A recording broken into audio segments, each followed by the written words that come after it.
Thank you so much for being here today, ladies and gentlemen. It's going to be a great day today. I'm going to be giving a seminar here entitled Streetwise Spirituality, What Does It Truly Mean to Be Awake?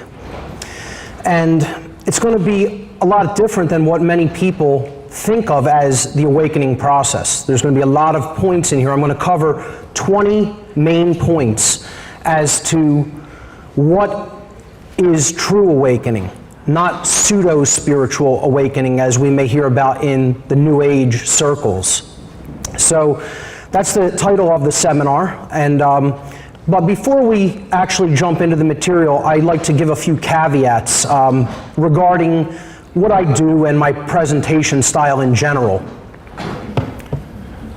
So the first thing people should keep in mind is that you will not be seeing or hearing anything, quote, new here today. As the old saying goes, there is nothing new under the sun. You hear that, many people will hear that phrase but not really understand what was meant by that phrase, that old phrase. What it means is that the truth is singular and eternal. It is not going anywhere. The truth has always been with us. It has always been there. It will always be there. Okay?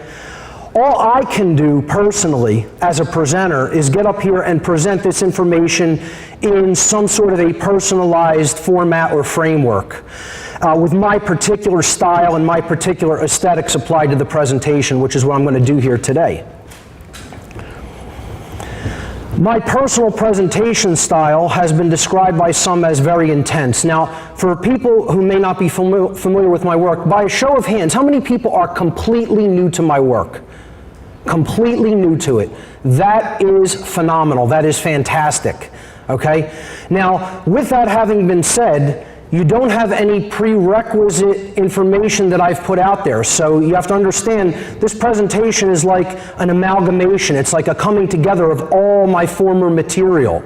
Okay? So with that having been said, it would probably behoove you to go back to my older material and check that out. And you could do that at my website, whatonearthishappening.com. I always tell people, go to the podcast section of that website and listen to the podcasts in order.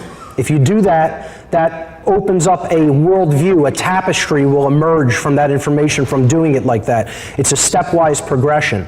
But there are people who have described my presentation style, and rightly so, I don't disagree with them, as very, very intense and sometimes even combative.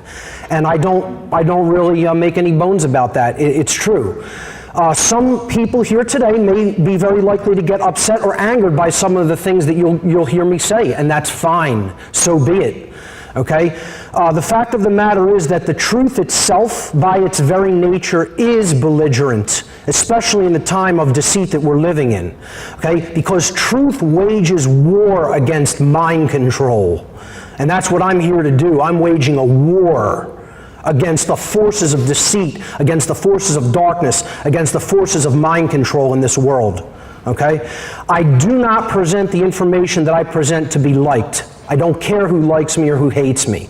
I'm not interested in that. This isn't a popularity contest for me. All right? I don't do this to make money, because I certainly don't make a whole lot of that. Actually, I do this to make the real money, not the fake kind, if people know what I mean by that. Money, as a word, means one eye, mon eye. I do this to make real money, not the fake Federal Reserve note variant.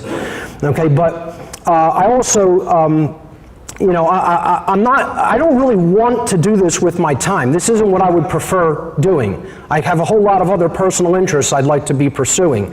I do this because I recognize that in the time that we're living in a time of such overwhelming ignorance that exists in the world and such overwhelming deception that is going on all around us, the fact that I understand the information that I do understand places me in a position of moral obligation to communicate that information to other people in an attempt to help them to understand it as well. So that's why I do what I do. Every person who is here today and wishes to take real value away from the seminar, which I would assume is all of you, after all, you are making your time available to be here and you spent money to be here, should make a conscious effort to do two specific things. while you are here. The first is to try as much as within your ability to set aside your personal perceptions of me as the presenter. And I know that can be difficult. But this includes setting aside things like how you think I personally look, how I dress, how my voice sounds, okay? Paying attention to trivialities like that are only going to distract you and detract your mental focus away from the information that is being presented, which is the important thing here, not me. I'm not the important thing here. The information is what's important.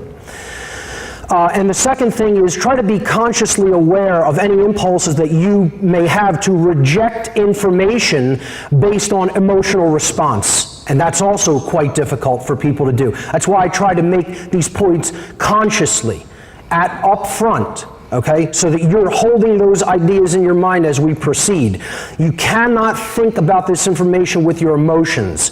So you may hear things that anger you here today.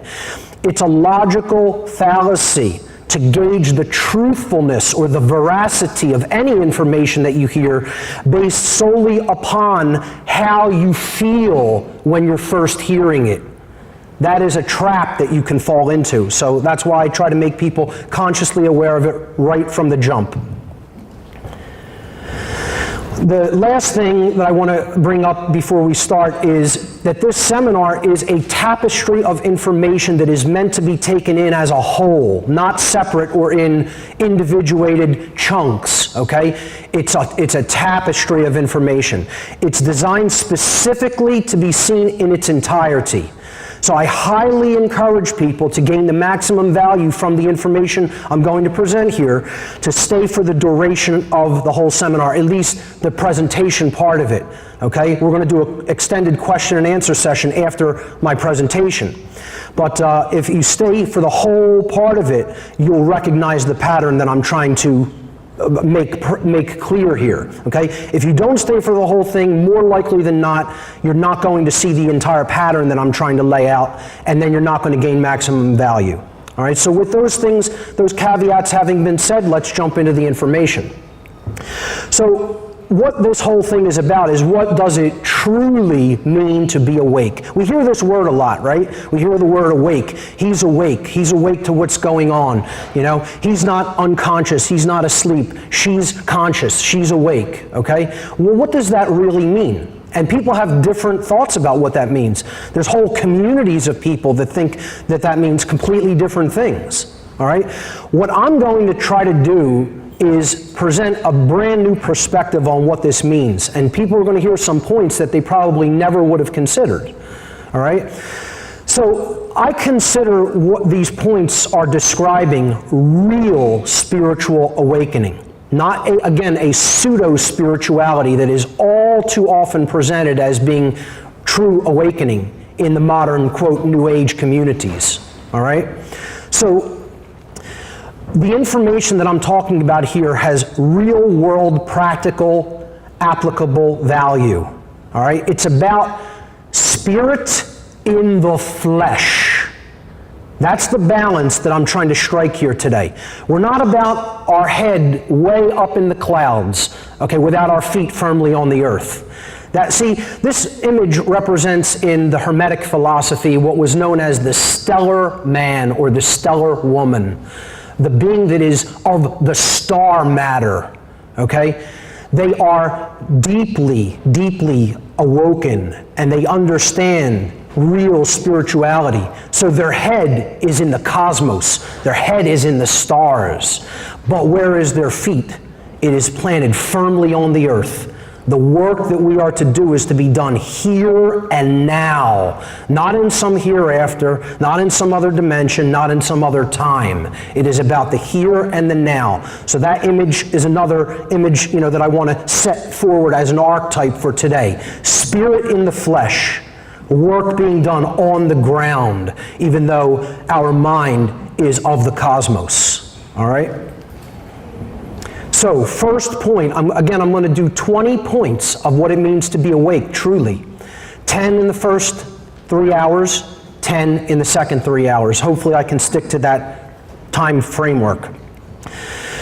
Point number 1, being awake means knowing about the occult and understanding that it has both light and dark aspects to it. Now, I wasn't even planning to make this point one, but as I made my slides, as I made my outline, I realized this was the most important point. And unfortunately, this is also the point that is most absent in most people who consider themselves awake. How many people here today expected to be hearing about the occult in this presentation by a show of hands? Now, it's amazing because whenever I ask how many people are totally new to my work, I get a big show of hands, and yet when I ask them how many people expected to hear about the occult, I guess I'm very well known as an occult researcher, so most people do expect to have been hearing about the occult today, which is good. But let's look at what the occult actually is. And then hopefully we'll understand why you can't be awake without knowing about it.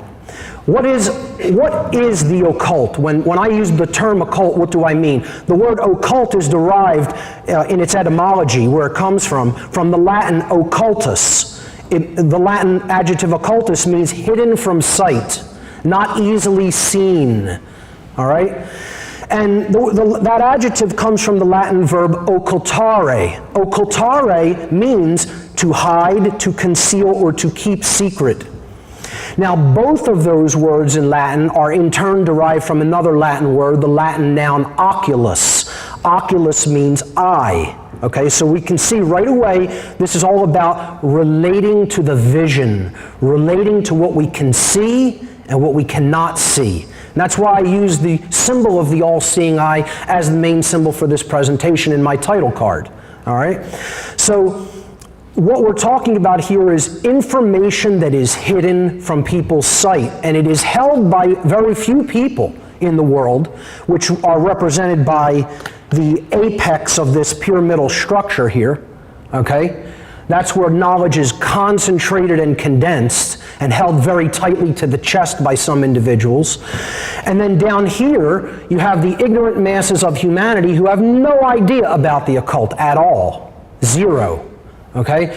And they're down here in this compartmentalized and hierarchical structure in complete ignorance. Ignorance is the base of the structure. It's ultimately what's holding the people who are up here, holding that knowledge to themselves in power. All right? So keep in mind, the occult simply means, always has meant, means now, and always will mean nothing but hidden knowledge. That's all it means. It does not mean evil, it does not mean bad, it does not mean superstitious, it does not mean voodoo, or any other particular practice that people associate with the occult. All it means is hidden. So I'm trying to demystify the concept of what the occult is. Now, that having been said, what is that knowledge? What comprises occult knowledge? What knowledge are we talking about if we're talking about hidden knowledge? Well, occultism comprises and hides two main bodies of knowledge. These have been called arcana, which means knowledge, okay? The minor or lesser arcana, and it should not be seen as lesser in significance. It's just a term for it because it describes the smaller things, okay? The microcosmic or the inner world of the personality, the individuated consciousness, all right? It's knowledge of the self, knowledge of how we work, how we operate, how our minds work, how our motivations work, etc. All right? It's knowledge about the human psyche and how it works. That is the first main body of occult knowledge, and we'll be getting into this today. We'll be getting into both these bodies of knowledge today as I step through the points. The second body is the major or greater arcana, or the macrocosmic world of knowledge, the knowledge of the greater world, okay? The so-called outer world. This is knowledge about how the laws of nature operate. All right? Knowledge about how not only the physical laws of nature, but the laws of nature that govern behavior, which we're going to be talking a lot about today. All right? So that is what the occult comprises. And whenever I show people this slide, I ask people, what knowledge is not contained in those two groups that is of any significance to our lives? All knowledge is contained there, okay, of any true import. And that's why it is hidden. The powers that should not be in our world want people to remain in ignorance of how these two bodies of knowledge work. because that can be converted to a power differential. And that's exactly what is done by dark occultists. Again, we have to understand, this information is not one thing. People who see the occult as something that is unidimensional don't get the whole picture, all right? There are dark occultists and there are light occultists. And in this time and age, I would suggest that all true light occultists, I apologize for that, folks. All true light occultists are de-occultists, okay? What I mean by that is anybody who has the knowledge of the occult today is trying to break it out onto the world if they are true light occultists. They are not hiding it anymore. They realize the importance of sharing it openly and widely at the time we're living in because we're out of time. Okay? So I consider myself not only a light occultist, but a de-occultist, as we'll get to. But dark occultists, the powers that should not be in our world, have deliberately hidden this knowledge. That's why they hide it. All right? They've deliberately hidden it in order to create and maintain a power differential over others. Okay? A power differential between themselves, those who hold that knowledge, and the ignorant masses of humanity who are lacking that knowledge. A differential in knowledge can be converted to a differential in power in our world. Now, conversely, light occultists have hidden occult knowledge at different times and places for different reasons. And there are some valid reasons for the occultation of such knowledge. I don't think that that's valid in today's time, but in the past it was important for them to do such things because they could have been absolutely eradicated, murdered in horrific ways. And not only just that, the information would have been lost in addition to them being destroyed physically. So they've hidden it in the past to prevent its complete eradication during exceedingly draconian times in the past. And at other times they've hidden it to prevent that knowledge from falling into the hands of dark occultists who would have used it for purely selfish motives. All right? I don't think that's the time that we're living in. We have the opportunity to bring this knowledge forward, and it is our responsibility to do so at this time. So again, this unidimensional perspective about occult knowledge has to go. People have to get over thinking about this as something that is just bad. All right, there are two sides to it. It's a tool, like a knife is a tool. So that person in that image, they're slicing up some vegetables to make a salad. That knife is being used to promote human health. It's being used to uplift consciousness, okay? That person, you know, if they were of the consciousness to do such a thing, could take that knife and stab the person next to them for no reason, you know? So it's just a tool. It can be used for good, it can be used for evil. It depends on the consciousness of the wielder of the tool that determines how it is being used. And we have to see occult knowledge in that more grown-up adult perspective instead of this one-dimensional perspective far too many people still see it from. So that's the first point of what it means to truly be awake. You understand what the occult is. You understand why it's important, and more importantly than that, you understand why it has been hidden and how it is being used in the world, how that knowledge is being used in the world today. Point number 2, being awake means knowing that the truth is singular, eternal, and objective, and that truth exists completely independently of our perception of it. And this is something that is completely different than many New Age takes on what it means to be in touch with truth, because they don't see it as something that is singular or objective. And it's extremely important to understand. So, what is truth? You know, whenever you bring up this topic to the average person, they'll say, well, what's truth anyway?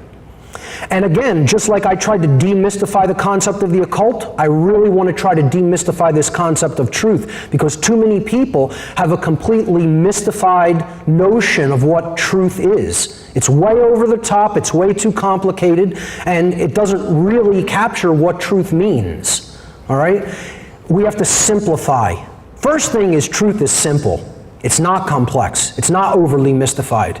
It's very simple. It's something that is objective, meaning that it is not based on the perceptions of human beings. It's not based on thought. Truth is not based on how we think. It's not based on how we feel, period. It's not based on our perceptions. It exists independently of our perceptions. All right? Human perception is capable of wavering wildly off the course of truth. Truth does not waver. Truth stays right where it is, regardless of whether you recognize or perceive it or not. It is simply that which is. It's always been there. Like I said, it's always been there. It's always going to be there. It is there now. It is simply that which is. It is that which has occurred and is occurring. Truth is that which has occurred in the past and is occurring right now in the present moment. And that's it. That's all that it is. Very demystified conceptualization of truth, which is lacking in a lot of spiritual studies. All right? People want to make it the totality of the knowledge of the mind of God. You know? It's too mystified of a concept, and it's also too complexified. You'll never get to the essence of what it really means with that kind of a concept in your mind. Most people will say, well, if that's what it is, why bother? We'll never get to that, you know? And that's what stops people from moving forward in pursuit of truth in many cases. So keep this demystified concept in mind as we move forward. The second part of truth is that it is singular. There is no such thing as my truth, his truth, her truth, their truth. There is only the truth. There is only one way that things have been and actually are now. Okay? The past cannot be changed. It's what was. That's what led to the present, what is. That's not up for interpretation. That's what has occurred. Okay? There's only one way that happened, because it's already done. It is the past. All right? So there's only one way that things actually are. We could either align our perceptions to it, or we could not align our perceptions to it. Period. All right? And that exists independently from perception. It's a very hard thing for the ego to hear. I recognize that. This is one of the main points of contention that many people will take up with my work as well. But let me see if I could explain how truth is different than perception. Okay? This is a real simple model, this graph. Okay? And I try to keep my graphics as simple as possible as well. If you look at these white lines here as just being a simple representation or a model of truth, which does not waver, which is just the way things are, the actual truth of the matter, okay? And then you look at these waveforms in different colors as a person's perceptions, okay? And how the perception is coming into contact with truth at these points. All right? Now, this is called a low frequency wave. A low frequency means the wave oscillates about its axis less frequently than a higher frequency wave. All right? So a low frequency perception or consciousness is going to be in contact with truth at much lower frequency, less frequently. All right? So this wavelength of light, all right, is lower frequency than this wavelength of light. This person's consciousness, if we're likening this model to a human consciousness, would be low frequency, low consciousness. This person, their consciousness has been stepped up to a higher frequency. It is now in more alignment with truth. So the person's consciousness is intersecting with that which does not waver much more frequently, hence a higher frequency. This person's consciousness is intersecting with it at many, many, many different places along the line. If you were to take that and go to infinite frequency, you would have a line, or in other words, a line meant with truth. You would be intersecting the truth at all times and places. Your perception would not waver from that which is. It would recognize that which is readily and accurately. And that's what I'm talking about by perception. And that's what determines whether consciousness is low or high, whether it is in alignment with that which is, in recognition of that which is or not. And not everybody is going to be there all the time. Even the person with very high consciousness, their perception may slip out of alignment with truth, but it will do so less frequently than other people's perception slipping out of alignment with truth. Some people live their entire lives and barely ever touch that white line at all. Okay? But the point here is that perception is not reality. What our work here on the earth is to align our perception to reality. And an ideology that makes this almost impossible, that unfortunately is on the rise and is propagated non-stop 24 hours a day by the New Age communities in today's world, is known as solipsism. Now, how many people have ever heard the term solipsism before? That's phenomenal. I've never asked that question and had a room full of people, give a response like that the vast majority, about 90% of the room has heard the term. That's a good sign, actually. Maybe people are becoming aware of what this is and the danger that it's doing. Let's just look at the etymology of the word for a moment. Solipsism comes from the Latin adjective solus, meaning alone, and the Latin pronoun ipse, meaning self. So if we put them together, it's all alone by oneself. I'm the only one here, in other words. Okay? Everything revolves around me. All right? It's the ideology that only one's mind is ever sure to exist. That knowledge of anything that's outside of one's mind is unsure. I can't possibly know that any objective truth exists because I'm only experiencing my consciousness subjectively. So how could anything about the external world or its workings truly be known? Or certainly even if I were to know it, how could I possibly communicate it with anybody else? That's what solipsism is, the idea that there is no such thing as truth. Truth is just totally a subjective thing that exists only in the mind. It's nothing objective. Nothing can actually be known. It's all just random perception and whims, that's all, And if that's the ideology, I would suggest you could be led to buy anything, to buy into absolutely anything, which is why dark occultists want to propagate this ideology. I mean, desperately want to propagate it. I was involved in the dark occult in my past. And I'm telling you, they themselves consider this a sin for themselves. They never, ever, ever want to fall into this ideology for themselves. So a dark occultist would communicate to other dark occultists and say, don't ever buy into solipsism, all right? But propagate it to everybody out there that you want to control. They want to propagate this ideology, not buy into it themselves. And they do it very effectively. And they're doing that through the New Age movement. Solipsism is both a false religion and a defining hallmark of spiritual infancy.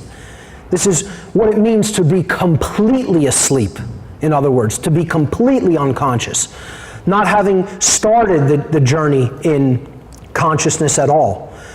So departing from this diseased ideology is a surefire sign that you're beginning to awaken. Okay? It's a surefire sign at the very beginning of human maturity and spiritual development. Those who are truly awake fully understand that objective reality absolutely does exist and that the truth absolutely can be known. Truth is knowable. The universe was not put here to torment us endlessly, such that we can never know anything and constantly be tormented by that fact. If that's your worldview, it's a diseased and poisoned worldview. Truth is here, it always has been here, and we are capable of discovering it and knowing it. Point number 3, being awake means knowing the true self and understanding its connectedness to everything. Now, the notion of connectedness to everything or universal oneness, that's something I do happen to share with communities like the New Age movement. We are all one. That doesn't mean there's not individuated units of consciousness that are experiencing themselves in physical form, you know? It doesn't mean I could do whatever I want to someone else's body, you know? My boundaries have to be respected, other people's boundaries have to be respected, but essentially, in our situation and in consciousness, we are one. It doesn't mean there aren't different levels of consciousness either. You have to understand, while yes, we are all in this situation together, different people are at different levels of perception. So let's look at what consciousness means. To know the self, you have to understand what it means to be conscious. All right, so consciousness is our ability. When we say, he's conscious of that. This person has a high level of consciousness. This person isn't conscious. They have a low level of consciousness. What do we mean by consciousness? And again, we have to demystify the concept because there's too many way out there notions of what consciousness is all about. It's actually quite simple and demystified. Okay? It is the ability of a being to recognize patterns and meaning with respect to those patterns that are taking place, both within the self, within their own individuated consciousness or self, and in the realm in which the self is operating, the environment that they're in. Okay? Very simple definition. So consciousness is awareness. It is the ability to accurately align your perception to what is, to see the pattern, to see the meaning in the events that are taking place. And again, that's valid for both the inner world of the self and the so-called outer world. Consciousness's expressions are threefold. If you really think about it, there's only three ways you can express yourself, that your consciousness can express to other people. All right? It's through our thoughts, our emotions, and our actions. And you could say words, but I would suggest that words are a form of action. You're doing something and you're communicating with other people, and that's an expression of your thoughts and emotions as an extension. So thoughts, emotions, and actions. This is the triune aspects of consciousness or self. Okay, we are three in one. We are a three-in-one being, and these are the three aspects of the self. It has been called mind, body, spirit. Mind, spirit, body. Okay, the thoughts, of course, are the mind. All right, that's a singular, non-dualistic expression. All right. The body we could look at as masculine. It's what we perform action with, the masculine component of consciousness, doing something in the world. It's an active expression. The spirit is something that is internal. Okay, you could look at that as feminine. All right, it's within. It's what we are experiencing within ourselves, the spirit in which we perform our actions. So that's why I've put these two symbols here. This is an ancient symbol known as the blade. It's a rudimentary phallic symbol or symbol of a sword. And this is a ancient symbol known as the chalice or the womb. Again, it's an ancient depiction of either a cup or a womb. This is the masculine symbol. This is the feminine symbol. So we have a sacred feminine side, the emotions or the spirit, and we have a sacred masculine side, the body, which we perform our actions with. And then this is, you could look at as the creative essence which drives both of these things. Okay, so that's the expressions of consciousness. Okay, moving forward to help people to understand what is the true self, we have to understand a little bit about the physiology of the brain. And I won't make this too complicated, I'll move through it rather quickly. We basically have three complexes in the human brain. We have the R complex of the brain, which is down here, highlighted in red. This is the reptile brain, the reptilian brain. It's the brain stem and the cerebellum. This regulates motor function, respiration, survival mechanisms, instinctual responses, the things that we have to do to interact with the physical world around us. Then we have the midbrain. It's known as the limbic system or the mammalian brain, the mammal brain.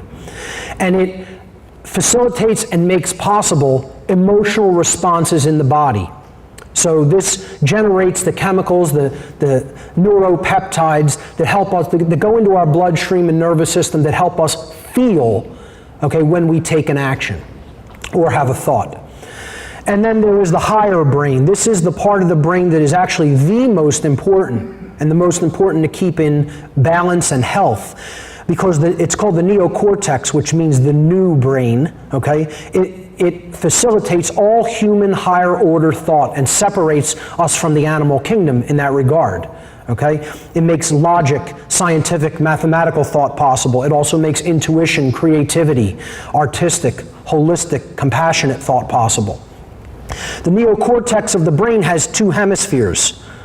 The left brain hemisphere, right here, largely facilitates logical and scientific thought. And again, I say largely. This is a generalized model. It doesn't mean any time you're in logical or scientific thought, only the left brain is active. That would be an oversimplification. Okay? So again, keep in mind, this is just a simplified model of neuroscience. It's not the be-all and end-all of it. Okay? So the left brain facilitates logical and scientific thought, while the right brain here facilitates creativity and compassion, emotion, intuition, etc. So what happens if we're only living in our left brains? If we're chronically engaged in the logical, scientific, mathematical, linear type thought, and never really turning on the creative, intuitive, or compassionate thought that is facilitated by the right brain hemisphere? Well, something happens. The whole neocortex starts to become destabilized because it's not in a state of balance. So if a human being's left brain hemisphere becomes chronically dominant, the R complex of the whole brain construct, right, will take over the executive function of the whole brain that is intended to be controlled by the higher brain, the human brain, the neocortex. Emotions will become suppressed because the right brain isn't working and the limbic system will not work as effectively. And the person will become ruled by total selfishness and base desires, and they will develop a personality that is based in domination and control. Now, I call that master think. Because again, the powers that should not be, the controllers of this world, want a world of masters and slaves. Okay, they want those dynamics to play off against each other. So they want a lot of people in left brain imbalance, and they want a lot of people in right brain imbalance. That's how they can have a world of slavery. All right? What happens if the opposite is true? What happens if we're always living in the right brain, and we never engage the logical processor, okay, that filters information and weeds out logical inconsistencies? Well, what we'll get is the opposite modality of thought. We'll get what I call slave think. If a human being's right brain hemisphere becomes chronically dominant, the limbic system will take over executive function of the brain instead of the neocortex. Okay, because the neocortex is imbalanced, so it reroutes or shunts executive function to another construct of the brain, in this case the midbrain, which controls emotions. The R complex will basically shut down. That's what controls our instinct and survival mechanisms, our fight and flight response. Defense and survival instincts will become suppressed, and the person will be ruled by their emotions and develop a personality based in submissiveness and naivete, characteristics of religious thought, and particularly New Age thought. Okay? Laying down to control, laying down to domination, what I call slave think. If both brain hemispheres are in balance, okay, what develops is what I called free think. Okay? When they're in balance, the neocortex operates in its proper role as the executive command center of the whole brain. And that's where true intelligence is born. And when I say true intelligence, if you just break down the word intelligence, people in the Western world in particular think intelligence is equated with intellect. It is not. Intellect is not intelligence. Intellect is half of intelligence. The other half is the generative capacity. That's why it's called intelligence.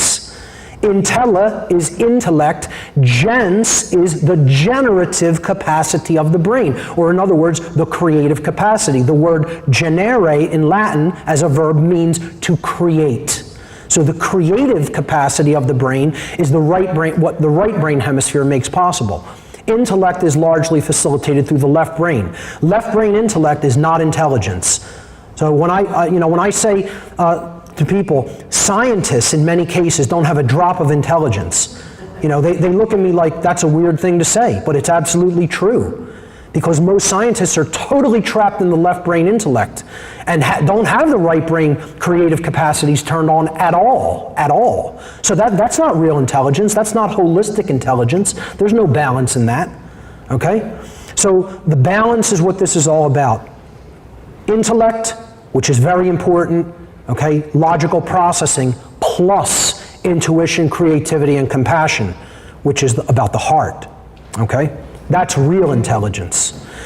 Unfortunately, most of humanity is trapped in what I call the mental schism, where they're totally imbalanced toward one brain hemisphere or another, and that imbalanced dynamic is held in place through mind control.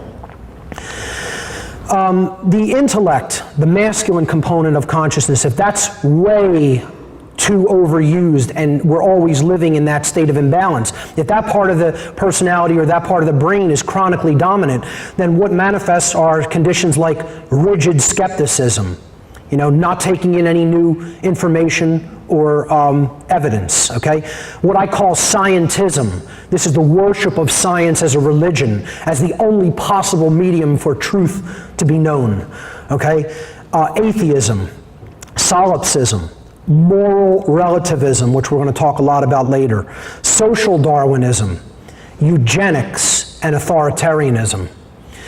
And then if we're in total right brain imbalance toward the feminine hemisphere of the brain, if that part of the brain is chronically dominant and we have no balance with the left brain as well, will manifest conditions in the personality such as total naivete, blind belief, religious extremism, just being a blind follower or believer. Solipsism can also manifest when you're in right brain imbalance, just as left brain imbalance. Unworthiness, self-loathing, addictive personalities fall into this category of the brain as well. And then perhaps most dangerous, following orders and being a willing slave, not resisting when there's dominance that is being exerted over you by others. So this knowing the true self is about getting out of those mental schisms. You're not in one of those forms of imbalance or the other. You're in holistic thought, or what I call free think. What will also keep you in a state of being able to be controlled and not knowing the true self is a worldview schism. And again, too many people are in one of these sides or another as well. The worldview of randomness, that everything is just a cosmic accident. The universe is a grand accident. There's no creator. There's no underlying intelligence in nature. Okay? Everything was just a cosmic accident for no purpose. There's no such thing as the spirit. There's no such thing as morals that are true, that are objective. There's no such thing as natural law, which we're going to talk about a lot. There's no purpose to existence other than to continue to exist. Survival. What does that sound like? Somebody who's rooted in the R complex of the brain because of their left brain hemispherical imbalance. Hallmarks of scientism, hallmarks of atheism, hallmarks of totalitarianism. The opposite form of worldview schism imbalance is determinism. This is where you have extreme religionist thought. God controls everything in creation. Nothing happens unless God wills it to happen. All occurrences are ultimately preordained. Free will doesn't exist. That's an illusion. God controls everything. Since God controls everything, hey, why bother trying to change anything? Your will is not going to be done. The Creator's will only is going to be done. So no change can really be brought about. Action, therefore, is meaningless in this worldview. And these are hallmarks of religious extremism and what I call slave think. People who believe it's just always been this way, it is this way now, it's always going to be this way, accept your chains. Very, very, very dangerous line of thought, just as the left brain imbalance and worldview is just as dangerous. The truth lies in the balance point, in the middle. Knowing, and this is part of knowing who we are, because we are part of this universe and how it works, okay? There is a deterministic component to reality, and that is what I term natural law. The laws of nature are determined. They are set in stone, unwavering, and all you can do is discover them and align your behavior to them or not. That's the determined component of reality. You're not going to change that. That's what is. Then there's a free will component, or what would be called a random component. So there's a randomness side to reality, and there's a deterministic side to reality. Knowing that both of those are present brings us into a state of balance when it comes to worldview. So natural law is operating at all times and places, but so is free will. That is so utterly important to keep in mind. It's actually one of my upcoming points. Okay, so what is the true self then? The true self, knowing who we really are. If we're in that state of consciousness, we will understand and respect self-ownership. I'm going to be talking a lot about self-ownership today also. We will respect our own sovereignty. We will know our own sovereignty as a absolute, unwavering truth of reality. And we will also know everyone else's sovereignty. The entire room here today is full of sovereigns. Every individual in this room is a sovereign entity, period. And you'll know what I mean when I break down the word sovereign. The true self understands natural law, and that's another component to awakening, which we'll get to. And they strive to live in harmony with it at all times and places. The true self understands what real non-dualism is. Again, not this new agey variant of what they think of as duality or non-duality. Okay, real non-duality is about alignment with your thoughts, emotions, and actions. It means you're not in dualism. As you think, so you feel, so you act. The Trinity is one. The three are in one. Thought, emotion, and action, there's no contradiction between them. Again, that's what coming into the true self is about. As you think, so you feel, and then so you behave. Your behaviors are not in contradiction to what you say you know or how you say you feel. You actually do in alignment with how you know and how you say you feel. Okay? So understanding true non-dualism is part of being in connection with the true self. Non-contradiction in thought, emotion, and action. The true self understands, espouses, and works toward true freedom. You understand, if you're connected with the true self, you understand that the goal of everything is freedom. That's the goal. The goal is not to be enslaved anymore, to end enslavement, so that we ultimately can direct our future evolutionary development in consciousness, okay? And we're not being held back from doing that. That's what, by definition, slavery is doing. And we are in that condition of slavery right now. To be connected with the true self means that our worldview will reflect an understanding that there is no true separation between ourselves and others. Again, that we are truly one at a unified level of existence. It doesn't mean that, I have the same hand or arm as somebody else, of course. You're going to respect people's physical boundaries in the physical domain, but you understand ultimately that we are one consciousness that is having an experience here in the physical domain. The true self doesn't exist in a mental schism or ego identification, which I'll be getting to. It seeks to break down institutionalized belief systems that hold back the progress of consciousness, which we'll also be talking about. And it is concerned with the alleviation of suffering for all beings, for all consciousness, not just the alleviation of suffering for oneself. How does this differ with the false self, the notion of the ego entrenched illusion that many people are trapped in? Someone who's trapped in ego, identified with the false self, the flesh only, okay, doesn't understand self-ownership or sovereignty at all, and doesn't really care about it either. They don't understand natural law at all or care about it. Their behavior is in opposition or duality, okay? They live in perpetual dualism, perpetual contradiction between their thoughts, emotions, and actions. They will constantly do things that are in contradiction with what they say they know and how they say they feel. They can't even envision true freedom. Forget even asking them what freedom is or means. They have no conception of it whatsoever. They don't care about it. They don't care whether slavery is present. Okay? And in many cases, they're people who are just seeking more and more control because they're in super left brain dominance. They're completely attached to a false worldview of separation, that everything is separate and it's us versus nature. We're not part of it, a holistic part of it. They exist in mental schism, as we've already talked about, and ego identification, which we'll get to. They accept and reinforce almost all the institutionalized belief systems here on the earth that hold back the progress of consciousness. And they are totally unconcerned with the suffering of others. You know, in many cases, they're so destroyed and imbalanced, they don't even care about their own suffering anymore.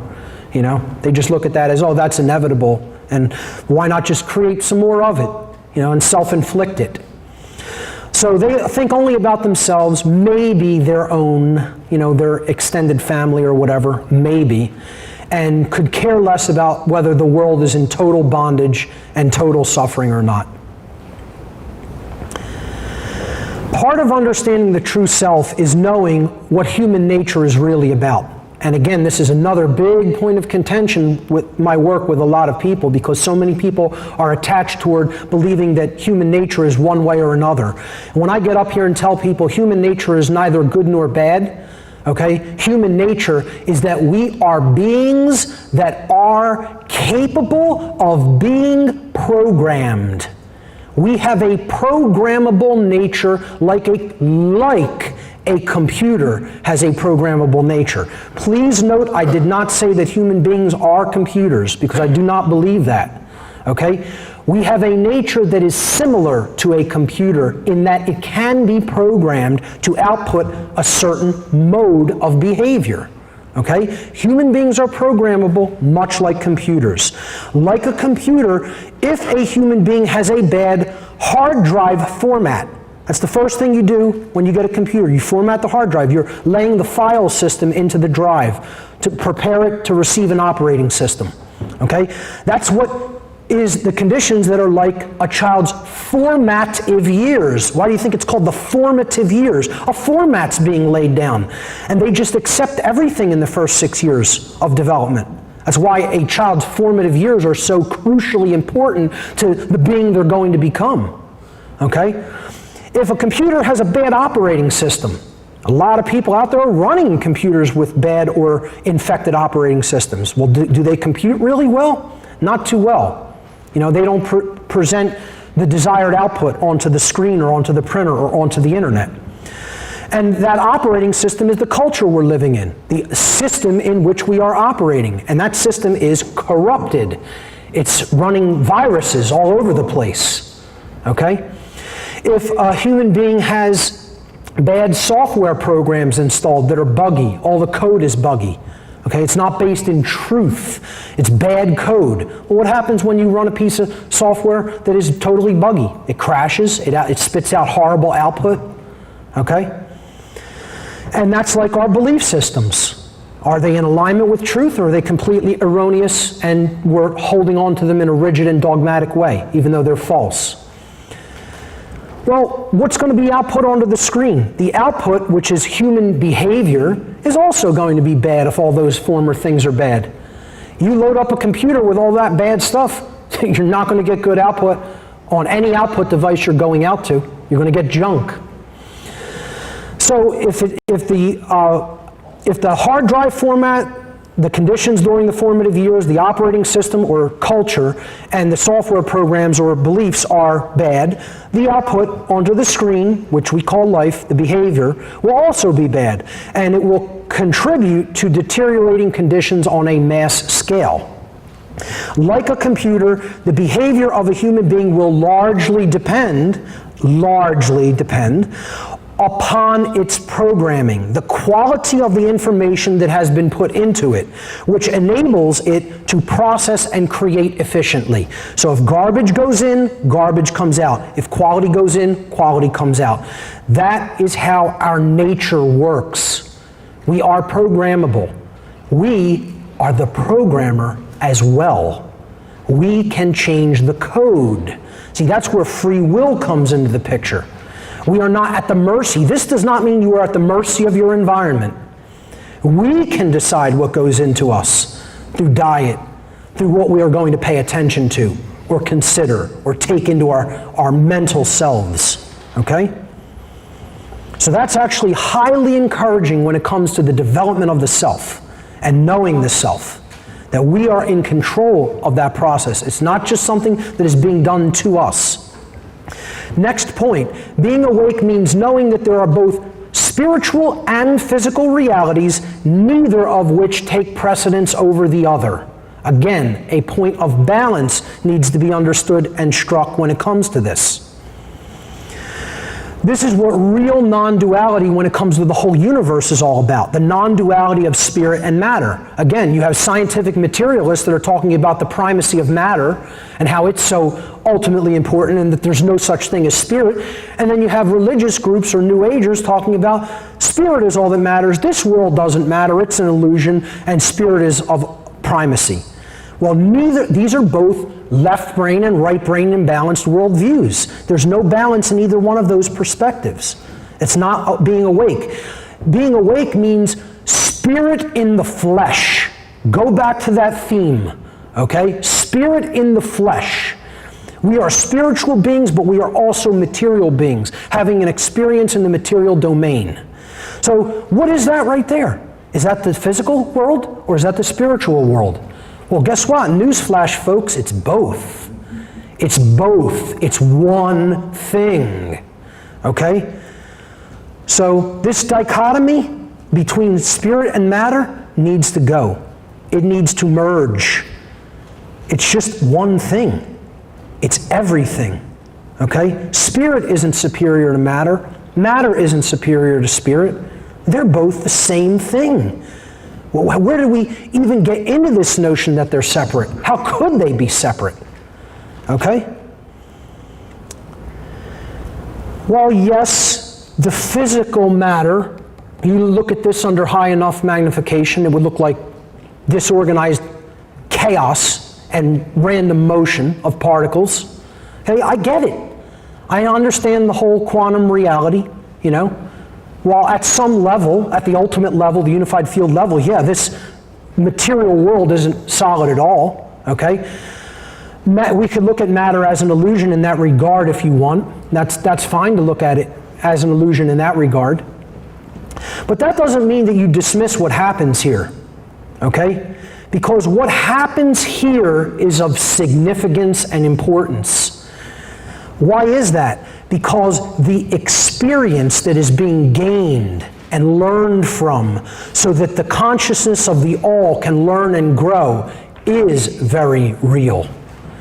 So it doesn't mean because you understand that at the ultimate level things are an illusion, the physical material realm is illusory at some level.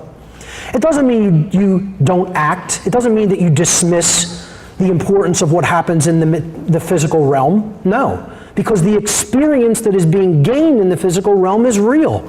And if that experience is ongoing suffering and slavery, that should be changed. That should be ended. You know, there is a difference between something that is good and something that is bad. It's not just an experience. It's an experience that we have a say in. Okay? What happens here does matter. It does matter. Spirit in the flesh, head in the stars, feet on the earth. Okay?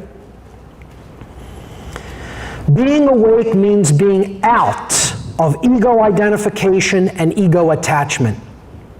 So what are these things? What is the state of ego identification? This is the identifying with the role that we are playing in the world of the flesh, in the world of matter. So these are the people who think, I am my blank, fill in the blank. I am my relationships. I am my social status. I am my job. I am my profession. I am my country. Okay? Well, is that how you identify? You know, if somebody asks you, what are you? Who are you? You know, do you say, I'm my job? I mean, I do the work of public presenting. I do the work of going on the radio and hosting a talk show. Am I that? I mean, for a short bio, I could describe I do these things. So I could say I'm a radio show host. But do I really think that's what I am? No. I'm consciousness, having an experience to learn and grow. That's what I am. You know? But when we identify with the roles, then we become attached to them. And that makes change very, very difficult for most people. And you know, you got endless ones. You go on and on. We can go on and on for days with these, you know. Are you just your job? You know, are you what you do on a day-to-day basis? Are you even your thoughts?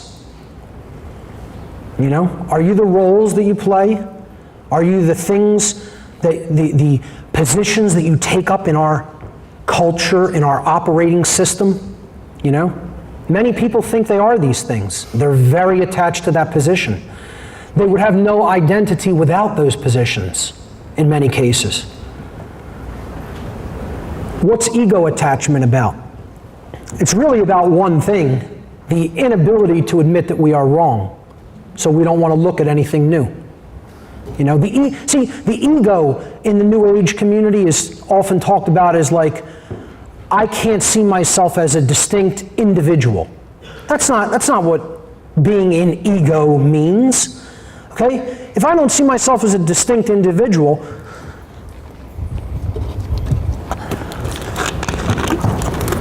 I wouldn't recognize that if I want a sip of this water, that I have to tilt it to my mouth and not someone else's mouth. Okay? That's what the ego is for, so I can operate in the physical domain. You know, the ego is about, I know that if I want to put a laser pointer right here on this guy in this cage, I have to pick up this device and press this button. The ego makes that possible, it facilitates that, and it's not really anything more than that. It's a tool through which we can operate with the material realm. That's all, okay? It doesn't mean the ego needs to be eradicated, it's a tool. The problem is when the ego says, I'm setting up and taking over the whole house. That's when the ego becomes a problem, because now we're attached to it and we believe that's us, okay?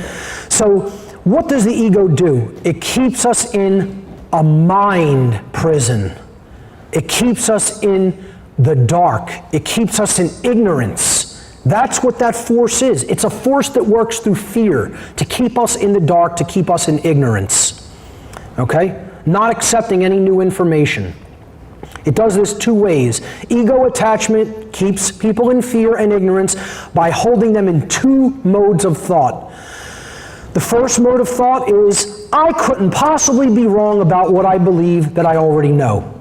Could not possibly be wrong about that. This is religious thought. It's also scientific dogmatic thought, rigid skepticism. See, it's both of those worldview imbalances, again. Left brain and right brain imbalance, all right? The second way that ego attachment keeps us in ignorance, the second modality of thought it keeps us in is, I don't want to know. So either I already have all the information I need and I know, and I couldn't possibly be wrong about what I say I know, or I don't want to know, okay? Those are the two ways the ego holds us in that state of mental bondage. Ego ultimately prevents us from admitting that we were wrong about anything and from learning anything new. Now, from the level of consciousness I used to be at to the level of consciousness I'm at today, I must have had to say I was wrong about 100,000 times, easily. And I'm sure before it's all said and done in this particular lifetime, I'll say it 100,000 more times. Next point of what it means to truly be awake. It involves exercising discernment and judgment. And these are things that the New Age community will tell you, no, that's not about what it means to be awake. Don't judge. Don't try to be discerning. Okay? Highly, highly important. So let's look at these modalities. What is discernment or judgment? It is our inherent ability to distinguish reality from illusion. Or in other words, to know the truth. It's being able to judge the difference between two or more things is what makes us say, well, this one is more in harmony with truth, and that's the path I should take. You know, it's our navigation system. I put images of a scale here. It's how we weigh things in the balance to understand what's better. What is a better choice at this particular time and place? If you don't exercise that kind of discernment, who knows what anybody could possibly get you to believe? Your filters aren't going to be up, okay? You're just going to be in that state like we are from infancy to 6, okay? Just taking everything in and accepting it all, you know, like in a hypnagogic trance. And that's what the mind controllers want. They don't want that filter of judgment and discernment raised. They don't want shields up. They want your shields down, so you never really process the information coming at you to determine whether it's true or not. Telling people not to judge, quote unquote, is like telling them to shut off the processor and the virus protection software in their computer.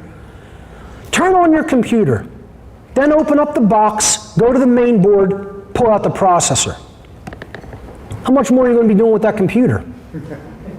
Not a damn thing. On some operating systems, you turn your virus protection software off for even a couple of days, you're going to have problems, okay? Because that's a filtration mechanism to stop bad things from getting in. Well, that's what your discernment and judgment is, okay? Judgment and discernment are what allow us to effectively process information, filter out inaccuracies, make sense of all that information that's coming in, and then make accurate decisions regarding which course of action will lead to the betterment of our overall experience. That's the role of discernment and judgment. And that's why anybody that's telling you not to do those things is a deceiver, whether deliberately or by rote, repetition. Exercising discernment and judgment is how we diagnose problems, how we diagnose what we are currently doing wrong, so that we may arrive at knowledge about how to solve any given problem. That's how you arrive at the solution. You have to exercise discernment and judgment so you know what went wrong. Where did we make the mistake? How can we correct that? Okay? And this is true whether the problem is existing at a societal, a personal level, or at a societal level.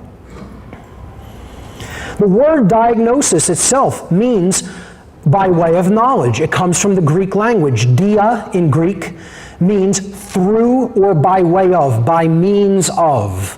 Okay? And then the Greek noun gnosis means knowledge in Greek.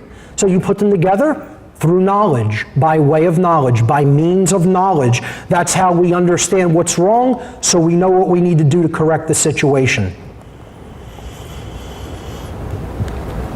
This may be the most important single slide you will ever see in your life in any presentation, right here. Because what this is doing is describing how we as human beings actually create our reality. Not in the New Age, secret sense, but in the real world, feet on the ground, spirit and flesh sense, okay? The first or baseline foundation is information. Information, available information.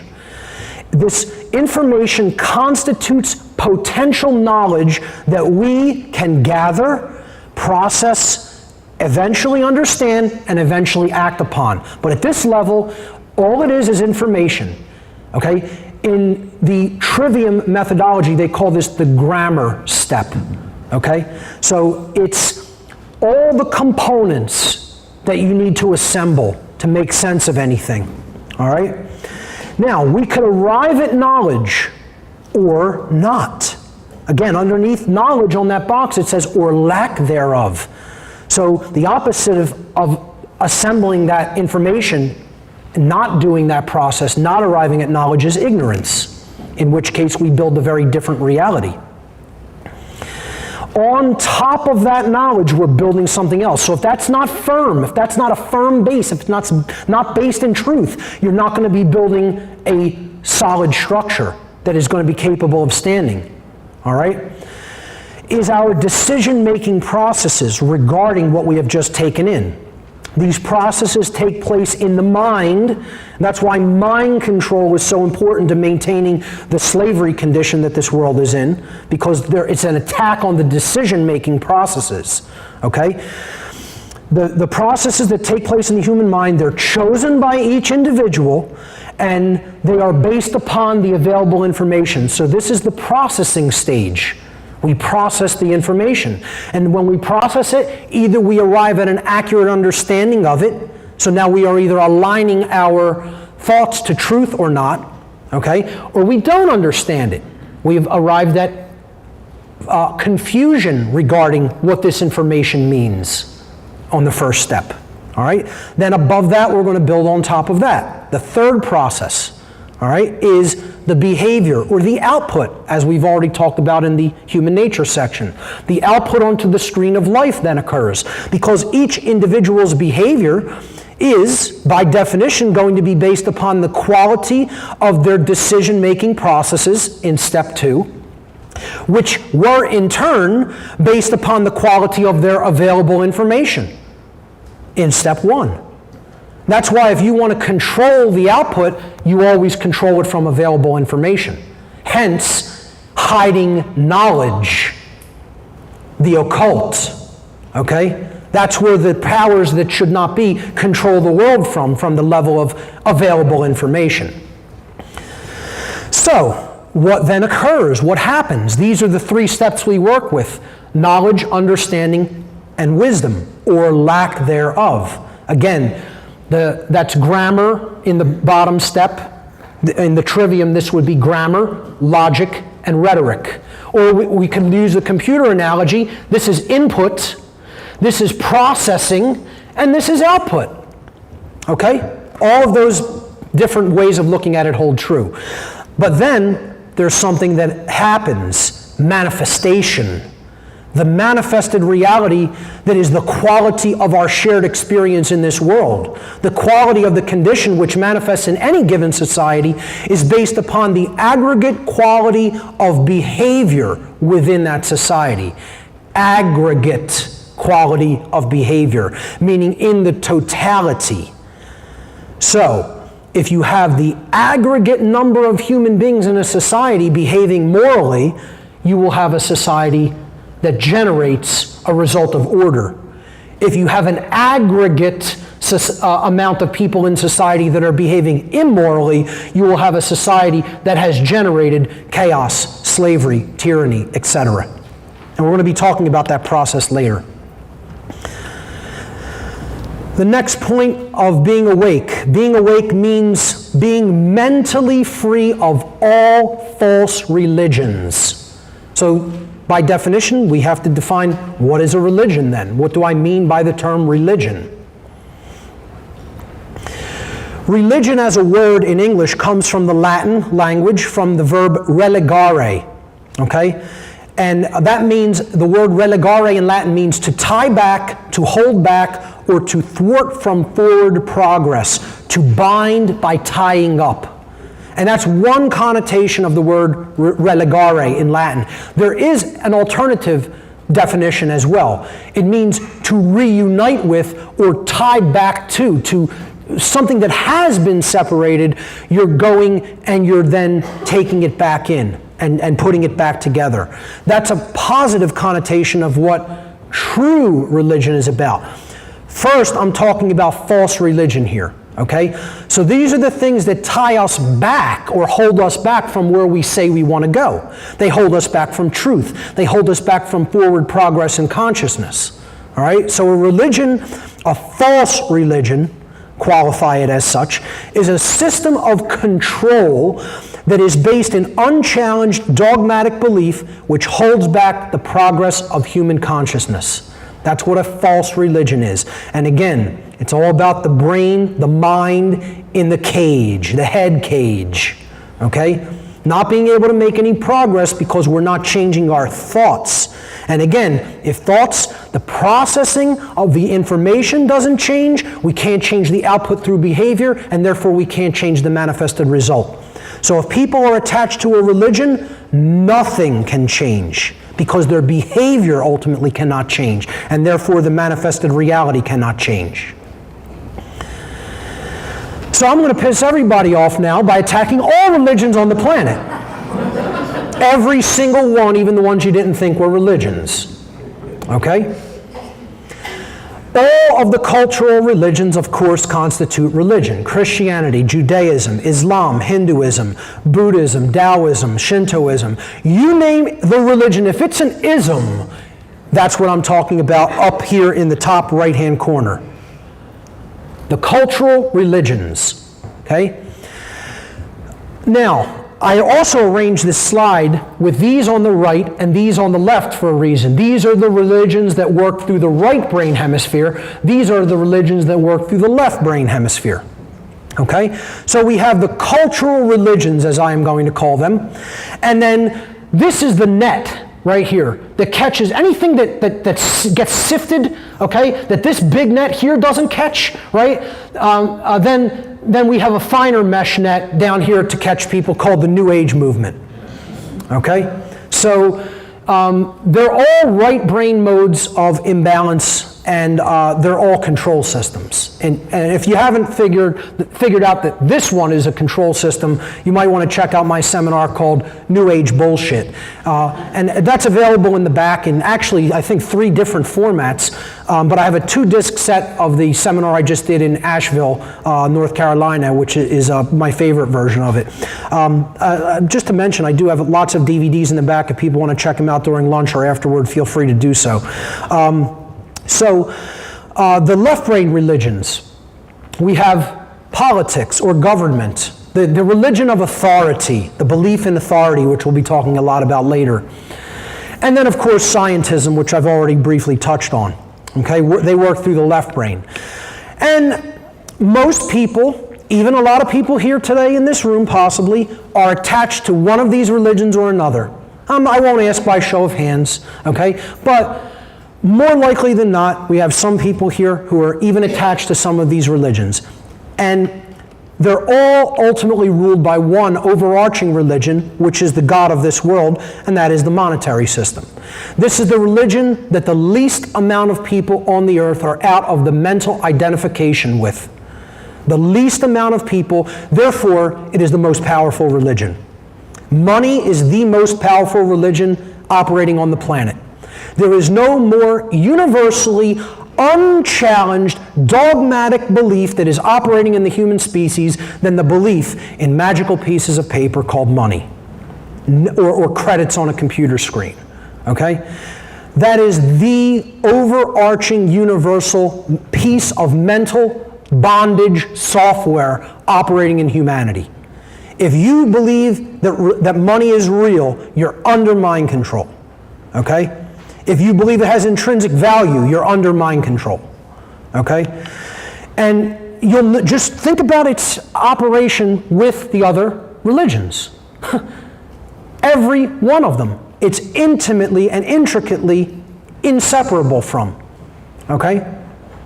They put this up as the pedestal. If you really think about what's behind this, it's that. What's behind this? It's that. What's behind this? It's that. What's behind this? Oh, it's certainly that. Okay, just go to a New Age Expo and you'll find that out real fast. Okay? They're all illusory. There is nothing real there on the screen.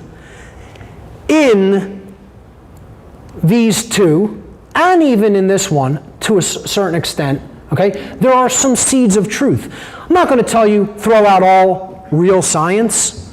Okay, we can know a lot about the laws of nature through real science, but if you think what we laughingly call science in the world today is real science, you're kidding yourself. This is done through government-approved grant monies. That if the people here, or who's controlling here, don't want something to be discovered by science because it's going to cost them a whole lot of this doesn't discover it. That's called scientism. And I worked in that community as well, and I'm telling you that's how it works. I heard a conversation, as a quick anecdote, I supported computer systems in a hematology oncology department of the University of Pennsylvania, okay? And I heard a researcher telling one of the heads of the department in the oncology division, HEMONC, blood cancer studies, okay, in the School of Medicine, This could be a real breakthrough. There might even be a cure in this. And the person whipped their head around and said, don't you ever let me hear you use that word in here again, or you will be out of here on your ass. And the word was cure. Because the person said, this gets cured, we're out of business, that's all of the grant money that's been coming into this institution for the last 30 years, and all these jobs will disappear overnight. He said, don't ever let me hear you use that word ever again, or you will be out of here looking for a job. And thought I didn't hear it because I was sitting on the other side of the cubicle working on a laptop.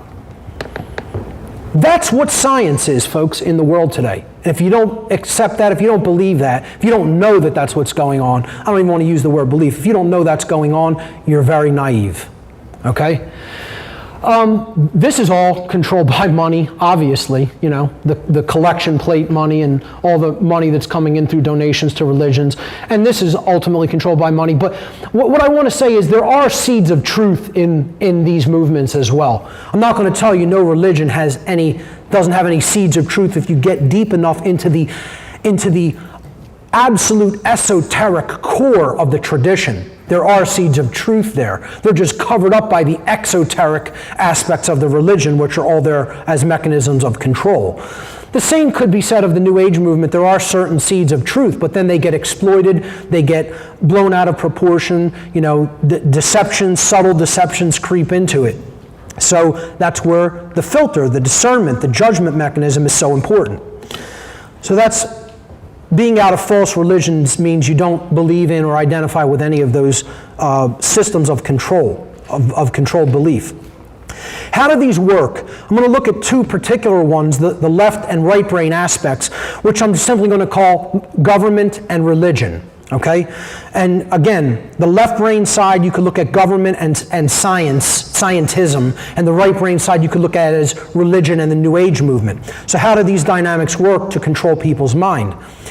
Government works through the left brain and binds the right brain out of the way. So it works through just being in control, and it takes the right brain of intuition, creativity, and compassion out of the picture. It is based upon the erroneous and dogmatic belief that there is such a thing as, quote, authority that is vested in certain human beings, which gives them special, quote, unquote, rights which other people do not possess.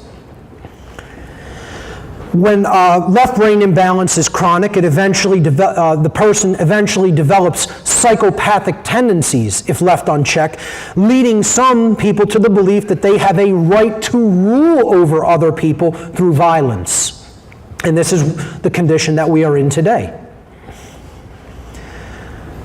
The right brain religions, the cultural religions and the New Age movement religion, works through the right brain and it binds the left brain out of the way. So it works on belief and just feeling, and it binds out the logical part of the brain. And this is the part that, you know, the tagline I use for all religion is, hey, if we just give up our free will and our personal responsibility, some deity, government, guru, extraterrestrial race, or mystical force will save us from our own ignorance. Don't you know that's how it works? Right brain imbalance eventually creates blind acceptance and collectivist groupthink, leading to a condition in which willing followers, order followers, will readily submit to authority. So that's what right brain imbalance does. That's why religion is such an important mind control dialectic. Now, you put both of these dialectics together. Dialectics just means providing a choice to get you to the same place. That's all it is. It's a construct of the mind that says, give people a false choice. Okay? Well, you know, do you want to believe in materialistic, Darwinistic scientism, or do you want to believe in, you know, whatever is the religious flavor of the day? Okay? Because they're both just a choice that gets you to the same place. Control. Okay? It doesn't ever lead to freedom. That's not one of the choices in the dialectic. What happens when we have both of these things operating? When you have both of these things operating, and there's plenty of people out there that believe in both government and religion, you have a whole mind in chains. Now, when you put together a whole bunch of these, a whole bunch of minds in chains, and that leads to an aggregate society with a whole bunch of minds in chains and mental bondage, what kind of a society do you get? You get one that looks like this. You get a whole world in chains, which again is where we are at. And again, I hope people are at least conscious enough here to know this is where we are. If you don't know that this is where we are, really go back and start with my work from the very, very beginning. But that's where the earth is at right now, in a state of total bondage, total slavery. It's just been very effectively masked and put under the guise of true freedom. I like to say we're living on a free-range animal farm. It's just a free-range farm that we're on. And being awake means understanding that, and we'll get to that. Being awake means knowing that there is no such thing as knowledge which is negative or bad, and that only willful ignorance of reality is what creates negative consequences in our world. Knowledge is never bad. Knowledge is never negative. To have knowledge is to have empowerment. That's why the dark occultists want to constantly try to hide knowledge, or to get people to not pay attention to knowledge which is important by dissuading them. Don't look into that. Here, have this distraction instead. You don't want to look into that. That's bad. Or that's unnecessary. There's nothing to that. They don't even need, their mind control techniques are so effective in today's world, they don't even need to hide the knowledge anymore. The knowledge is already out there. It's exploded onto the earth already. But most people are just completely ignoring it because they're so wrapped up in distractions. I tell people we're living in post-apocalyptic times because the apocalypse only means the great revealing, from apo in Greek, which means away from or off of, and kalyptine, a verb in Greek, which means to cover or to conceal. So to go away from concealing, from concealment or hiding, is what apocalypse actually means in English. To take away the veil, to take away the cover, and to reveal something for what it truly is. To know the truth is the apocalypse. And that's already done. The knowledge is out there. The problem is we've rejected it as an entire people, as an entire species. And once the apocalypse has happened, then there is either transformation and upliftment or ascension, or there is judgment. And not the kind of filtering in the mind. I'm talking about negative judgment by creation, by nature. Because the truth is there, it's been revealed for you to see as it is. Did you accept it? Did you change as a result for the better, or didn't you? Then you have to lie down in that bed that you made. So being awake means knowing there's no such thing as knowledge which is bad. All knowledge is empowering, and then it's how it's used. Is it going to be used for control? Is it going to be used for spiritual uplift? But ignoring the negative is always going to get you the same thing. It's always going to get you bondage. Okay? You can never ignore reality and prosper. It is an impossibility. It is a law of nature. If you ignore reality, there are negative consequences for that ignorance. You can ignore reality. You have the free will to ignore reality.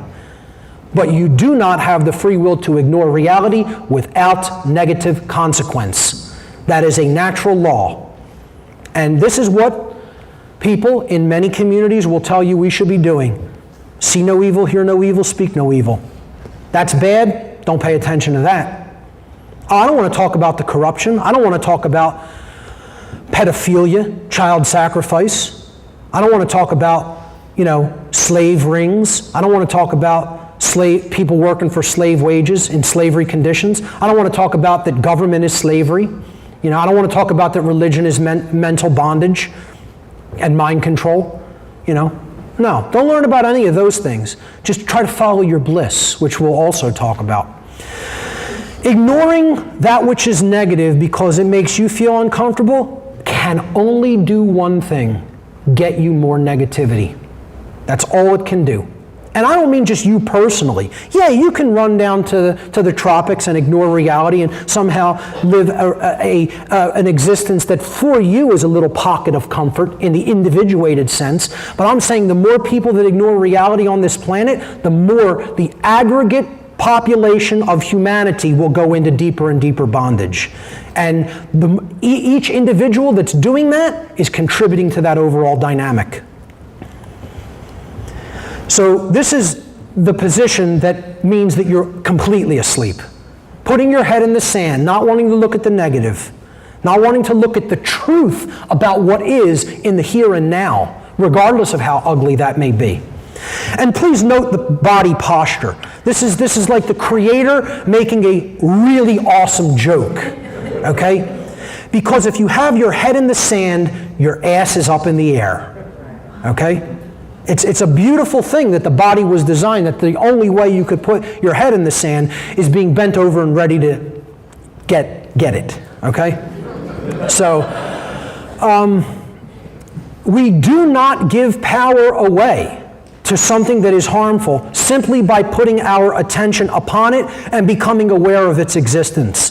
This is a New Age deception, okay? Just becoming aware of something is empowering you. You're recognizing what's really there, so then you could take necessary precautions, or you could start doing what is required energetically to start to change it. Okay? Seeing the negative for what it actually is does one thing. It creates an ability in us to steel ourselves against its harmful effects.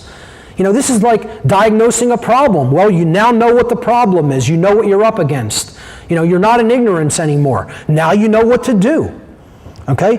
We may even be able to not just see it coming and take precautionary measures, but we may even be able to avert the harmful effects altogether by starting to work to change that energetic dynamic, but only if we have the knowledge about what's wrong.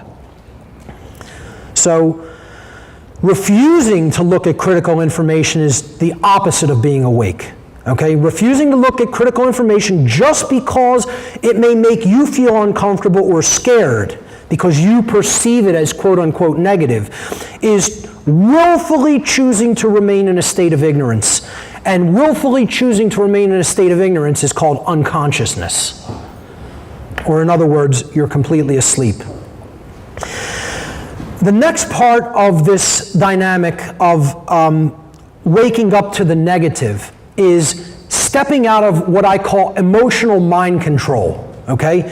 Seeing the negative for what it is means you can't be under emotional mind control. Too many people are in this. They think, well, hey, if he gets up there and he makes me feel bad by telling me all these things, somehow that can't be true because it doesn't make me feel good.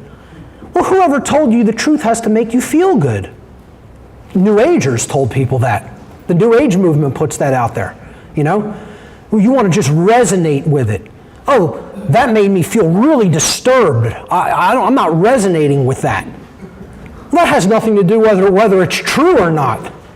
Okay? All that matters is whether something is true, not how it makes you feel. See, that's where the ego comes in. The ego wants to feel good. The ego wants acceptance. The ego wants to be told it's right.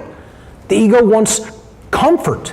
It doesn't want to look at something that it's uncomfortable with hearing and say, oh yeah, that's the way it is. You know, that for many people the ego has to be really broken down over time. All right? So this is why mind controllers always want to get up there and dress up the lie. See, what I do, this is how I dress every day. I'm not coming up here in a three-piece suit. I'm coming up in the way that I dress normally. Jeans and a t-shirt, okay? I'm coming up here, I'm going to speak to you in my normal, natural voice. I'm not going to put on some fake air about me that makes you, think of me as somebody I'm not, okay? But, news broadcasters, they want to put the most physically attractive person up there, the most sweet, pleasing, calm tones in the voice, okay? Because they're getting ready to sell you a bunch of bull. And they want the ego to accept it readily, so it goes past the judgment filter. It goes past the discernment filter. And then it gets nested in the subconscious mind, and then you're acting on it. without even understanding how it got planted there. That's how mind control works. So that newscaster can get up there and tell you all day long that 2 + 2 = 5. And she could say it in the most pleasant, sweet tones. It's still going to be a lie. And then the person who is completely enraged because, hey, there is rat poison in your drinking water, okay, that wants to tell you it just like that, right? That's somebody who's crazy. Look, he's telling us we're being willfully, deliberately poisoned by people who are running the water supply and who direct that process? Yeah. Okay? But you don't want to hear that because that made me feel bad. And then what can I do about that? How could I actively get involved in not having that done anymore? That takes effort. That takes work. That takes action. Well, it doesn't mean that it wasn't the truth. You could feel bad about the truth all you want. It's still true. And that's all that matters. So again, with my presentation style, it doesn't make one damn bit of difference how much you didn't like something that I said. If it was true, it remains true. Believing that we are somehow in the right to willfully ignore a message of truth just because the messenger is somehow distasteful to us is a symptom of total madness. It is a symptom of mind control and insanity and unconsciousness. And this is how people want to weigh truth. They don't want to actually look at the information. They want to look at it, say, do I feel good about that? Do I like that person? Do I like his voice? Do I like his mannerisms? Well then, hey, what he said must be true. I mean, how could there be any more logically fallacious way of thinking than that? And yet this is how many people think, unfortunately. And it's insanity. I don't care how much a lie is wrapped up. I don't care how much truth is disturbing. 2 + 2 = 5 is always going to be a lie. 2 + 2 = 4 is always going to be true. It still equals 4 no matter how it's dressed up or not dressed up. Next point, being awake means knowing the causal factors that have led to the current human condition and therefore knowing the solution to changing the current condition for the better. Causal factors. This is what I started explaining to people that was going to make my information that I was going to be bringing forward radically different than other people's. And on my radio show on day 1, I went on the air and I told people what I'm going to discuss here is causal factors. My show is called What on Earth is Happening, but I don't talk about daily current events. So people would think, well, isn't that an oxymoron? It's called What on Earth is Happening, but you don't talk about current events. No, because I talk about the causal factors that have led to the creation of the condition of what's happening on this planet. The underlying causes that lead to the effects that we experience. That's where power lies. So the laws of cause and effect. Every cause has its effect. Okay? You set a cause into motion, an effect will be generated. Every effect has its cause. Nothing happens just randomly or by accident. If it happens, there was a causal agency that led to that manifested condition. Everything happens according to law. Laws govern the entire universe. Okay? That doesn't mean free will does not exist within the universe. But events are happening due to laws. If we do something, there is a law that is going to determine what the effect is. Okay? If I hold this out and let go of it, it will fall because there is a law operating upon it. Cause and effect are often separated by time and space. This is why humanity has such a very difficult time understanding the relationship between their behavior and the state that is manifesting in their reality. Okay? So we are like this guy in this great image here. He's pushing that one domino over and he's saying, well, that didn't do anything to me. You know, imagine this as like a 10-mile track or something like that, you know? Oh, hey, push that over, nothing happened, right? Obviously, I can do that. I'm not affected. But he's staying right there. You can look at that as that's the earth, you know? And it's going to come back around, and he's going to feel the effect of that. Maybe not right away, but eventually. And unfortunately, this is how cause and effect work, especially with complex systems.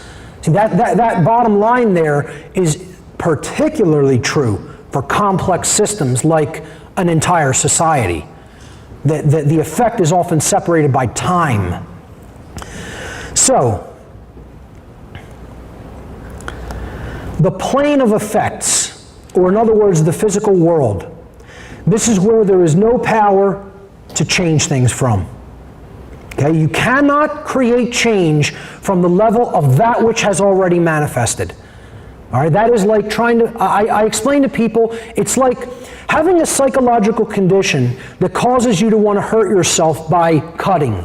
I don't remember the medical term for this, but there's a condition where people want to cut themselves with like razor blades. Okay? Very, very disturbing, deep underlying psychological issues going on in people that develop this. But think about this. What if we were all a society that had this horrible, mental incapacity that led us to wanting to cut ourselves, right? And then as a solution, the biggest product that was manufactured on that whole planet was bandages. Bandages are the answer. Every commercial, here's the 75,000 different, kinds of bandages that we manufacture and sell on this planet, okay? How insane would that be? It would be complete madness. Because the problem isn't the absence of bandages. The problem isn't having to manufacture more bandages. The problem is understanding the psychological factors that are leading you to want to cut yourself, dealing with those, healing that condition inside, and then there will not be anything that you will have to bandage. But we don't want to do that as a people. We want to focus on the effects. The plane of effects, or the physical world, is the realm where the manifested realities have already formed due to their underlying causes. The plane of effects constitutes that which has already occurred, or in other words, it's the truth already. It is the way things actually are. As such, no power to effect change lies here in the plane of effects, because that which has already occurred cannot unoccur, because it has become that which is, the truth. Human consciousness, however, as a whole, unfortunately, seems to be trapped or stuck upon the plane of effects, meaning that humanity largely remains ignorant of the underlying causes which they themselves have set into motion and which have led to the self-inflicted suffering in their lives. We are not going down to the root causal factors, in other words, the plane of causality. So, this gentleman here on the slide, he has a bad bellyache. He's sitting there, he's got a really bad bellyache. Well, that didn't just happen. That's an effect. There's an underlying cause. Here's what it was. We look at the plane of causality. Well, 20 minutes earlier, he was eating a whole bunch of GMO, horrible, high sugar, high starch foods. A lot of sweets, a lot of snacks, etc. That, he just loaded in gluttonously. And 20 minutes later, he had the bad bellyache. Well, it's a law. You do this one thing, you're going to get a particular result. You change that behavior, you'll get a different result. The plane of causality is the mental world. It is the realm of mind. This is where causes are set into motion prior to manifesting as formed realities. This plane of causality constitutes the causal factors, or the why, the underlying why, where all power is at, which underlie and precede all manifested things and events. All power to change things lies in this realm, the plane of causality, the mental realm, okay? Human consciousness must, quote, move away from the plane of the effects okay, just thinking about things in just physical terms, to the plane of causality in order for human beings to understand the causal factors of the conditions which they are collectively manifesting in their lives. Only when our consciousness goes to the causal factors will humanity ever be able to co-create their reality on a conscious level, rather than an unconscious one. So I'll give you an example. People constantly say to me, I get emails all the time, Mark, name names. Tell me who some of the higher level Satanists are in the world, who are the mind controllers. Well, who cares? Does it matter? If I told you a list of 50 names, and just let's say, okay, not telling anybody to do this, but just let's say some extremists went out and assassinated those 50 people because they look at them as the people who are causing all the negative things that are going on in the world. You really actually believe that would change anything in the world? You actually believe that would do one damn thing? It wouldn't change one thing, because there's 500,000 people that are mentally in the condition where they will readily step right into the position that that person occupied and do the same damn things that they were previously doing. And the machine will roll on as if nothing ever occurred. Because nothing changed in the mind. Nothing changed in the mind. And just doing something like that, rearranging the deck furniture on the Titanic, as the old expression goes. You're not actually changing any of the causal factors. You're thinking that somehow you're going to just do something in the physical world and then the problem is going to be solved when everybody's still thinking the same way. And that thought is what has led to the manifestation of the conditions that you say you don't want. But no, you don't want to actually focus on changing the thought processes. You want to change the physical world events, the physical world things and people.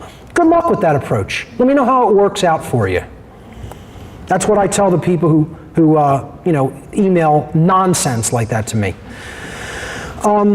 Here's again, whenever I make a graphic, I try to make it as simple as possible to convey the idea as easily as possible.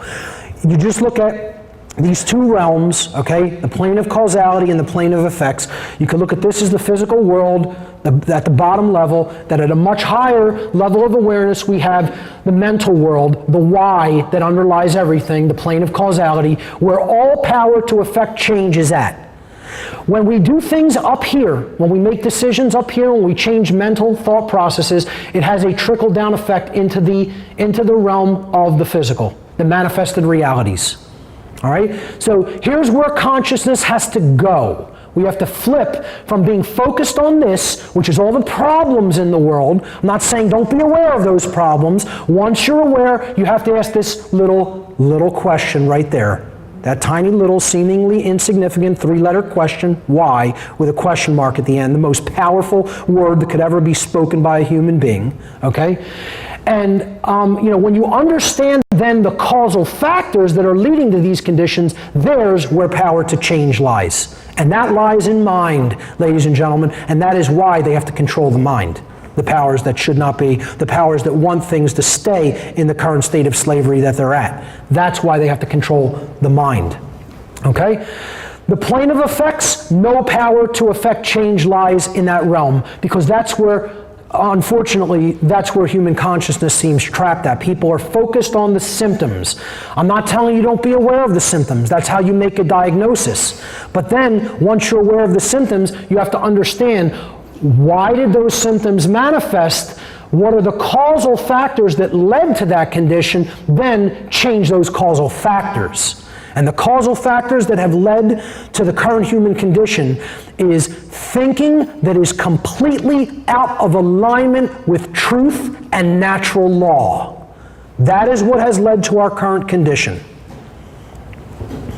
So when people ask the question, why are we going into a prison as a society? Why is the earth being more and more enslaved? Why are we losing freedom? Why is a totalitarian police state rising worldwide? It's not just here, it's everywhere. The causal factor for humanity's continuing loss of freedom is that humanity as a whole, in the aggregate, as a species, remains completely ignorant of natural law. That big realm of knowledge, that macrocosmic realm of occult knowledge that we talked about, we've largely been looking at the smaller realm, the individuated realm, the realm of mind, the realm of self in this first part. This part I'm going to start switching into what are these laws of nature that we have to be aware of, that are occulted, that are hidden from our sight. And that's the ultimate causal factor. Humanity's ignorance of those laws is what's putting us into a prison societally. And let me tell you something, you'll never hear about this in the New Age movement, because this is the most occulted knowledge on the face of the earth. And it is the solution. This is the solution to the current human condition of slavery, and there isn't another solution. Not because I'm presenting it, not because I say so, because it is the truth that is discoverable by any human being. Period. It is what is there. And until we do discover it as a species in the aggregate sense, expect more of the same. Expect more slavery. Expect more suffering. It will never change unless this causal factor, ignorance of natural law, changes. That's it. Now, let's talk about this point, and this is the last point until our lunch break. Being awake means understanding and living in harmony with natural law, the universal spiritual laws of morality. So, what are these laws? How do they operate? What is natural law? Now, I obviously cannot represent an 8-hour seminar today within this seminar, okay?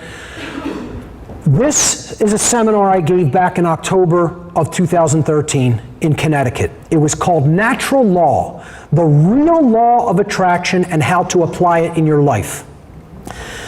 It's probably a seminar I'll be giving probably more times in the future, but I got it filmed really well professionally by Richard Grove and the Tragedy and Hope team, and it hit the internet in December, right around Christmas time. I think it hit the internet on Christmas Eve, actually.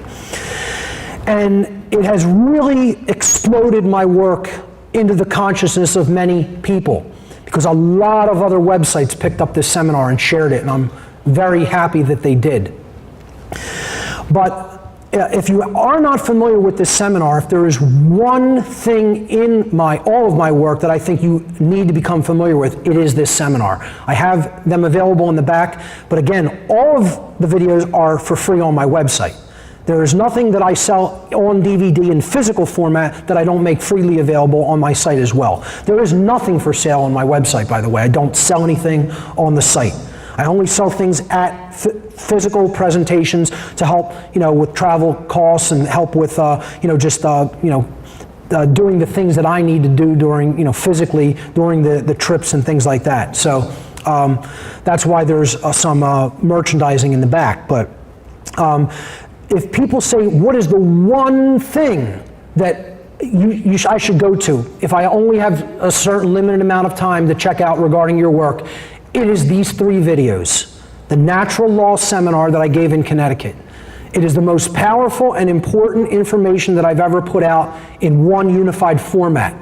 Again, if you can spend the time and attention on it, I always recommend my podcast From the Very Beginning, which lays down critically important foundational prerequisite knowledge, even to understanding natural law. So that's my big recommendation, but if you only can dedicate a little bit of time to the understanding of my work, the Natural Law Seminar is it. So, what is natural law? In a nutshell, okay, in a condensed form, natural law is the body of universal, non-man-made, binding and immutable laws which act as the governing dynamics for the consequences of human behavior. And I wouldn't even just qualify it as just human behavior, but the behavior of beings anywhere throughout the entire cosmos that have the capacity for holistic intelligence. So once physical evolutionary progression has moved beings up the ladder, so to speak, where they have a mind that is capable of grasping the difference between right and wrong, natural law applies to those beings. People always ask me, well, why doesn't natural law apply to the lion who takes down the gazelle on the in the plains of Africa? And I say, because a lion doesn't have a mind that's capable of understanding right from wrong the way your mind is capable of understanding right from wrong. That's why natural law applies to you and not the lion when it kills that gazelle. Okay? If you just indiscriminately go shoot an animal or a human being for no reason other than you want to and you want to take its life, natural law applies to you. Okay? But it doesn't apply to animals because they're living as just purely instinctual creatures. You are not just a purely instinctual creature. You have an instinctual component that is made possible by the R complex of the brain. And then you have the limbic brain, which makes emotions possible in the physiology, and you have the higher thought brain, the human brain, the neocortex, which makes us human and distinctive from the animal kingdom. Okay? And that's why natural law applies to human beings and all other beings with the capacity for holistic intelligence such as we have. That's not saying we are beings that are holistically intelligent. Okay? Because most people are not holistically intelligent. But all human beings, for the most part, have the capacity for holistic intelligence. I should say most human beings. Okay, what does it mean to understand natural law? So, natural law is the body of universal spiritual laws that govern the consequences of the behavior of beings with the capacity to know the difference between right and wrong. Understanding natural law means that you have developed conscience, and conscience is knowledge. People think of conscience as action. It is not action. Conscience is knowledge. Okay? Con in Latin means together or with, and science, knowledge, it comes from the Latin sciere. Sciere means to know or to understand. Okay?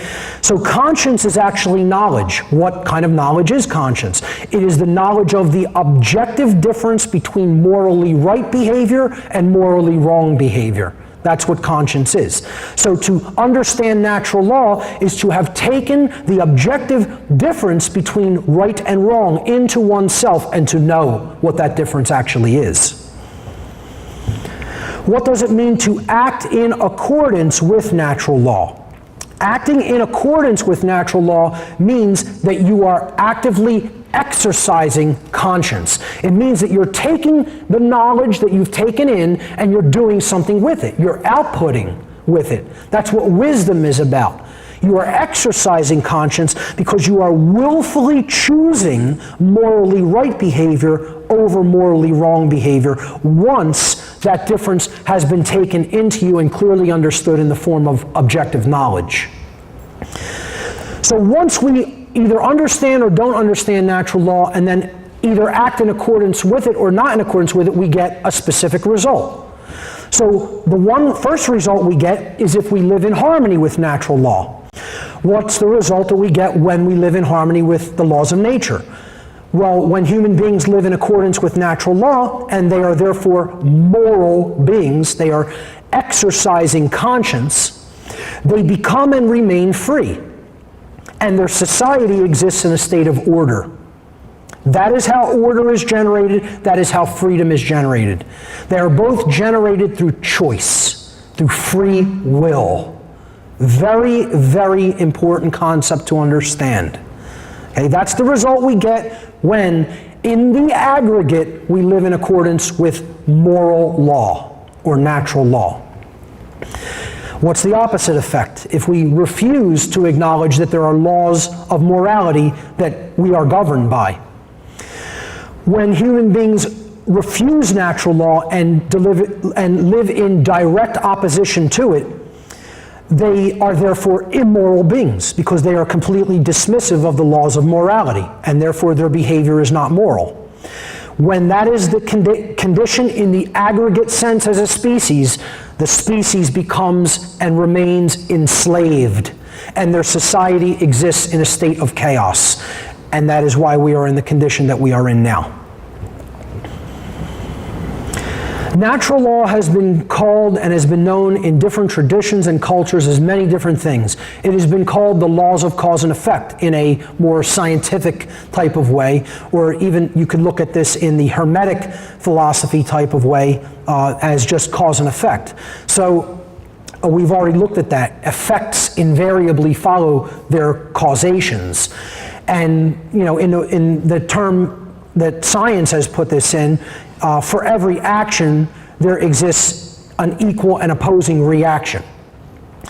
In the New Age circles, natural law has often been called the law of attraction. Unfortunately, they don't really give you the real law of attraction, which is what my seminar on this topic is about. How does natural law actually work to bring us the experience that we are having, and how can we change the reality, because we're ultimately collectively co-creating it. What some of the points that the New Age movement does get correct regarding the laws of attraction, however, is the energy that we emit or put out there is the energy that we attract. So if we're, most people who do understand conscience and have that knowledge within them are going to gravitate toward other good people and try to build on that. Most people who don't give a damn about conscience are going to be with other people that don't give a damn about conscience or right and wrong. Like attracts like. That is a true law of nature. Energy flows wherever our attention goes. And that doesn't mean that we give energy to the negative by putting our attention upon it. Okay? In other words, what's going to manifest in our world is the things that we're going to focus our attention on most of the time. So if we focus on our attention to understanding natural law, most people will begin to understand natural law, or we will, and then we could expand on that and we can get more and more people to understand it, and then a different result will happen. Energy will rearrange the physical manifested reality that we live in as a result of what we put our attention on. If we put our attention on total trivialities and nonsense, we're going to not understand what's really going on. We're going to be in a state of unconsciousness, and more of the same dynamic that we've been receiving that we say we don't want is going to continue to manifest. The law of attraction has also been stated, which I think is a very good way of putting it, is as one thinks, feels, and acts, so shall they be. And I would apply this in the aggregate sense. See, again, you have to always take it out of the realm of the individual, the individuated unit of consciousness, and apply it to the aggregate realm of consciousness. Too many people in the New Age movement refuse to do that. You are not individually co-creating your reality. We are all individually co-creating our shared reality in the aggregate. That's how the law of attraction works. So as we all think, feel, and act as a whole, so shall our entire society be. The natural law has been called moral law or karmic law, karma simply, in some Eastern traditions. And it states that you simply reap what you sow. What you put into the universe is what the universe is going to reflect back to you like a mirror mechanism. In the Christian tradition, it has been known as the Golden Rule. Stated in the affirmative, in the biblical sense, it has been said, do unto others as you would have done unto yourself. I like to word it in what I call the apophatic sense, which is the negative expression. And we're going to talk about apophatic inquiry a little bit and apophasis. But I like to state the Golden Rule as, do not do to others that which you do not want done to yourself. Then it becomes exceedingly more powerful and much less ambiguous, because everybody knows how they do not want to be treated or negatively or harmed. So if you don't want to be treated like that, don't do those things to other people. I look at that as the more powerful expression of the Golden Rule. But this is what natural law is, very simply, and how it has been known in different traditions. So many people will be familiar with some of these. That's why I wanted to list them. The way that natural law actually functions in our lives, I give people this expression chart. There's an expression of natural law, how it works, and then there's a positive manifestation of those expressions and a negative manifestation of those expressions. Okay? So, there's only two starting materials, starting forms of consciousness that we ever really work with. Either love, which is openness to truth, okay? Love is what I would call openness to truth. It is the force that allows consciousness to expand, to flower, to open up, all right? And then fear is the negative, generative polarity, the thing that we're using to create our reality with. All right, we're either using love or fear. Again, love, don't think of it in the terms of the ways we can look at love, right? The Greeks had three words for love. They had eros, which was romantic love, and that is not what I'm talking about here. It's not the love between a man and a woman, okay, boyfriend and girlfriend. Then there was philos, which is mental or fraternal love. That's also not what I'm talking about here. That's not the love between family members, brothers and sisters, or just liking something, okay, or even really liking something. I love that thing, you know? No. That's philos, so that's the mental realm. So you have romantic physical love, you have mental love, okay? So eros and then philos, not the kind of love we're talking about here. The third term that the Greeks and the Greek mystery traditions had for love was agape. Agape is what I'm talking about here in the sense of love. It is universal love. It is love for all. It is concern. It is true care, okay? It is opening yourself up to what is. It is opening yourself up to truth. It is expanding your own consciousness so that you can help others to expand theirs. That's what I mean by love, okay? The force that shuts that force down is fear. That's what generates unconsciousness. That's what closes consciousness down to learning and growing, all right? So then, once we either choose love or fear, there's an initiating expression, an initial event, an initial happening begins. And that's going on just underneath the surface after we make a decision whether we're going to open ourselves up to truth or shut ourselves down to truth. And how that manifests is whether either we become knowledgeable or we remain ignorant. Okay? So this is openness to truth, and therefore, if it goes into the initial expression, it becomes knowledge, which is the acceptance of truth. Now you know. Now you've taken truth into yourself and you know. Okay? If we don't do that by remaining in fear and unconsciousness, we are going to go into the state called ignorance, which is the refusal to accept what is, the refusal of truth. Okay? Then, after that initial expression, there's an internal expression. So we are going to become inside of ourselves individually what we've done in these first two steps. Have we opened ourselves up to truth, and have we then become knowledgeable? Well, if we do, we're going to understand our own individual sovereignty. Okay? And the word sovereignty means not a slave. That's what the word sovereign actually means. It comes from Latin, super, S-U-P-E-R, or S-U-V-E-R, which is where we get the first part, sover, okay? And that means above or beyond. And then the word reign in English comes from the Latin word regnum, which means the control or rulership of someone, okay? It comes from the Latin rex regis, which is king. Okay, so a sovereign is king or queen in traditional terms.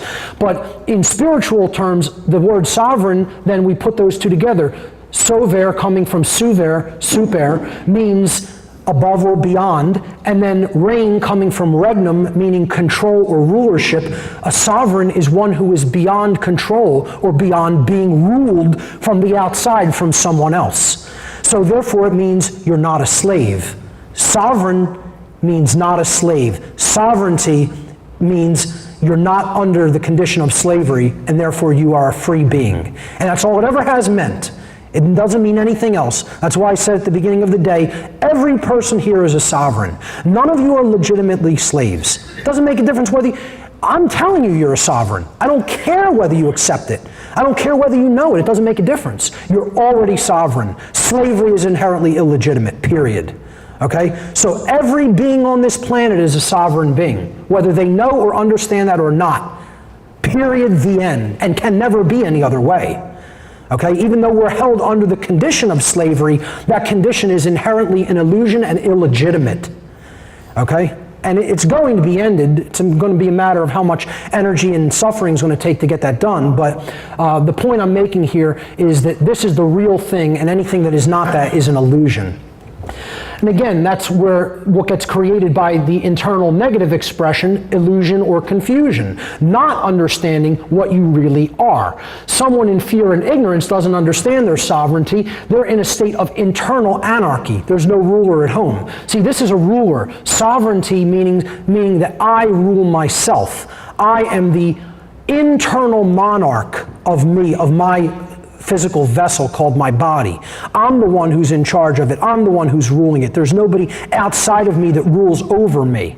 Okay? So the internal state of monarchy is very important. There needs to be self-control. There needs to be self-ownership. There needs to be self-rulership. All right? When you're in a state of confusion, there's no monarch at home. There's internal anarchy, which is a very bad thing.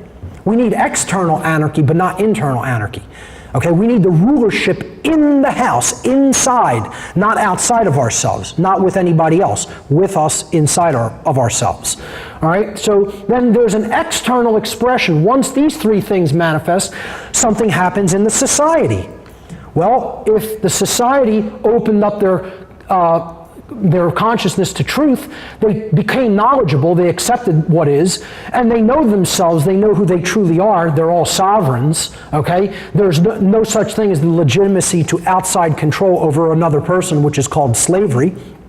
Then there will be true freedom in a society. That's the state of external anarchy, and I'll be breaking down what anarchy really means and is about later, okay?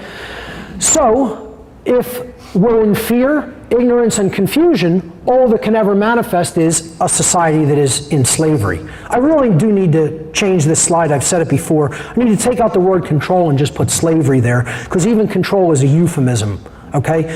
When we're in these conditions, it leads to nothing but slavery, which is the external control of other people by ever less and less, more and more centralized groups of other people, okay?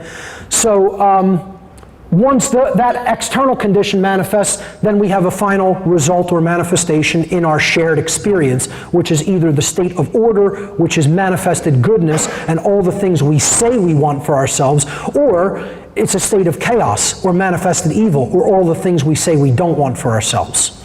That is how natural law functions, okay?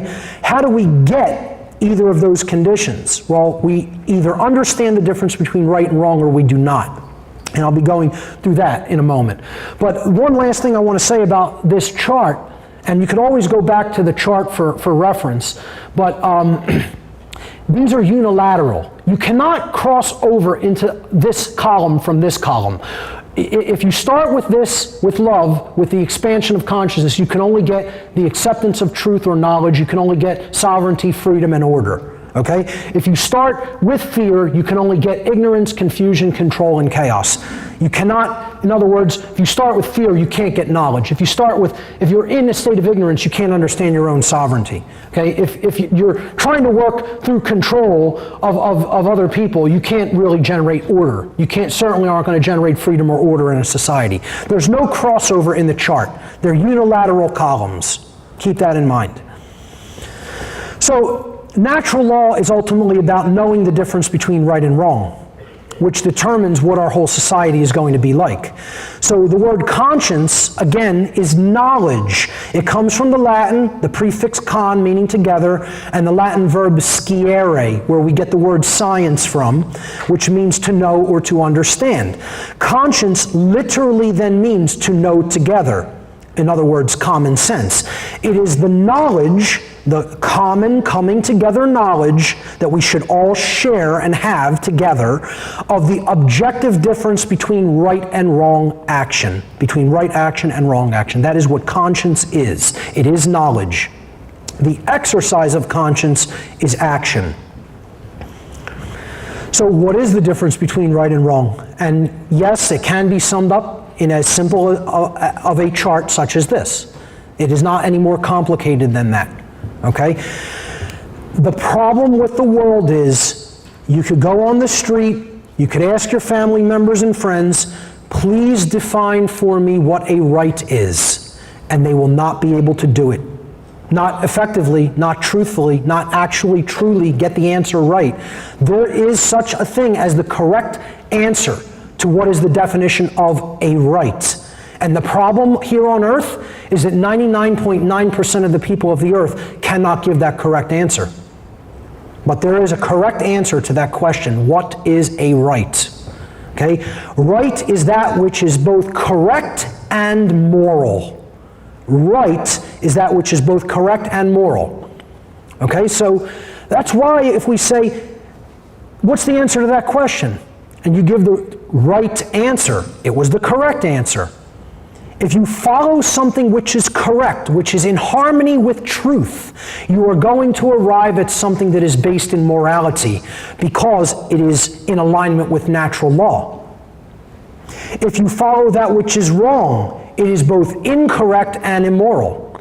When you give the incorrect answer to a question, you say, that was wrong, that's not the correct answer. But wrong, we also use the same word to mean immoral. That was a wrong behavior to do to your fellow human being. It was in opposition to natural law.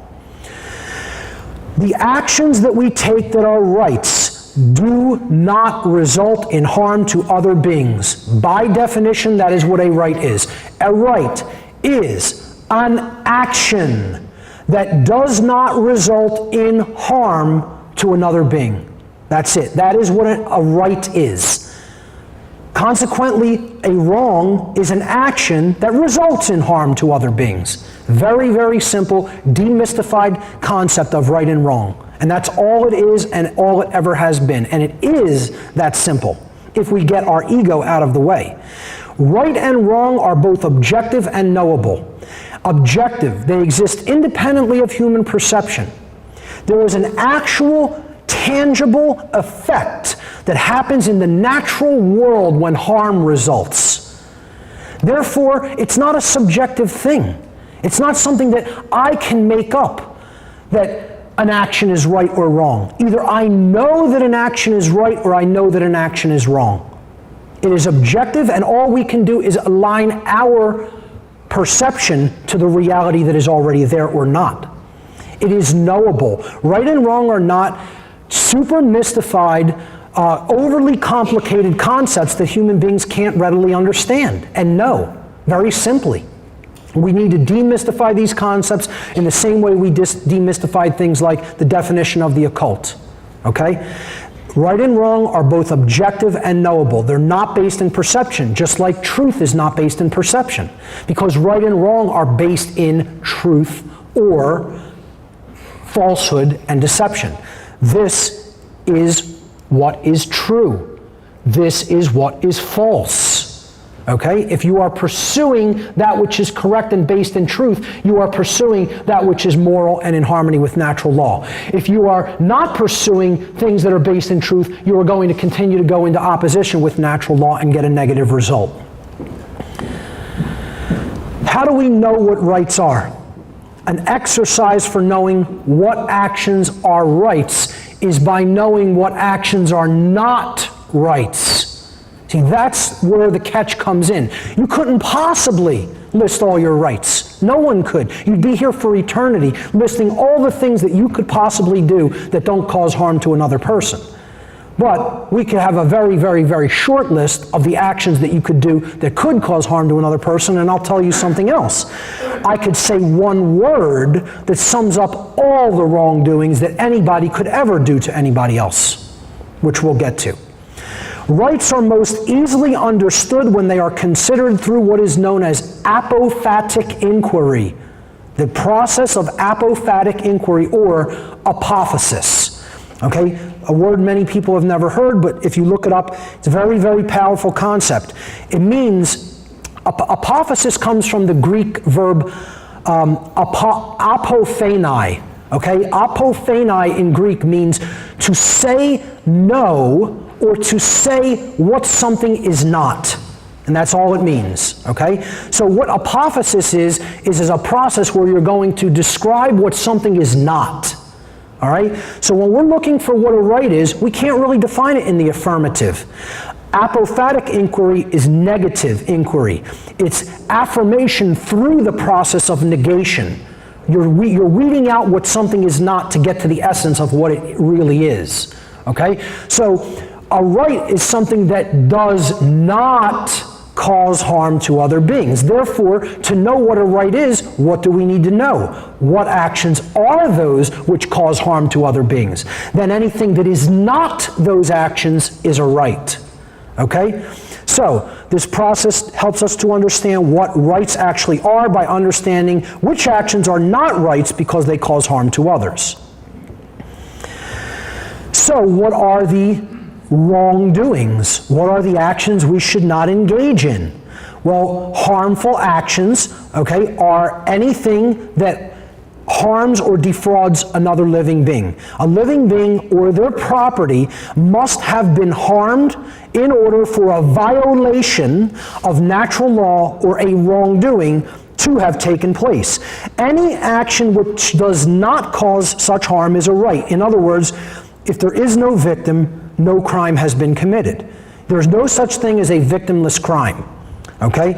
Harm has to have been committed, or harm or damage to someone's property. And again, we're going to talk about property and ownership in this section. It's very important to understand. The wrongful actions are a simple list: murder, assault, rape, theft, trespass, and coercion. And again, there are some people who will extend this a little and say willfully lying to another to deprive them of the understanding of truth could also be listed as a natural law transgression or a harmful action. I would agree with that. I'm sticking with the main 6 natural law transgressions that have been talked about traditionally or historically as wrong actions: murder, assault, rape, theft, trespass, and coercion. Okay? Every one of these shares something in common. Every harmful action that a human being is capable of taking is a form of theft. So when I said I could boil it all down to one word that describes all wrongdoing, the word is theft. Every person who is doing something that is harmful to another being is stealing something that is not theirs to take. And we could go through it. Just here's the list of harmful actions. You could think about this even through the lunch break and come back and see if you can find an action that falls into a harmful action that is not one of these things, okay? And in some form or fashion, it is a form of theft. No wrong action is not theft. All wrong actions are forms of theft, okay? Is murder theft? What are you taking when you murder? A life that did not belong to you. You're snuffing out incarnation and physical presence in a physical vehicle called a body that did not belong to you. That experience that being is having, they're in the physical domain, in the physical vehicle, that's their individuated experience called their life. That doesn't belong to you, that belongs to them. So you murder that being, okay, whether it's a human being or an animal being, you murder them, that's a wrongdoing. Assault, that's taking the physical well-being in the flesh, in the body, in the physical vehicle from another person. Well, my physical well-being is my property.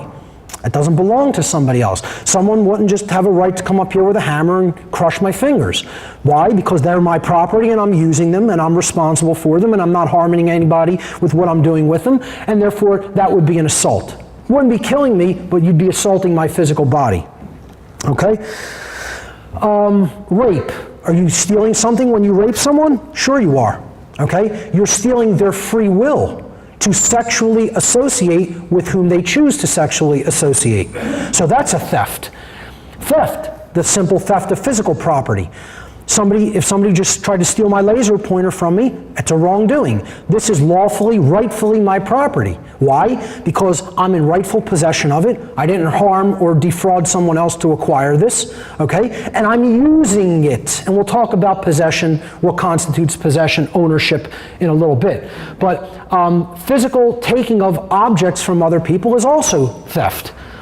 Trespass. Are you stealing something if you trespass in someone's home? Sure you are. You're stealing their security in their own living space, which you don't have a right to take from someone else.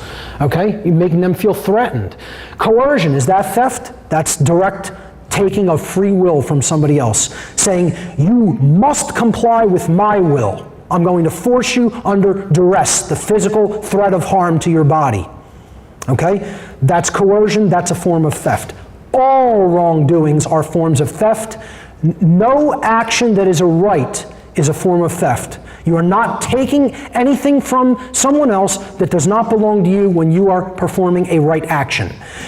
Every instance, 100% of the time that is a wrongdoing, a wrong action, you are stealing when you are doing it in some form or fashion. And let me just take that back one slide.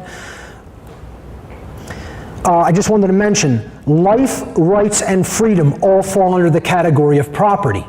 Okay? Someone's life is their own property, their rights are their own property, and their freedom is their property.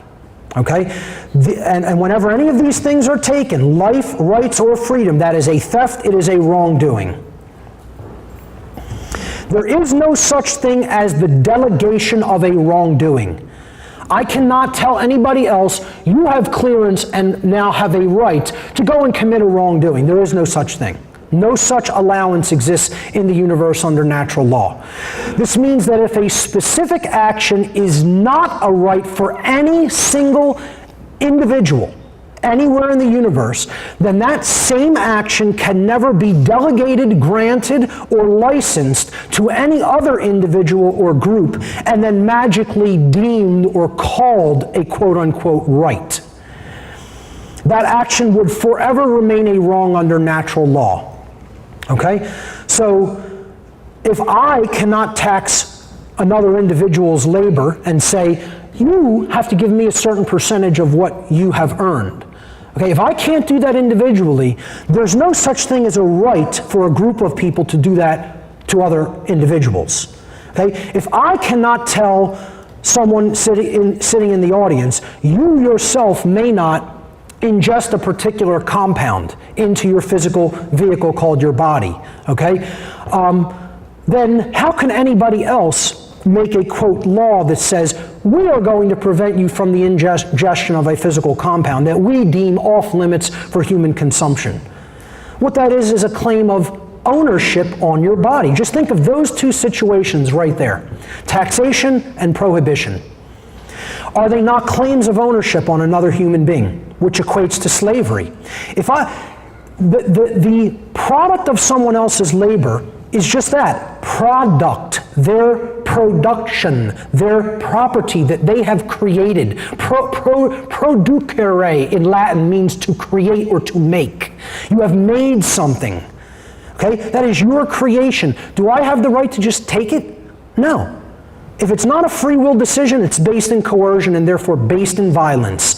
All taxation is based in violence. I don't care whether it's property tax, income tax, excise tax, corporate tax, death tax, you name it, all of them are violence.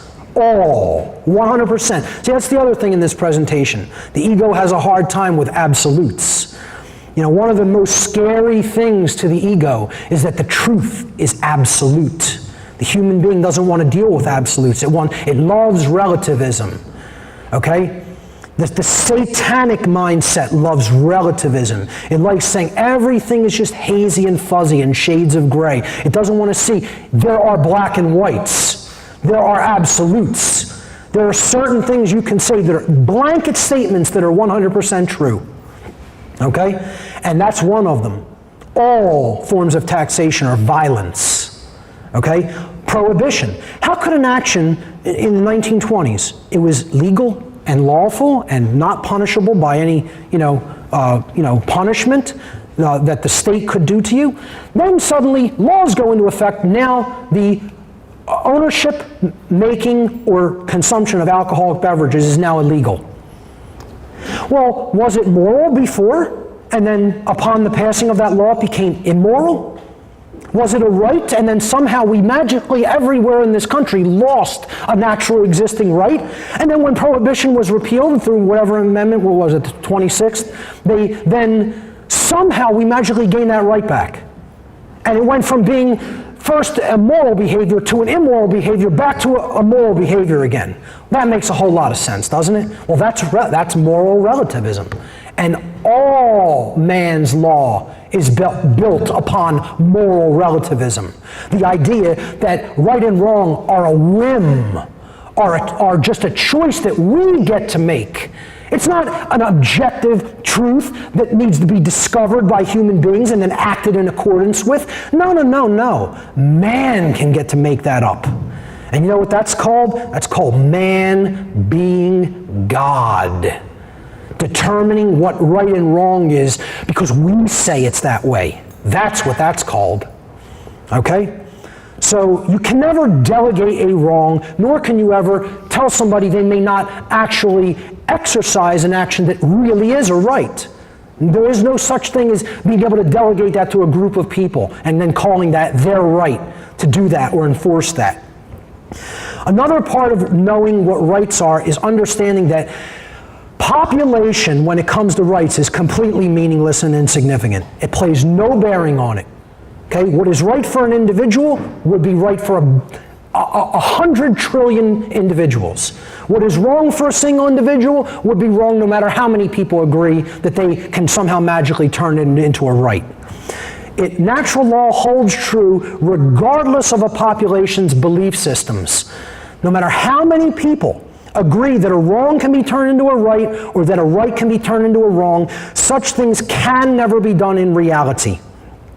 People can only believe in their erroneous mindset that they can claim such illogical reversals and that this will somehow magically make it so. Unfortunately, most human beings erroneously believe that it is somehow morally possible for them to quote-unquote create and quote-unquote delegate quote-unquote rights which do not exist, or to take away rights that actually do exist. And these things can never actually be done. We can only believe that we can do those things. And you know what? Most people believe those things can be done. I tell people the best example or exercise that you could go through mentally to understand what is a right or what is not a right when you're in doubt is to just visualize a scenario of an entire planet where there are only two people living on it. Two individuals living on a planet in isolation. If the behavior in question that you are trying to determine whether it is a right or a wrong, in that instance, okay, is moral for that person to perform upon the other, then it is a universal right. If in that instance, that behavior would be violence or coercive, or some form of theft, then it doesn't make a difference how many people endorse or engage in it. It's still violence, it's still theft, and it's still wrong. Okay? And it doesn't matter how many people believe otherwise. I could be the only human being in the entire manifested universe that believed that taxation was violence, theft, and wrongdoing. And it would still be the truth.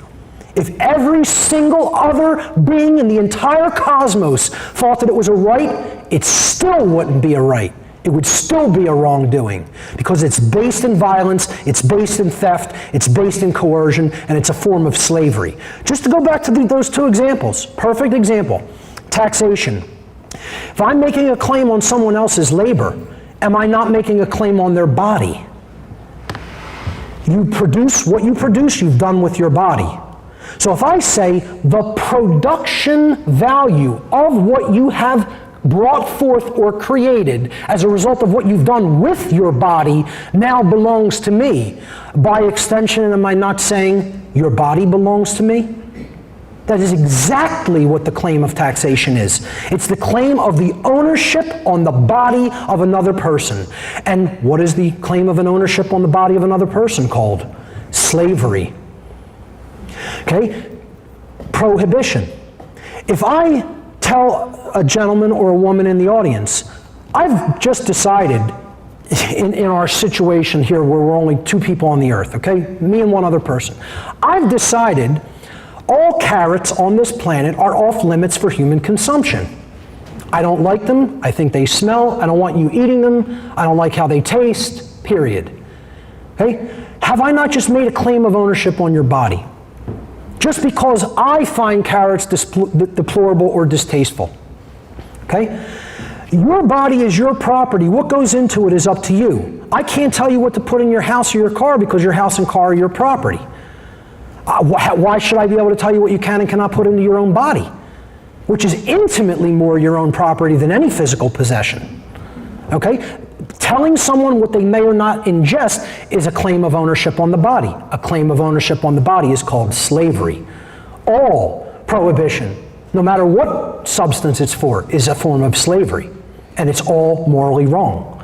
And that doesn't mean I'm telling you go bang heroin into your arm later on, okay? Because I would think that that would be a very unwise decision to make. I've never snorted a line of cocaine in my life. A lot of my friends think I'm weird for that, Wouldn't do it.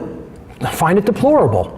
But you know what? I would die for another person's right to put that substance into their body if they so choose, even though I don't find it a good decision. You know why? I know what I own and I know what I don't own, and I don't own other people. So if you want to put rat poison into your own body by drinking the fluoridated water, that's your business. I think it's a bad idea. I think you should get a reverse osmosis system and get that crap out of your water, but hey, it's your body, So I think we need to understand and respect those boundaries, and that's the problem. Most people don't. Most people condone violence indirectly and think that they're moral. They believe they're moral people, and it's because they don't understand property and ownership. All rights are ultimately property rights. This makes the understanding of what we rightfully own and do not own of critical importance. Okay? You have to know what you own and you have to know what you don't own. All right? To own something, what does it mean to own something? To own a thing means that regarding that particular thing, an individual will maintain three things over that piece of property. And that is rightful possession, control of its usage, and responsibility for it. So why do I own this computer? Actually, I don't really own this computer. Barb does. I don't own a Mac laptop. I have a Linux laptop and I have a Windows laptop, but this is actually Barb's. Let me use a different example. This phone. Okay, so I do own this phone. Okay, so why do I own this phone? Well, I acquired it rightfully. I didn't take it. I didn't steal it from somebody. Okay, I didn't harm somebody to acquire this. Do I control the usage of this phone? Well, nobody else controls it. Other people's information isn't in here. My contacts are in here. My calendars are in here. My photos are in here. It's my information. I control what goes on in this phone, what is loaded into it, what is deleted from it.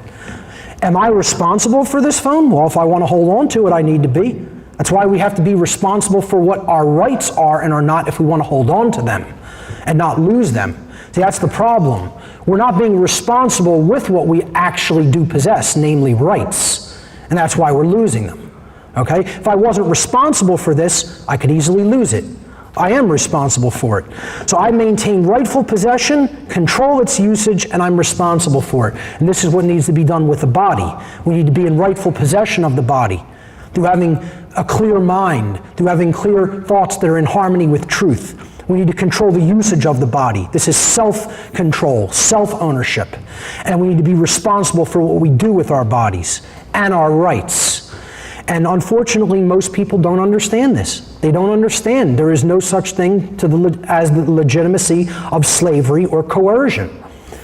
Other people don't own me. I own myself. No one else legitimately owns you. You own yourself and are responsible for yourself. All natural law actually can be reduced to a single spiritual law that I could state in two words. And this is the key to understanding everything that is going on here on the earth. And this is why the people of the earth are in the situation that they are in right now, because they do not understand this single spiritual law. And here is what it is. Don't steal. That's it. There's natural law. There's the 6 o'clock news edition soundbite, ladies and gentlemen. Don't steal. We're on the earth to learn what we own, what we don't own, and what actions we may perform that do not cause harm to others because they are a form of theft. Okay, that's what we are here to learn. And unfortunately, most people aren't getting the lesson. So again, I go back to that question, why is freedom dying? Remember we said the causal factor is that people don't understand natural law. And the reason for that, the main reason our species continues to experiencing a systemic and growing loss of freedom in our lives is because collectively the human species do not deeply understand ownership, what we own and what we do not own, and we continue to commit and condone theft. Commit and condone it. Even if we're not committing it, we're still condoning it. You know? Everybody in the history of humanity who has ever believed in government is condoning theft, and therefore not really living in harmony with the laws of morality. Because if you believe some people are the authorities that get to make up what right and wrongs are, called man's law, okay, which can be in opposition to natural law. If the people in that particular place don't understand natural law, which most of them don't, they can make all kinds of laws that are in opposition to natural law. Oh, we have plenty of them now, you know? And yet, people will say, you got to follow the law. Well, that's saying, well, I condone theft. I condone this person going and taking someone's freedom away because they're doing an action that isn't actually harming somebody else, but it's deplorable to me. I want to have it off limits for consumption. Okay? There is a law that governs freedom, and this is the last part of this section before we go to our break. And I'm pretty much right on time, which is odd, because I'm usually running way behind. There is a law that governs whether freedom manifests in a society or slavery manifests in a society. I call this simply the law of freedom. It sounds like an oxymoron, you know, law and freedom. But there is a law that governs freedom. Freedom, and here it is, this is it, stated right here. Freedom and morality are directly proportional. It is a mathematical law. A mathematical, spiritual law. Freedom and morality are directly proportional to each other. The aggregate amount of truth and morality that is present in the lives of the people of any given society as a whole is going to be directly proportional to the amount of freedom and order that is going to be found in that society. And it will be inversely proportional to the presence of chaos, tyranny, and slavery that is present in that society. So then the answer to, again, this is the key to understanding the human condition. If the human condition is chaos, if the human condition is tyranny, if the human condition is slavery, well, why has that manifested? Well, just write that law down. Freedom and morality are directly proportional. So then, if we have a state where we don't have freedom, what condition had to underlie that? What had to be the causal factor? Immorality. Immoral behavior had to lead to a condition of tyranny, slavery, and chaos. So the answer, can we as humanity in the aggregate be a moral people? And again, I'm not trying to say that's our nature. What I'm saying is that's the human condition that can be changed by an act of free will and by knowledge. By really deeply taking the knowledge of right and wrong into our minds and hearts and then exercising conscience, then we can change that condition. It's not that way permanently. We are not an immoral people permanently. But right now, humanity is an immoral species. Cannot be any other way. Cannot be any other way. Because the test for that, the actual observable conditions are the test for that, the proof of it. If you look at society and it's in a state of chaos, it's in a state of degradation, it's in a state of tyranny and slavery and continuing to go down like that, by definition, the people in the aggregate sense, it doesn't mean there can't be good people who do know morality within that society. It can't even mean there can't be a lot of them. But in the aggregate, the vast majority of those people, by definition, must be living in a moral life. By definition, by law, beyond just definition, by law, it must be that way. So if we want to change that condition, by law, the law of freedom, if you want more freedom, you have to understand the objective difference between right and wrong and then apply it in your life. And stop condoning the things that are in opposition to natural law, to the laws of morality. As morality increases, freedom increases. As morality declines, freedom declines. And we have to get out of this air of knowing that we are moral, the false illusion of thinking about what a moral human being constitutes, about what being a moral human being constitutes. That's altogether different than truly knowing the difference between right and wrong and actively choosing the right action over the wrong action in every moment of your life that you can do that. Okay? Those two things are completely different from each other. Believing someone is a moral human being is completely different than them actually being a moral human being. They're worlds of difference.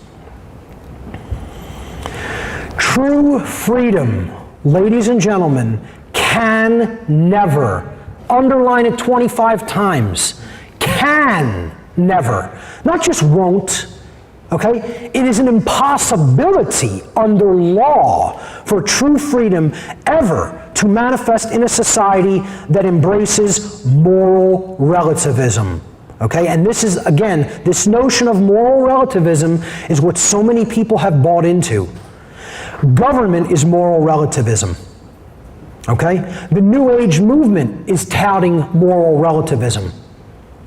And what moral relativism is, and then I'll tell you really what it comes from and is a part of, okay? Moral relativism is the idea that there is no objective difference between right and wrong behavior.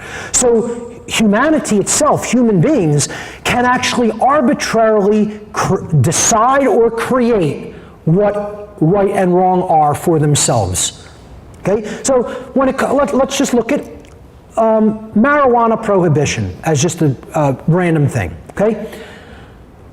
Is there such a thing as whether the ingestion, growth, sharing, selling of the marijuana leaf plant, the cannabis plant, okay, is a right or a wrong? Well, go back to the example. 2 people on the earth, cannabis plant. Could I ingest that? Or would somebody else have a right to stop me from ingesting that?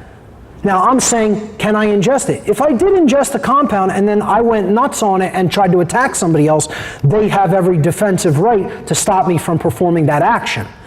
Would somebody have a right to stop me from ingesting a compound that they don't find somehow agreeable? Okay, because I may ingest that compound and take a nap. I may ingest that compound and sit and meditate on and contemplate life for a half an hour or an hour or so. I may ingest that compound and go for a swim, okay? The point is that person would not have a right to stop me physically by some form of force from ingesting something into my body. So the ingestion of that compound is a universal right because I own my body, it's my property, and I get to decide what gets put in it or does not get to put in it, okay? So if you make a law that says I am allowed to prevent people from the ingestion of a particular compound, is that in harmony with natural law or is it in opposition to natural law? It's in opposition to natural law. So then could man's law possibly be based in moral objectivism? Absolutely, completely impossible.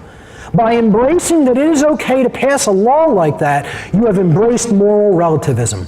And the fact that society isn't in an outcry against that, and believe me, I think there are many other wars that we could wage other than just waging the war against the war on drugs, okay? I think the real war has to be the war in truly getting out of mind control and understanding the difference between right and wrong personally. But the fact that there is no moral outcry about all drug laws, about all tax laws, okay? is proof that people are entrapped in a state of moral relativism in their own minds. And this idea is satanic, okay? And I'm not asking you to believe that. I'm telling you because, again, my background comes from dark occultism. I know what I know largely because I worked with the people who are in control of the world for 10 years of my life. And I'm telling you, moral relativism is one of the main foundational tenets of Satanism. It is one of the foundational tenets of the satanic religion, which is what's ultimately controlling this world. All right? If you embrace moral relativism, the idea that man gets to decide what's right or wrong for himself, you're going into a prison. And you're staying there. That is the law of freedom. Get used to it and get over it. Understand that that's just how the universal laws of consciousness work. And as soon as we understand that, we'll start building a world that's going to be increasing in freedom because the people of that society will be increasing in true morality. Moral relativism is guaranteeing the slavery of the human species. It's a very dangerous trend, and it's not just being propagated by the powers that should not be in this world, or the dark occult. It is being propagated by the so-called New Age movement. The claim that the difference between right and wrong, it's dualistic. Mark, you're being so dualistic. No, I'm exercising discernment and judgment over what will move us forward as a species and what will not. Over what will lead to freedom and what cannot lead to freedom. Such thinking, moral relativism, is the very dynamic that is enslaving our species. And until we are out of it, we are not going to be out of the chains that bind us. Ladies and gentlemen, I'm going to take a break right there. That's the end of our first section. Thank you.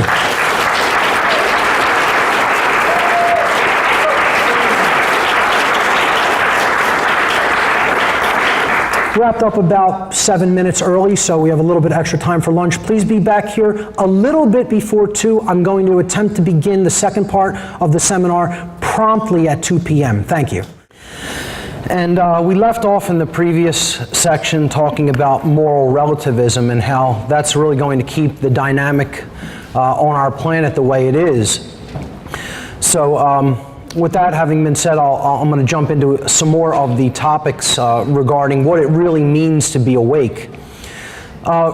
This past section that we just completed here with an explanation of what moral relativism is and what it basically brings into manifestation has been all about natural law. And a huge part of what understanding natural law means is about balancing what I call the two principles or pillars of enlightenment. So being awake means knowing and living both of the pillars or the principles of enlightenment, both the sacred feminine principle of non-aggression and the sacred masculine principle of self-defense. And this is actually a part of what it means to understand natural law as well. To understand these two principles, we have to become very, very, very clear about a specific dichotomy or difference that is very real and exists in the natural world. And when people talk about these two concepts, they often speak about them as if they are equivalents of each other. And I can absolutely assure you they are nothing of the kind. They are not equivalents. They are actually, people use them interchangeably often, and that's a complete logical fallacy and an error. In fact, these dynamics that you're seeing here on the screen are complete diametric opposites to each other and should never be spoken about interchangeably or as if they are the same thing. Force and violence are opposites from each other. Violence is something we should never ever be engaged in. But that does not mean that there aren't times when there is an appropriate usage and a rightful usage of defensive force. And force should always be used in a defensive capacity only, not for aggression. So violence, the key thing to keep in mind when you try to understand what violence actually is, not what people say that it is that this key thing right here. It is the immoral initiation of physical power to do something, to coerce, to compel, or to restrain.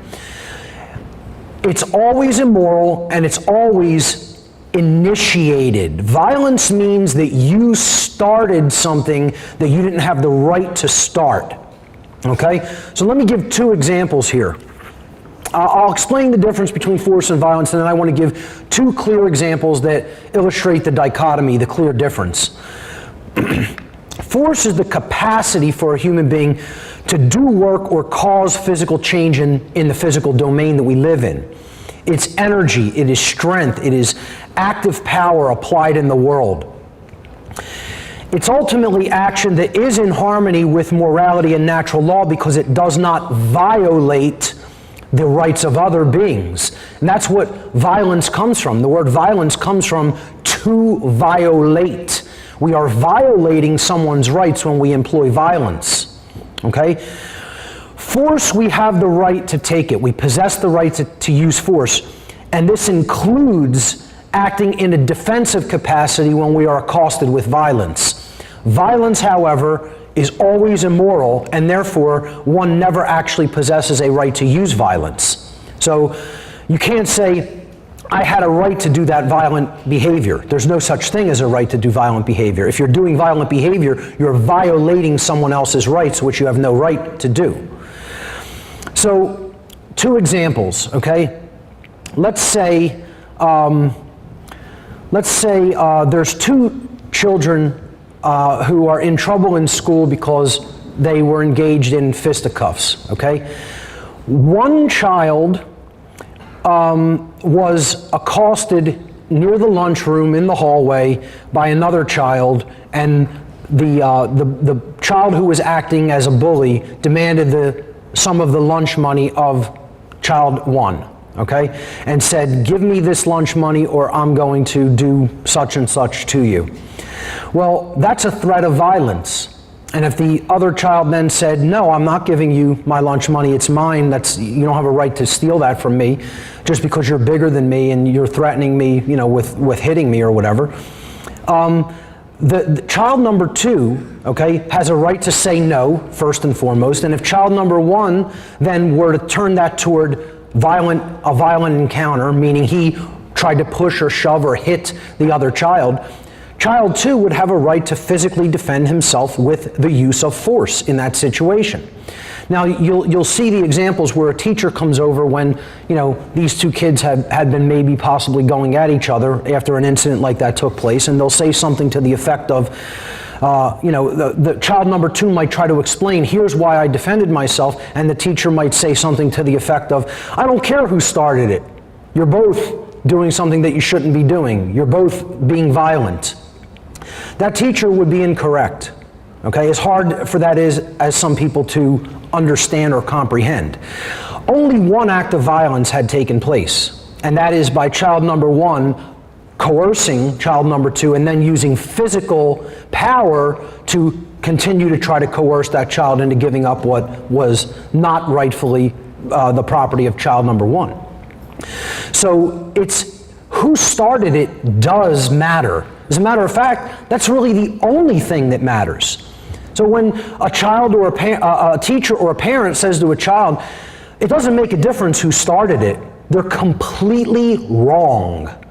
All that matters in an encounter that involves physical force is who started it.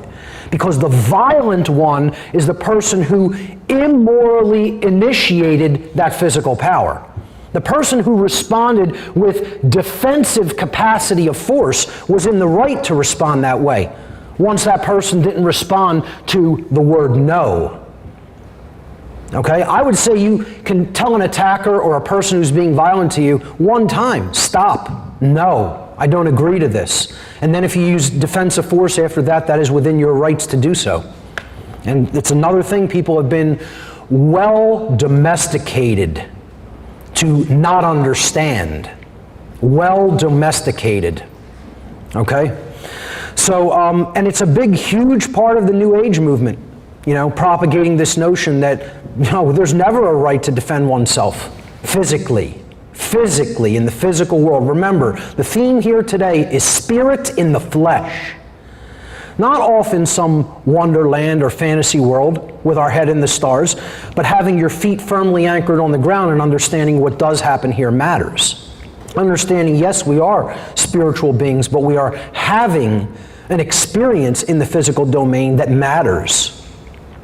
So this simple chart illustrates this difference very clearly in that when you're using force, okay, in a defensive capacity, that's only when you are responding to a situation where someone had already immorally initiated violence against you. That's when you have that right to use defensive force, and that right always exists. Violence, once again, you never possess the right to take it because it is always starting something that you had no right to begin. That's the key point to keep in mind. Violence is the initiation of physical power in an immoral capacity. Now, here's another example. You say to people, consider the sport of boxing. Is boxing violent? And most people will say, yeah, boxing is very violent. And I'll tell you, no, boxing is not violent at all. There's no violence engaged in the sport of boxing at all. Okay? Boxing is a forceful competition between two willing participants. If you look at the action that's involved in boxing, tell me where the coercion of free will comes into the picture. Do both participants agree to be there? Dog fighting is violent. You know, those dogs don't have that choice. They're thrown in there and made to perform that behavior essentially by putting them together in an unnatural way. Okay, that's violence. People doing that to animals when they have no right to do that. Boxing, however, is two people using their own free will capacities to decide we're both going to participate in this. So if rights aren't violated, violence hasn't occurred. And this is the danger of the obfuscation of the definitions of words. Most people cannot tell you the difference between these two things. They think they're equivalent. Okay? And hence, when somebody even uses that term, boxing is violent, this further obfuscates the difference in people's minds. So, it would be a very, very difficult thing to decondition people from saying boxing is violent, but to know it in your mind, it is not. It is a willful engagement in a participation of a competition that involves the usage of force by both sides. But since no one's rights are being violated in that competition, it is not violent. Okay? The two pillars of enlightenment are about understanding both the sacred feminine principle of non-aggression and the sacred masculine principle of self-defense. No enlightened or awakened human being, okay, only has a halfway understanding of these. The understanding has to be total. It has to be complete on both sides, on both principles, for someone to consider themselves truly awake. The sacred feminine or non-aggression principle is the first pillar of enlightenment. It states, do not engage in violence. Very simply. Can't get any simpler than that, because violence is always immoral. You never have a right to engage in it. Okay? In other words, do not immorally initiate the non-rightful use of physical power to coerce, constrain, or compel the rightful physical behavior or free will choice of another sentient being. That is the non-aggression principle. Don't attack someone else. Don't stop someone else from engaging in their behavior if their behavior wasn't violent. Okay? Now, that has to be, now, most people who are of a more religious mindset or a New Age mindset grasp this one. They get it. And they usually teach that one to other people as well. So they don't have a problem with that one. But many people have a problem with the second part of this, which is the sacred masculine principle of self-defense. And there's a reason that this is so something that is so ingrained in the population, because dominators, controllers, the people who claim that there are authorities, want to claim that they have a 100% monopoly on the usage of physical force, that no one else may engage the usage of physical force in a defensive capacity as a right which they naturally possess, that you have to defer to someone else and beg them to do that for you if you're accosted by violence. The second pillar of enlightenment is the sacred masculine principle, also called the principle of self-defense. This principle states that sentient beings have the inherent right to use force to defend themselves from violence that is conducted upon them by another. Inherently, you possess that right already. Every person here possesses that right. If someone were to start treating you violently, attacking you, using aggression against you, coercing you, trying to put you under duress or threat of violence if you did not comply with their will, you have a right to physically defend yourself. I would say you first have the right to say no to that attack, and then if the attack continues, then you have a right to put it down by whatever amount of force required to do that. So, halfway understanding about either of these principles will not result in freedom. Anybody who is only understanding of one half of this equation is still asleep. They're still unconscious. And I look at two large groups of people that don't understand half the equation. So you have what I call the My Freedom Movement crowd, okay? These are the people that advocate supposedly for freedom, but really it's all about their personal interests, okay? It's about my country, my political party, etc., okay? It's not about freedom for everybody, you know? It's not about freedom from suffering for all beings. It's not about freedom from ignorance. It's about, what are my interests? I support that, and if I am stopped from somehow doing that, then, now, I become an activist. Not because I'm here to do what's right and support natural law rights, because many of them don't even understand that. So they often leave out the non-aggression principle, the sacred feminine principle, because you'll see these people still advocating for imperialism and war and aggression in other places that serve American interests, So they're leaving out compassion toward others in many cases because those others happen not to be just like them. So I don't call them the freedom movement, I call them the My Freedom Movement. They're very different than the freedom movement, which we don't really have one. The opposite side, and that would be, of course, we're talking about left brain imbalance in those individuals, right? Now, you see the right brain imbalance manifested in, of course, the New Age movement. The New Age movement are other halfwayers, okay, that leave out the sacred masculine principle of standing up for your rights, standing up for your inherent right to defend yourself, saying no to violence, and using defensive force if necessary to defend yourself from it. These people want to leave that out of the equation and say, no, it's always about being passive.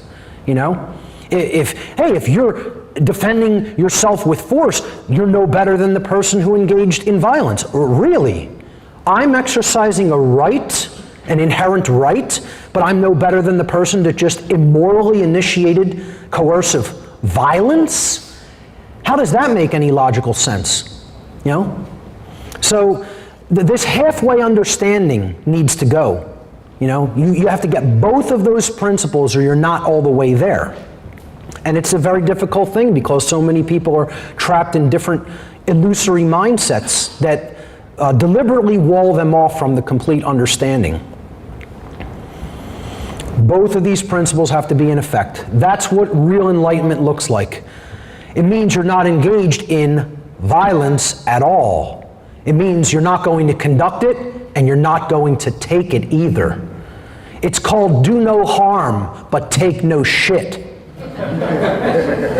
That's what real enlightenment is about. Defensive force is not violence. It is a right. It is a natural, inherent right. So if this thug accosts me on the street with a handgun, and I happen to be carrying my own, all I would have to do is ask him one time, stop, you have no right to do what you're doing. And then if he refused to stop and I beat him to the draw, that's my right. I don't have to choose that right. I could allow him to continue to do what he's doing. That's also a right. I think it doesn't make much sense. I think you're not really engaged in any true, and see, I don't think you're really engaged in any true self-love if you would just allow violence to be conducted upon you unchecked and unanswered. I don't think that involves real self-respect. People always give me the argument that, well, you're so attached to things that you would shoot somebody over trying to rob your things? No, I'm not attached to things at all. I'm not attached to material possessions at all. It's not about the material possession. It's about someone just threatened my life, which isn't theirs. It doesn't belong to them. You know? That they would care so much about things that they're going to put my life in the balance by pointing a weapon capable of killing somebody at my face or body, and that action's going to go unchecked. You know, that doesn't make much common sense to me. But would it be a right to just let it go? Yeah, it would be a right, because you're not harming someone you had no right to harm. But would also taking that person out if they refuse to stop be a right? Yes, it would. Because I'm not harming someone that is undeserving of harm. That person has abdicated their rights to remain unharmed once they've performed an action like that. Therefore, I have a right to respond defensively with whatever amount of force would be required to put that action down. Okay, and I know that is a right. I'm not asking you to believe my position. I'm telling you that's the way it actually is in reality. I know that truth. Okay? People who are awake know that is a truth, because they have integrated the sacred masculine in with the sacred feminine principle of non-aggression. They need to be wed. They need to be wed in sacred union. That is the sacred union of alchemy right there. It's not about blending metals. It's not about, even blending, mystical forces or anything like that. Alchemy is about the marriage between those two sacred principles and bringing them into perfect union and balance with each other, such that you are not aggressing against others and you are not willing to accept aggression upon yourself. That's what real self-love and self-respect is about. So, does violent behavior suddenly become a quote-unquote right when government does it? Does that somehow make it a right? Can people delegate violence to a group of individuals and then somehow magically it turns into a right when it was a wrong a second ago? And when government wages theft through taxation, coercion through taxation, that doesn't somehow equal violence? If they try to shut down free speech and assembly, this happened in the state of Pennsylvania, where I'm from, right there. Okay? People gathered to protest the G20 conference coming into Pittsburgh, and the city of Pittsburgh with the police, the whole city council in collusion with the police of that state, and every one of them went along with it like good Nazis, shut down free speech in the whole city, saying, we are suspending the right to assemble. No one can be on the street and protest. No one can be on the street and speak.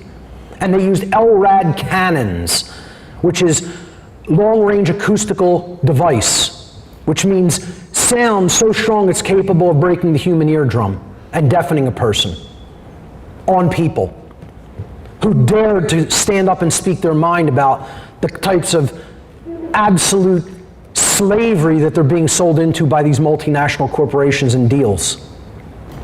And they would dare to have told people, you can't be on the street and gather and speak, taking away your first inherent right of free speech and communication with others. But that's not violence, because somehow they have the right to do that. A group of people can get together and give people a magical right that doesn't exist for anybody else. Being awake means knowing ultimately that the whole entire concept of quote-unquote authority is inherently illegitimate, because it is based in coercion and violence, and that quote, government is nothing but a euphemism for slavery. It always has been, it is now, and it will always be slavery, regardless of what anybody thinks about it. Once again, that's not my opinion. I'm not asking you to believe me. I'm telling you that's an eternal truth.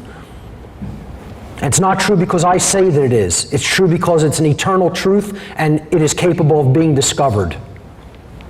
But the problem is we're so mind-controlled, most people won't accept that. How does man's law differ from natural law?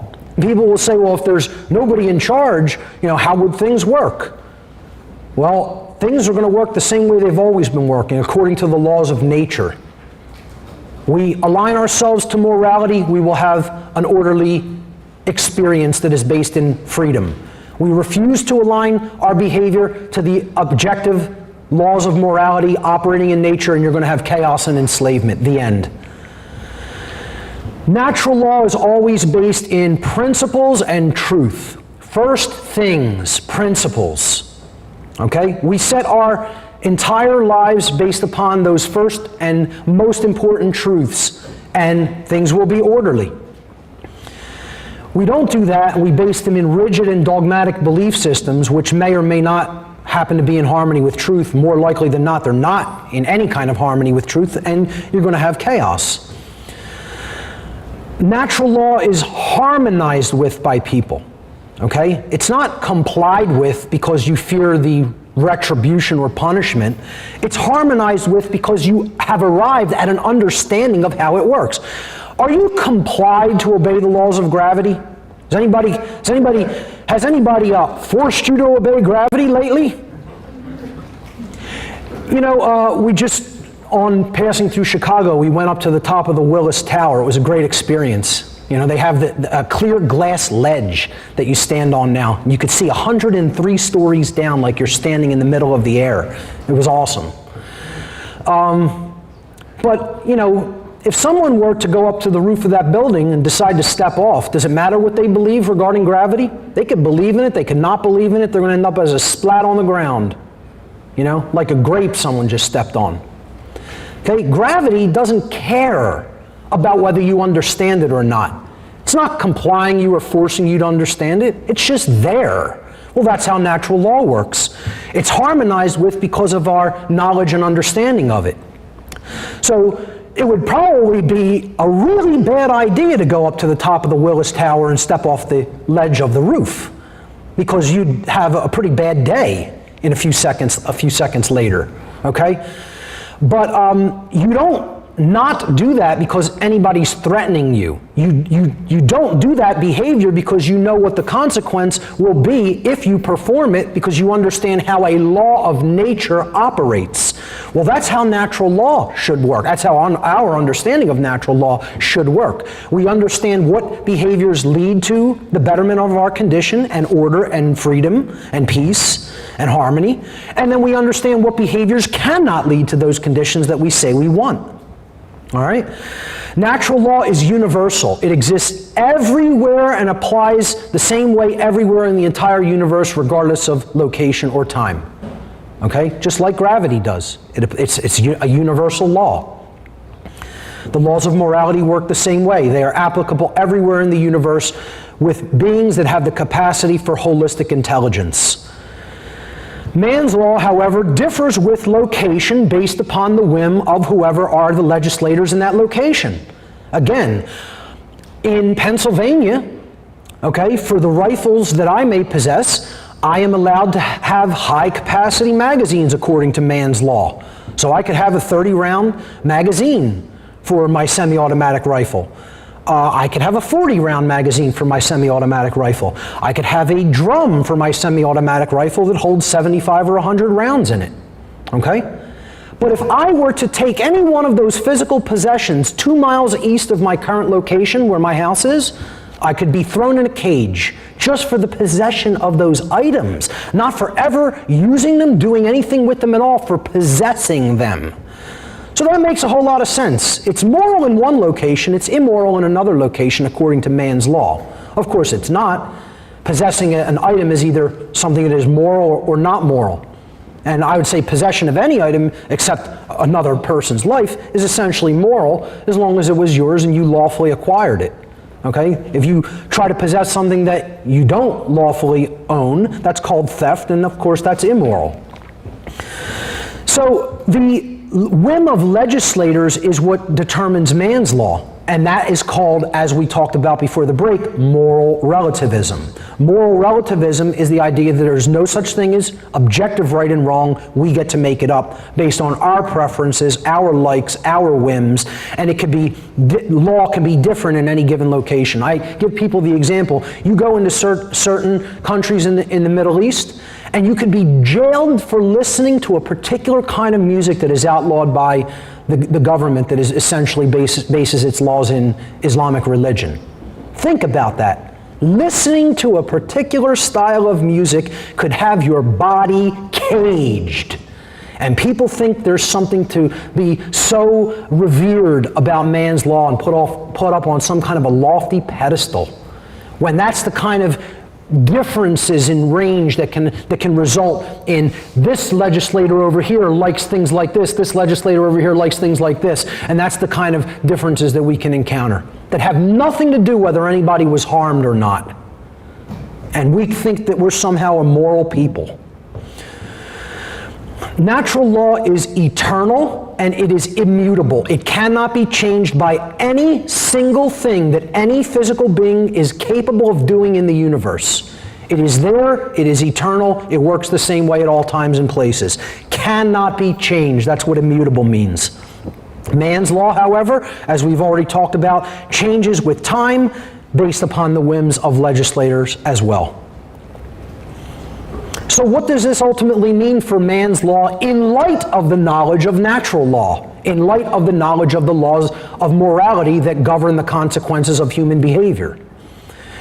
Well, if it will apply some simple if-then logical statements to it, okay? If a particular man-made law happens to be in harmony with the laws of nature and morality, then just think about it logically. That means that it's redundant. It's like writing down on a piece of paper, the sun, as observed from the earth, rises on the eastern horizon and sets on the western horizon. Well, that's true. You writing it down had no effect on its truth or not. Okay? This is what man's law does if it's in harmony with truth. It's just a redundancy. You're stating what is. You're just writing down, stating the truth about what is. So that's not changing it. That's not doing anything to change it. Okay? But think about the opposite, okay? If it is saying that you must do something or must not do something, okay, and that's out of harmony with natural law, you must turn over the product of your labor. That's violence. That's not in harmony with natural law, yet that's stated in man's law, okay? And you must not put this particular substance into your body even though you're not harming anybody by doing it, and therefore it is a right, okay? You can never actually reverse the condition of morality or immorality that is inherent in those actions. The action still remains either inherently moral or inherently immoral. So if it's in harmony with natural law already, it's stating a truth that is already inherent, it's stating a truth that is pre-existent, and it is therefore self-evident. Therefore, that particular law would be irrelevant and unnecessary, just like writing down on a piece of paper, the sky refracts blue-colored light to the human eye when it is a, cloudless day. Well, that's a self-evident truth, okay? No, writing that down doesn't change the fact that that's what is. Same thing when it comes to man's law. If a particular man-made law is in opposition to natural law, as we've briefly talked about, then it follows logically that it is both false, meaning that it is incorrect, okay? And it is immoral, meaning it is actually doing something that is harmful or supporting something that is harmful, or in other words, wrong. Therefore, that law can never actually be legitimately binding upon anyone. Not legitimately. People think that it is, but it's not legitimate. See, what somebody believes versus what actually exists in nature are two different things. All right, so we've looked at the example, man's law is in harmony with natural law. It's a redundancy, and therefore it is irrelevant. If man's law is out of harmony with natural law, it's always false, it's always immoral, and it can never legitimately be binding upon anyone, and so forth. It's also irrelevant and unnecessary. There is always equality under the laws of nature. It doesn't discriminate. It doesn't change based upon whether you understood it or not either. I give the example. Parents take a toddler, in their terrible twos on a picnic, maybe at a national park, and the toddler wanders away from the picnic table and goes and wanders near a ledge that's maybe 100 feet tall. Well, gravity doesn't care whether that youngster doesn't understand law and how it works. If she steps over the edge, she's going down. It doesn't say, oh my God, look at this cute little girl in her sundress on a beautiful Sunday afternoon. I have to suspend the law of nature because we can't let that wonderful little girl fall. It's an impersonal force. Natural law isn't somebody standing there with a clipboard saying, let me take all these factors into account and then decide what to do. It's a computer program that's running in nature. It gives you unwavering results based on the input. You program the right code into it, it gives you the result you want. You program the bad code into it, it gives you the opposite of what you want, unwaveringly. And that's just how it works, and there's nothing personal to it. It's not a personal force. That's what people have to understand about the laws of nature. They don't care about you. They don't care about you.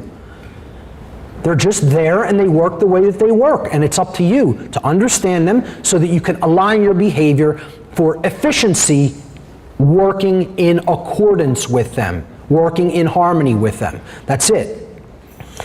So natural law is the same for everybody. It doesn't apply to specific groups differently. Every single individual everywhere in creation has the same rights.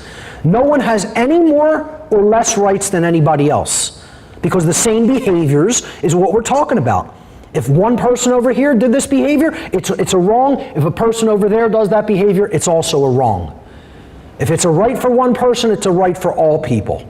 There's perfect equality under natural law.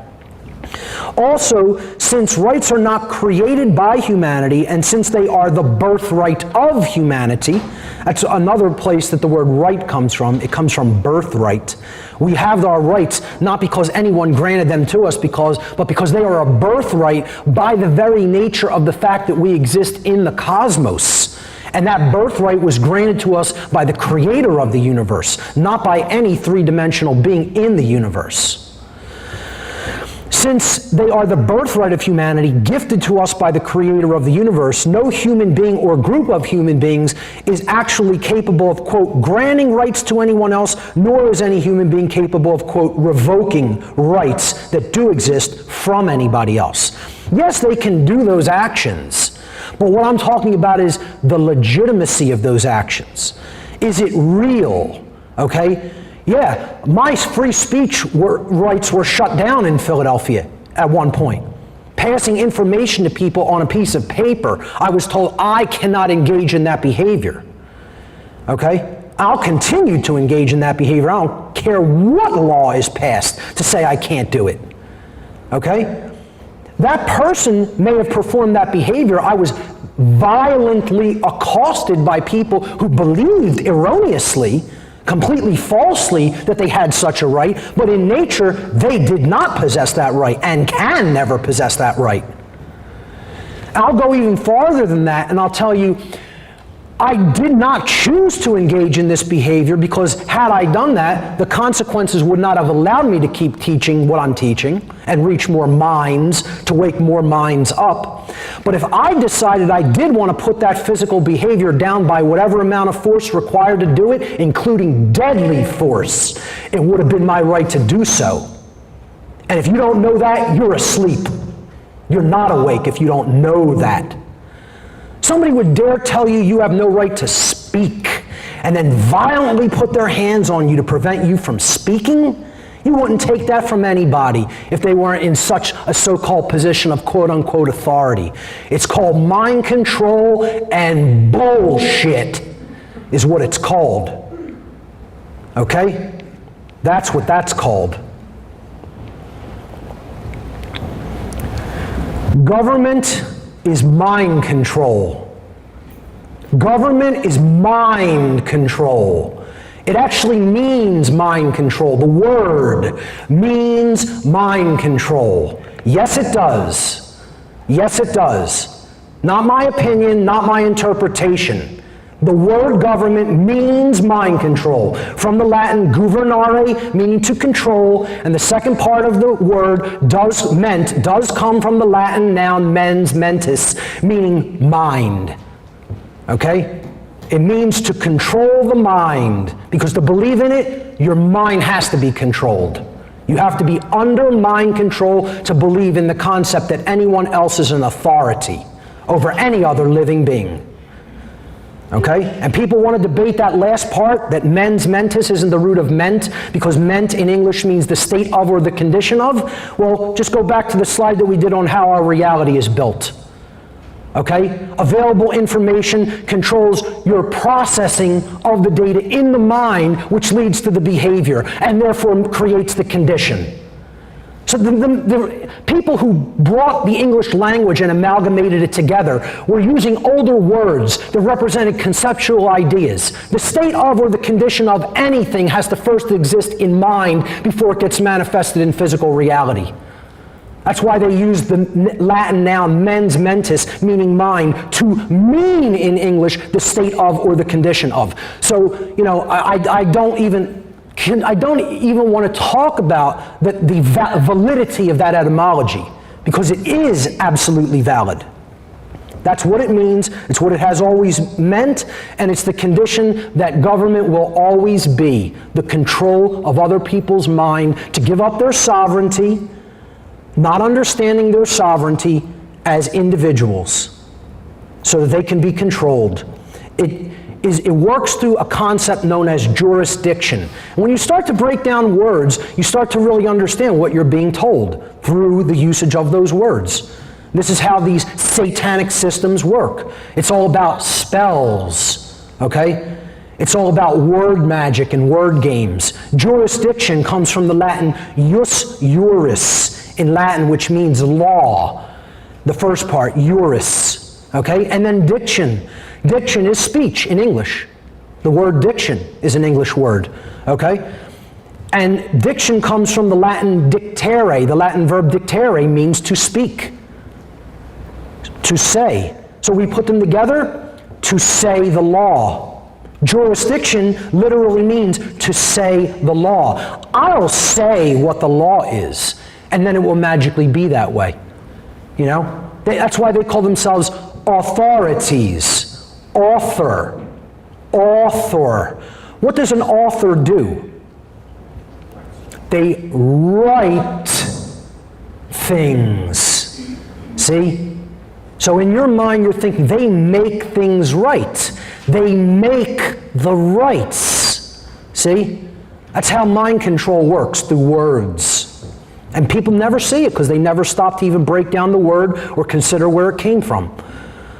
Whenever you're hearing or seeing the word authority, you're seeing the word author, which in your mind you equate with writing something. W-R-I-T-I-N-G, writing. But phonetically, that is the same as writing. R-I-G-H-T-I-N-G, writing something, making it right. And the mind doesn't separate those concepts at a subconscious level. Okay? Hence is why they call themselves authorities, writers. And that is what they do. They write down the law. They call themselves legislators. I write down what the law is, and then it magically becomes so, on my whim or preference.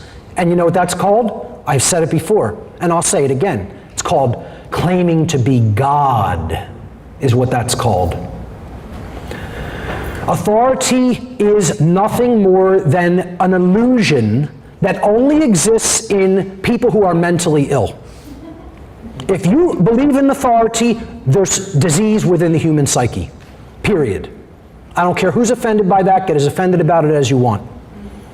Authority exists only in a diseased mind, because the concept is based entirely in violence and built upon the erroneous and dogmatic belief system that some people are masters who have the moral right to issue arbitrarily chosen commands that they call their laws, and other people are the slaves of that ruling class who have some sort of a moral obligation to obey the master class.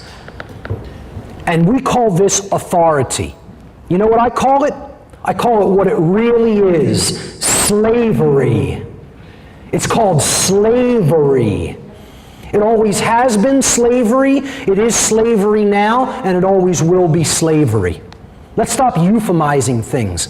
Let's call bullshit for what it is, okay? There's no inherent legitimacy to the concept of slavery, and never has been, and never will be. And we need to understand that's what that is. Authority is slavery, but we're just euphemizing it and calling it something different. Authority is the belief in the legitimacy of authority is the belief in the legitimacy of slavery. If you believe in authority, you have legitimized the concept of slavery. All believers in authority, all, blanket statement, ego hates blanket statements. All believers in authority are believers in slavery and supporters of it. 100%. Always have been throughout the entire time that the universe has existed, and always will be for as long as the universe exists. Blanket statement. Authority is nothing more than the idea that man can become God and through jurisdiction dictate the law. That's man wanting to be the creator of the universe and decide for himself what right and wrong actually are, instead of discovering those laws of nature that the creator has put into effect.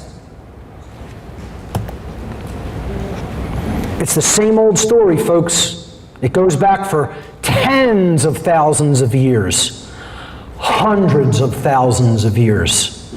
There's nothing new. There's nothing new under the sun. There's nothing new here. It's the same story of slavery that's been going on since this species has existed on this planet. It was just called different things throughout time. You know, we had the old world order. It used to be called kingship. Kingship, the sovereign on the throne. Yeah, we still have kings and queens in certain countries. The unimaginable, unmitigated gall. Somebody calling themselves a king over other people. They're my subjects. I mean, you have to be joking. This concept that authority is vested in one. That person's the representative of God on the planet. You know? Has anything changed? Or have we just said, we've taken this old world quote order, you know, I put order in quotations because it can't result in order. It's actually the ancient slavery chaos system. Both of these things. And nothing has changed. Okay? The so-called old world order, nothing of the kind. The old world chaos. Now we have the new world chaos. They call it the New World Order. Well, I put new in quotes here and order in quotes because there's nothing new about it and there's nothing orderly about it. It's the old world chaos, the old world slavery. It just has a different name. We've wrapped it up in a more attractive package. Oh, I see, we have diffused the authority. Now, it's not just vested in one person because people would realize the inherent bullshit in that. It's now vested in a few people that call themselves government. We've taken the same magic, the thing that doesn't actually exist, this magical thing that is based in violence and coercion, and we've just diffused it, you know? We've diffused it to now several people have that magic, okay? I mean, it can't get any more nonsensical, illogical, ridiculous, and immoral.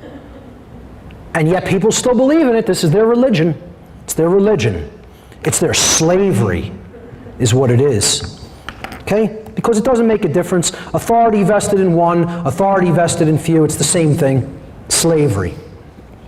And being awake means knowing that definitively, deeply.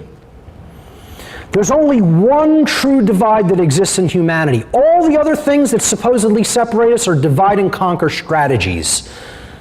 Race, ostensible religion, background, social status, amount of money people make, how people dress, how people talk, what people look like. Divide and conquer. All divide and conquer strategies. Age, sex. It's all just ways of dividing people so that they're easier to conquer and rule. But there is one legitimate difference, and it has to do with the level of consciousness that people are at. And again, consciousness meaning the demystified concept of consciousness that I talked about in the first section, the ability to recognize patterns and meaning with respect to what's taking place within you and around you in your environment.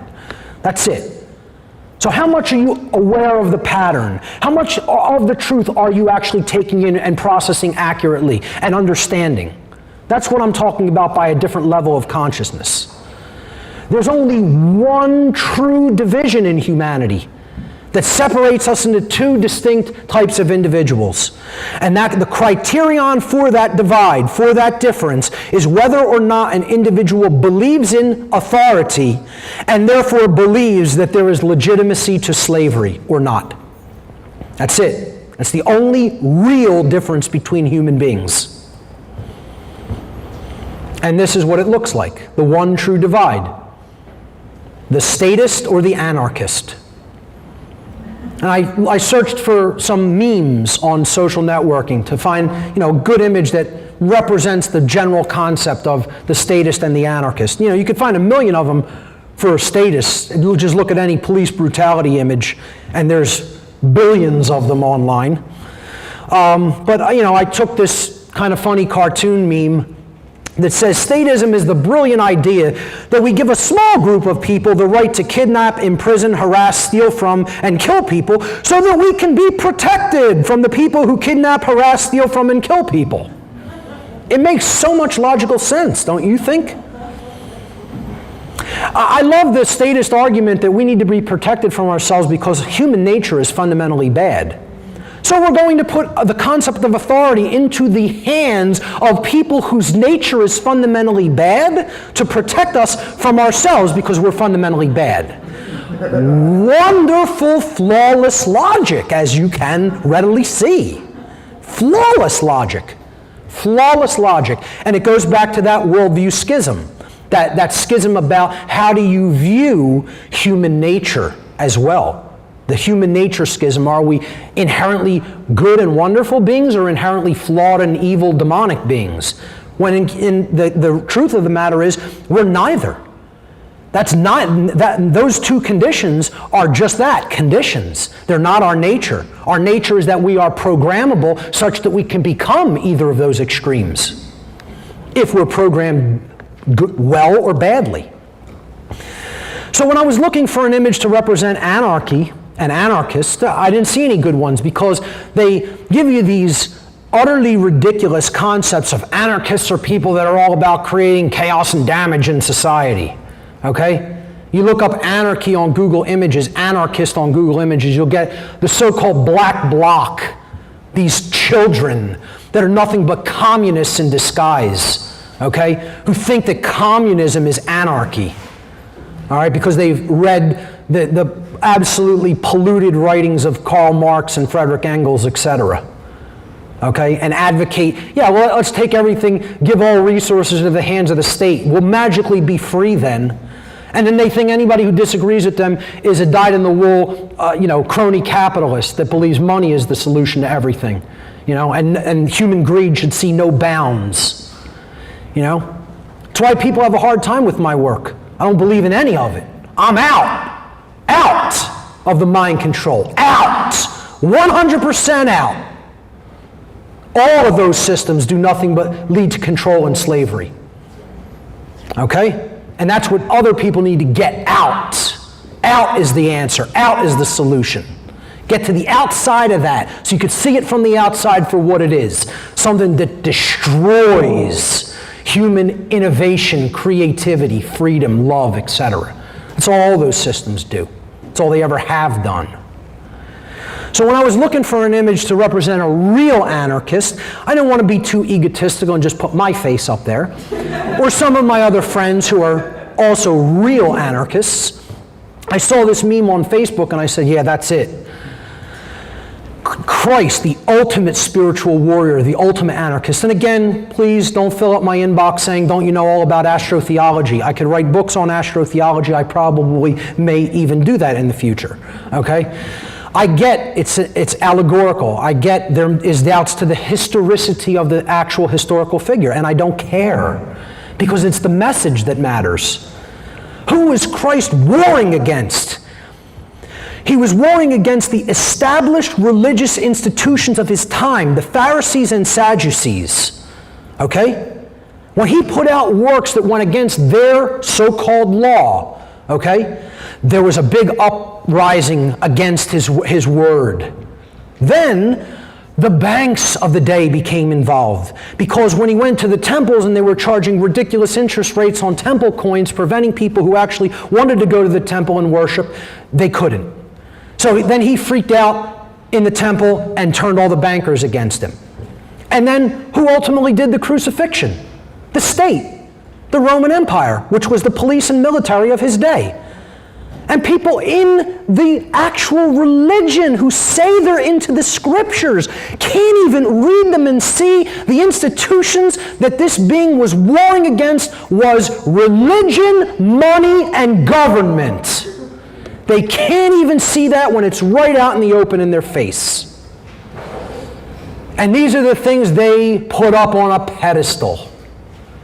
It's a joke, and they're fake-ass Christians.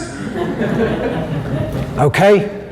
It's called looking at the exoteric, the outside, and never getting into the deep, fundamental, core, spiritual, and moral truths that lie at the center. Because they're too concerned about all the trappings, you know? So the ultimate anarchist is right there. And what I'm here today to tell you is that there is no such thing as an awake being that has ever been a statist. Never one.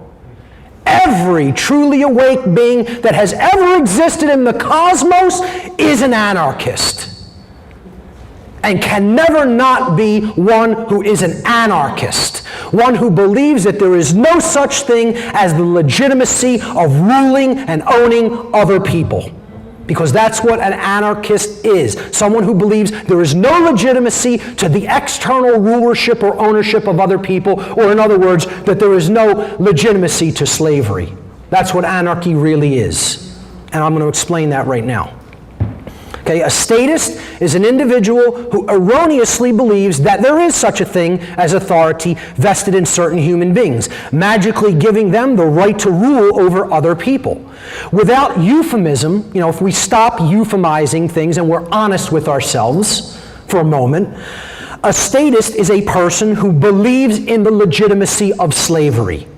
By definition, that's what a statist is. Conversely, an anarchist is one who knows that there could never be legitimacy to authority or government, because those terms are simply euphemisms for violence and slavery, which are always immoral and always in opposition to natural law, the laws of morality. So once again, every single blanket statement, statist, every person in the history of the world who has ever advocated for the legitimacy of the state has always been asleep and always will be asleep. Only anarchists, true anarchists, are consciously awake. There is no such thing as a person who's awake and believes in the legitimacy of government or authority. Cannot be done. You cannot have it both ways. What anarchy really means, because you do a word association game on the street with people and they couldn't tell you what the word really means. See, this is how mind control works, folks. Like I said, the obfuscation of the definitions of words by endless repetition. Again, here's my pen/laser pointer. Okay? I kept telling a child from the moment they're born, this is a spoon, this is a spoon, this is a spoon, this is a spoon, and kept repeating that over and over and over and over every day of the child's life. Putting a pen in front of them and saying, that's called a spoon, that's called a spoon. The child would eventually believe that that object is a spoon. They would use the word spoon to represent the object that is actually a pen. Okay? So here's what's been done. Controllers don't want you to know what anarchy really means. So they're going to keep repeating, anarchy means chaos, anarchy is chaos, anarchy is chaos, anarchy is chaos, over and over and over again. And that mind control technique of repetition works beautifully. I use it all the time. Okay? But for the right reason. You got to keep repeating yourself for people to get something. They don't even start to consider it until it's been repeated about 7 or 8 times. It's in one ear and out the other unless it's said over and over again. Anarchy as a word comes from the Greek language. In ancient Greek, a or an, the prefix tacked onto the beginning of a word root, means without or the absence of something that you tack it onto. And then the second part of the word comes from the Greek noun archon. Archon means a master or a ruler. And there's a specific connotation to an archon. An archon is not one who has mastered themselves. It's not like, oh, that person who understands the truth and is in true self-government, they are a master. No, that's not the connotation of the word archon in ancient Greek. Archon meant, we're driving up to the plantation now, there's the master of the house who owns all the slaves on this plantation. That is what archon means in ancient Greek. Okay? So it is the master over slaves, one who owns other people. All right?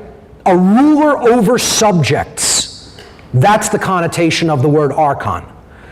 Now we put them together. An archon, anarchon. Okay, which is where the word anarchy comes from. And it means the absence of rulers, as in the absence of slave owners. Well, if there's no slave owners, then that means there's no slaves. There's no masters and there's no slaves. And that's all the word anarchy has ever meant. No rulers, no masters.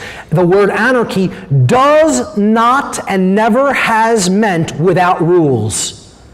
When people equate, if there's anarchy, there will not be rules, it's a complete logical fallacy. That's not what the word itself means. There's always got to be rules. You are never going to take the rules out of effect. You want to know why? You're not the maker of them. You didn't put them into effect. The creator of the universe did that, and you're not that force. You are not God. Okay? So you're not going to take natural law out of effect. It's always in effect. It's always the supreme force operating in the universe, which is why I represented it as the tarot card of the king, which is called justice in the tarot deck. Justice, the law, natural law on its throne. The truth that will never be destroyed and never be unseated from its position of true authority. That's the only authority. That's it. Anarchy does not mean without rules. It literally means without rulers, without masters.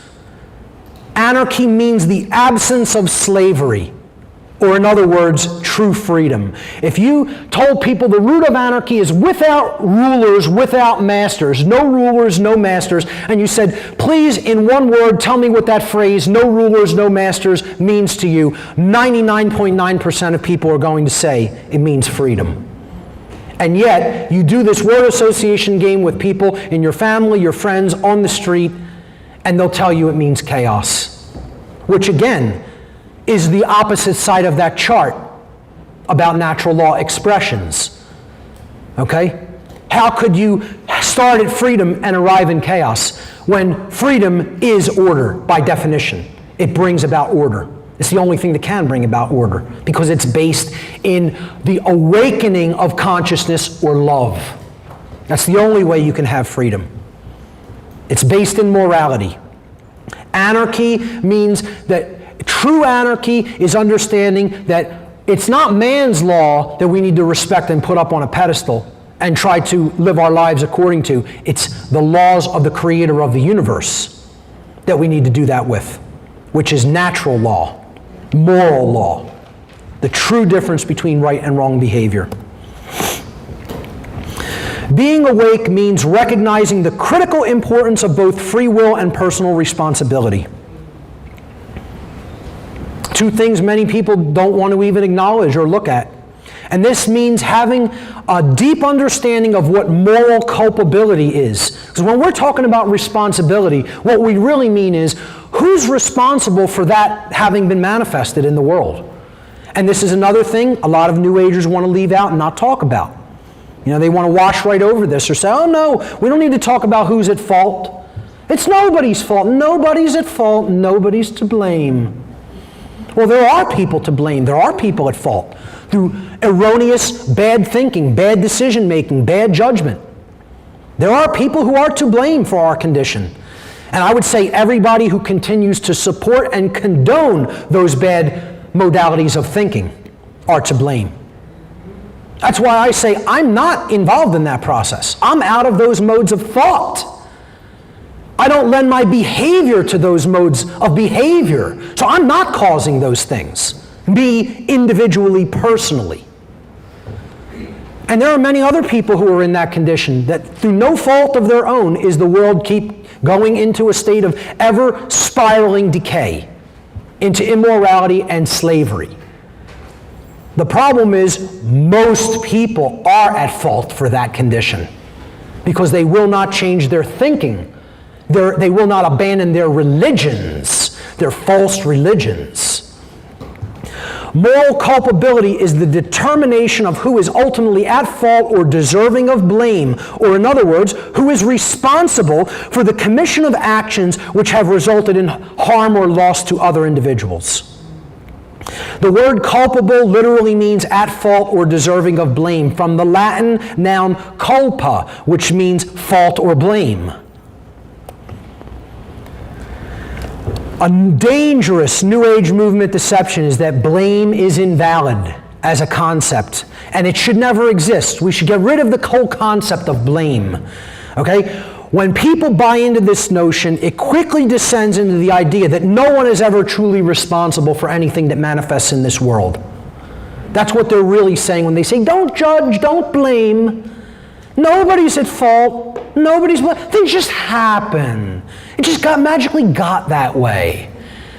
No, things don't just happen. According to law, every effect is preceded by its cause. Things are caused to happen. They don't just magically occur. Okay? The condition we're in now did not just magically occur. God didn't just throw us on the earth and say, well, I'm going to enslave you now. No, we did that to ourselves. Or it possibly had a lot to do with being done to us, which I'm not going to get to in this presentation, but we are continuing that condition, let's put it that way. Okay? So, we have to understand, don't get trapped in the blame game. Don't keep blaming everybody else and pointing fingers outside. But don't think that blame is a total illusion either and doesn't exist. Because that's the idea that moral culpability doesn't exist. And then, hey, why don't we just allow everything because nobody's really responsible for what they're doing, right?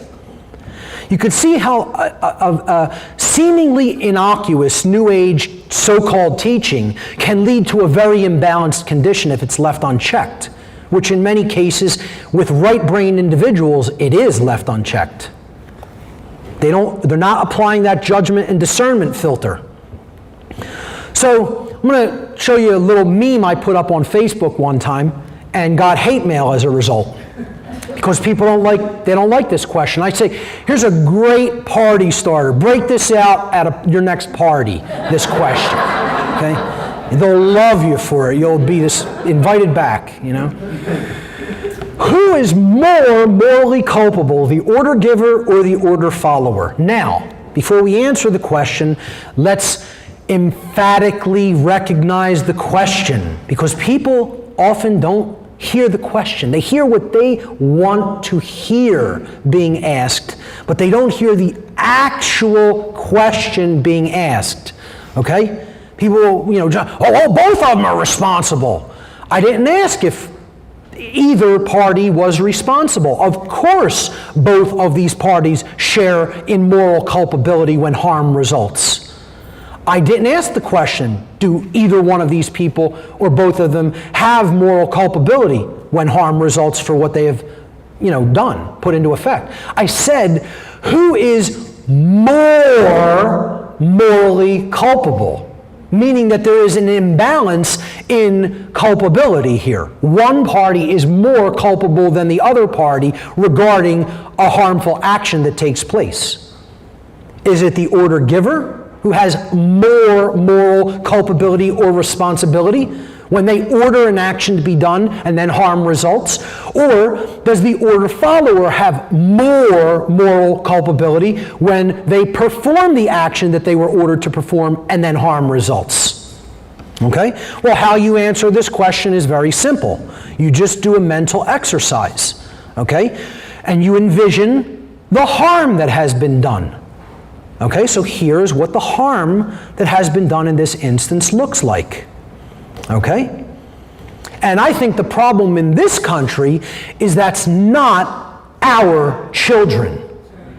That's the reason we continue to allow these behaviors, because it's not bombs raining down upon our children. And there's that not really understanding the true self mentality, that schism.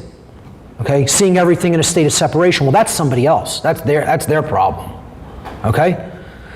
Now, when that happens to a 6-year-old girl in the countries we're bombing the hell out of because we want their resources, okay, who is more morally culpable for that death? Here's the question that needs to be asked. Well, the politicians who ordered the attack say, my actions didn't cause that. And then the soldiers who are actually responsible for the death through their behaviors say, my actions didn't cause that.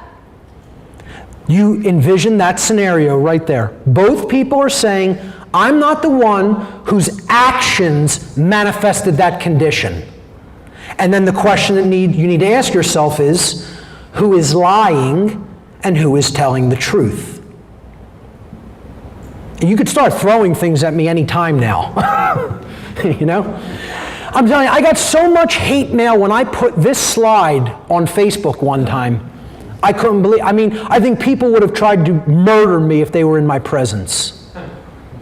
Okay? That's how much people don't want to deal with that truth.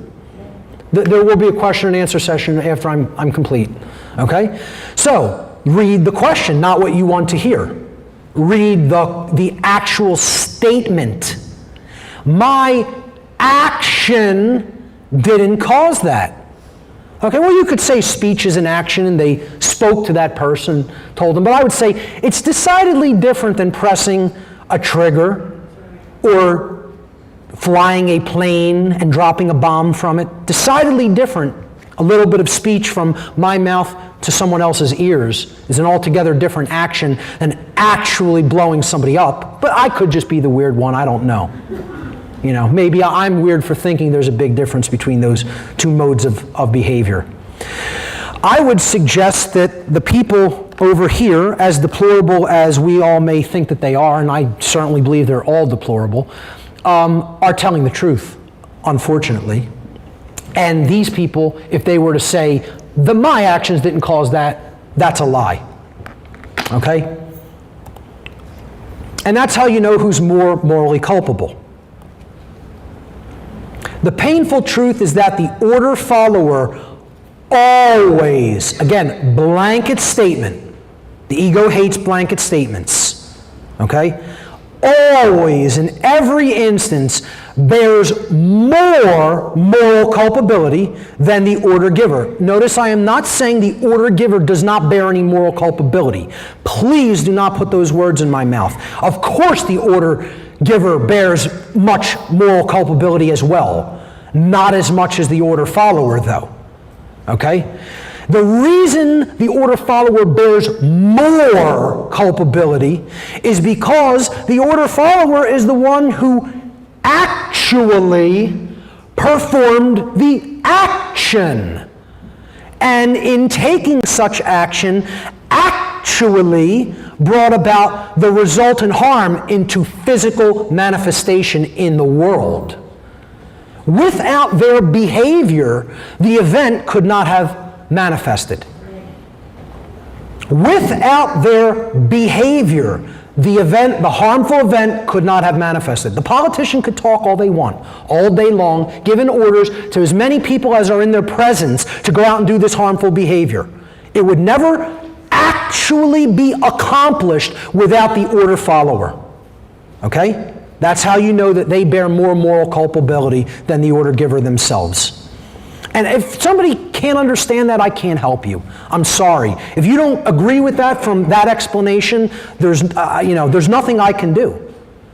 I'm not telling you that this is my opinion. I'm telling you that's an eternal, immutable truth about how something in the universe operates. It's not my opinion. That is something I had to continuously ask myself until I discovered what was real there. And that's the truth. That's why I call this slide the painful truth, because most people don't want to accept that. The ego wants to look for an out. It wants to say, no, it can't be, it can't be, it can't be. That's what the ego wants to do. Always run, always go in circles, always say, but. No. That's true. We have to accept what is true. And the problem is, it brings so much pain that most people shut down. They don't want to hear it. Order following is the problem on this planet. It is the pathway to every single form of evil and chaos in the world. Because order followers always usher in evil and chaos. You think the dark occultists that I once worked with are going to actually dirty and soil their hands? They're going to say words to people that they consider their mind-controlled dogs, and then have them go out and perform all kinds of atrocities and laugh at them while they're doing it. And I'm telling you, that's exactly what they do. They call these people their dogs. Satanists call police and military personnel our dogs, our pets. That's why they give them dog tags in the Marines. It's a mockery. It's occult symbolism mockery. They're saying, we're your owners, like we own a dog. And here's your dog tag for your loyalty. Thank you, dog. I'm telling you, I saw Satanists at rituals laughing hilariously at off-duty police officers that were part of their grotto, that's what they call covens in Satanism, laughing uncontrollably at police, off-duty police that they had assigned to watch the ritual house for them on a high satanic holiday. Literally pissing in their pants, laughing at them, calling them our dogs, our pets. And you know what? It's true. They're correct. It's true. I would love to be able to pick up for these individuals and say, oh, they're nobody's pets. They're on their leash. On their leash. And they take pride in that, as if it's something to take pride of. Pride in. I'm loyal like a dog is loyal no matter what my master does. I don't exercise any judgment or discernment. I don't actually think about whether the behavior I'm doing is right or wrong. I just do it when I'm ordered. There's absolutely nothing that is of anything that should be looked up to when it comes to that kind of a dynamic. That should never be put up on a pedestal. That should be frowned upon. Order following is the pathway to every form of evil and chaos in our world. It should never be seen as a virtue. Ever. by anyone who considers themselves a moral or awake human being. Order followers have ultimately been personally, morally culpable for every form of slavery and every single totalitarian regime that has ever existed upon the face of this planet. Every single one. And we think we're somehow exempt or different because it's us. Can't happen here. Can't happen here. Newsflash, it already happened here. Not future tense, past tense. Order followers, by definition, following orders means doing what you are told without judging for yourself whether or not that action that you are being ordered to carry out is right or wrong. That is the definition. By definition. Is that not what following someone else's order means? Can anybody debate that that's what the definition of following an order means? That is the actual action that you're going to do. You're saying, the order has been issued. I am an order follower. What I do is carry out the order. Well, is an order follower a philosopher? Do they sit and consider and weigh and debate? No. These people say, it wasn't me that gave the order, as if that somehow lets them off the hook for what they're about to do. Take it up with the politicians. No, I'm not going to take it up with the politicians. I'm going to take it up with you. You're the one doing the thing. Doing the action. Why would I take it up with anybody else? Are they over there? Did a politician in Philadelphia City Hall come over and throw me in handcuffs for communicating ideas on a piece of paper with my fellow human beings? No. Some punk little boy did. Okay? Who followed their orders, thinking that he's God and can take away my rights. You know, that's who did that. The politician didn't do it. They had something to do with it, but they didn't actually perform that behavior. Okay? That's the definition of what an order follower is. And it's called taking up your part in evil. That's what it really is. I don't care whether the order is moral. I'm telling you, if someone else gave you an order to do something that's moral and you followed it without thinking about whether it was right or wrong, you just still engaged in evil. Even if you didn't cause one iota of harm because you advocated your personal responsibility to judge the difference between right and wrong for yourself and said, I'm going to give that over to somebody else. And that's evil. That's where all evil begins. Those who are following orders, by definition, cannot be exercising conscience, because by the very definition of what is the exercise of conscience, exercising conscience means that one is willfully choosing for themselves right action over wrong action once they have distinguished between those two separate modes of behavior. That's what exercising conscience means by definition. So you can't have it both ways. You can't be exercising conscience and following the orders of somebody else. The exercise of conscience is a process that you yourself engage in after you yourself have weighed the difference between right and wrong within your own mind. By definition. The people who do this are no different than these troops from Nazi Germany. Zero difference. Were the people of Nazi Germany a moral people in the aggregate? No, they couldn't have been. Impossible. Just like it's impossible for us to be a moral people in the aggregate with what is taking place in our society now. We're going down the same path. History repeats itself, not unwaveringly, not unalteringly. But people always leave out the second part of that, of those words of wisdom. History repeats itself when we refuse to learn its lessons. That's when history repeats. It doesn't just follow endless cycles that you can never change or get out of. When we made mistakes in the past, or people before us made mistakes in the past, and the people today in the present refuse to look at what went wrong. They don't want to look at how the Nazi society was created. They don't want to look at how any totalitarian regime was created because, oh, that's disturbing. Why should I spend my time studying that? Because when you ignore history, you're doomed to repeat. The lesson that you refused, you're going to repeat it over and over and over and over and over again. That's when history repeats, when ignorance is present, ignorance of the lessons that it has to teach us. That is the result of following orders. That always has been the result of following orders, and if we don't get people to stop following their orders now, get used to that image because you're going to see it in your lifetime, in person, not on a screen. I'm not saying that to fearmonger, ladies and gentlemen. I'm telling you because that is a historical pattern that repeats unwaveringly when we start putting order followers up on a pedestal. And don't really deeply understand and integrate the lessons of morality in our own lives. And then teach that to everyone around us, especially our children.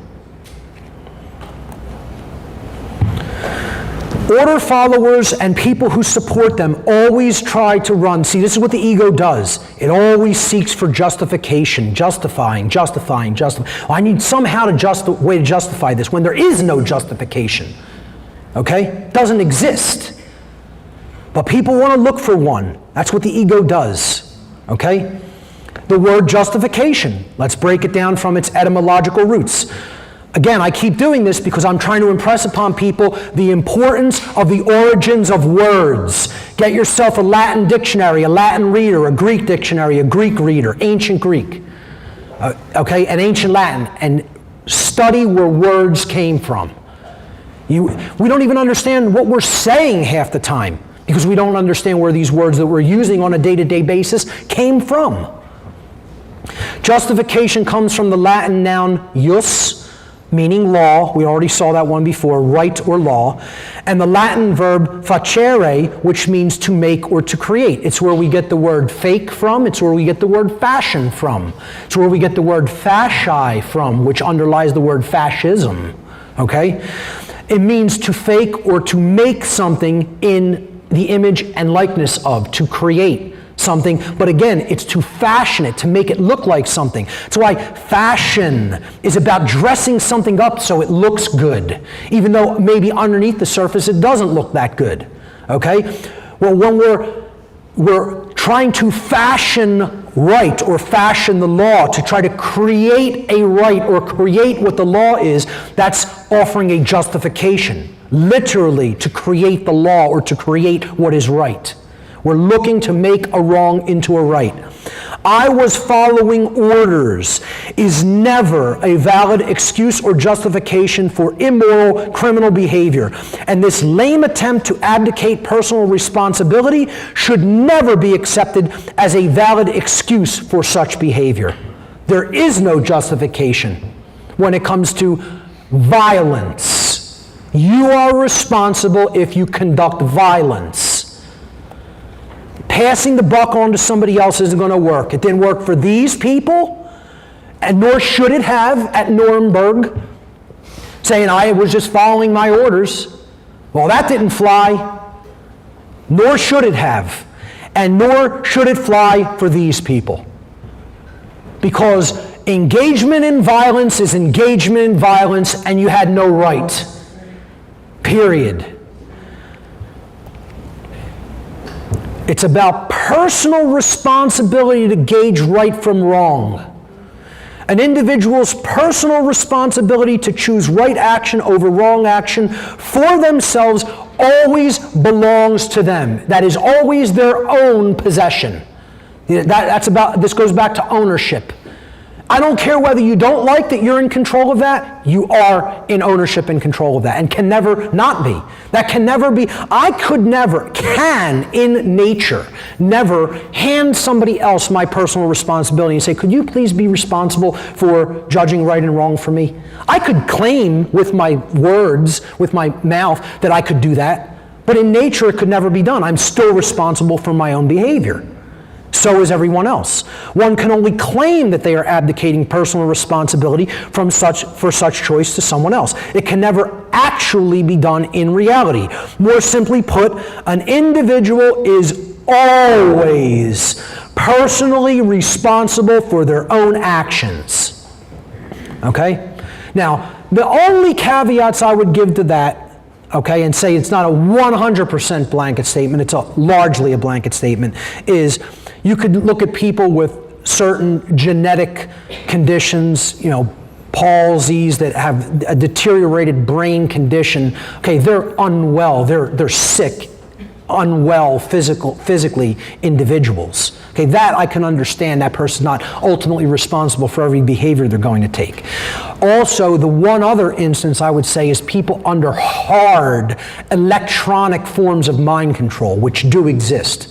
Trauma-based mind control, which also exists as well. Okay? There is an ability through different techniques to actually remove free will to a very, very large extent from an individual if they are tortured enough. Okay? So there are people who this has been done to, and they literally become like a mind-controlled robot. That technique does exist. It has existed for thousands of years.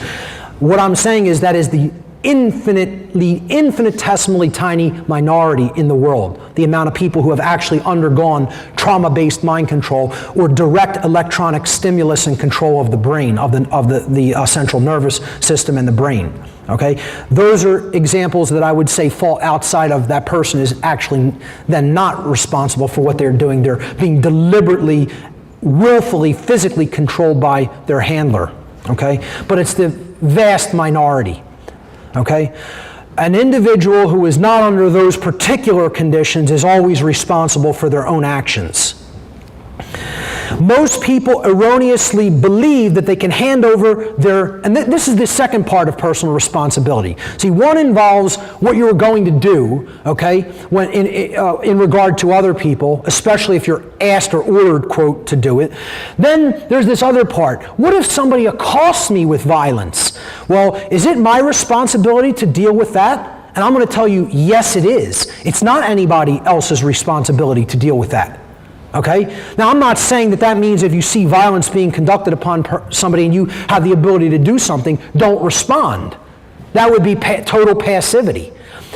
Responsibility is your ability to respond. If you were in the capacity to be able to respond and help somebody, I feel you have an obligation to do that.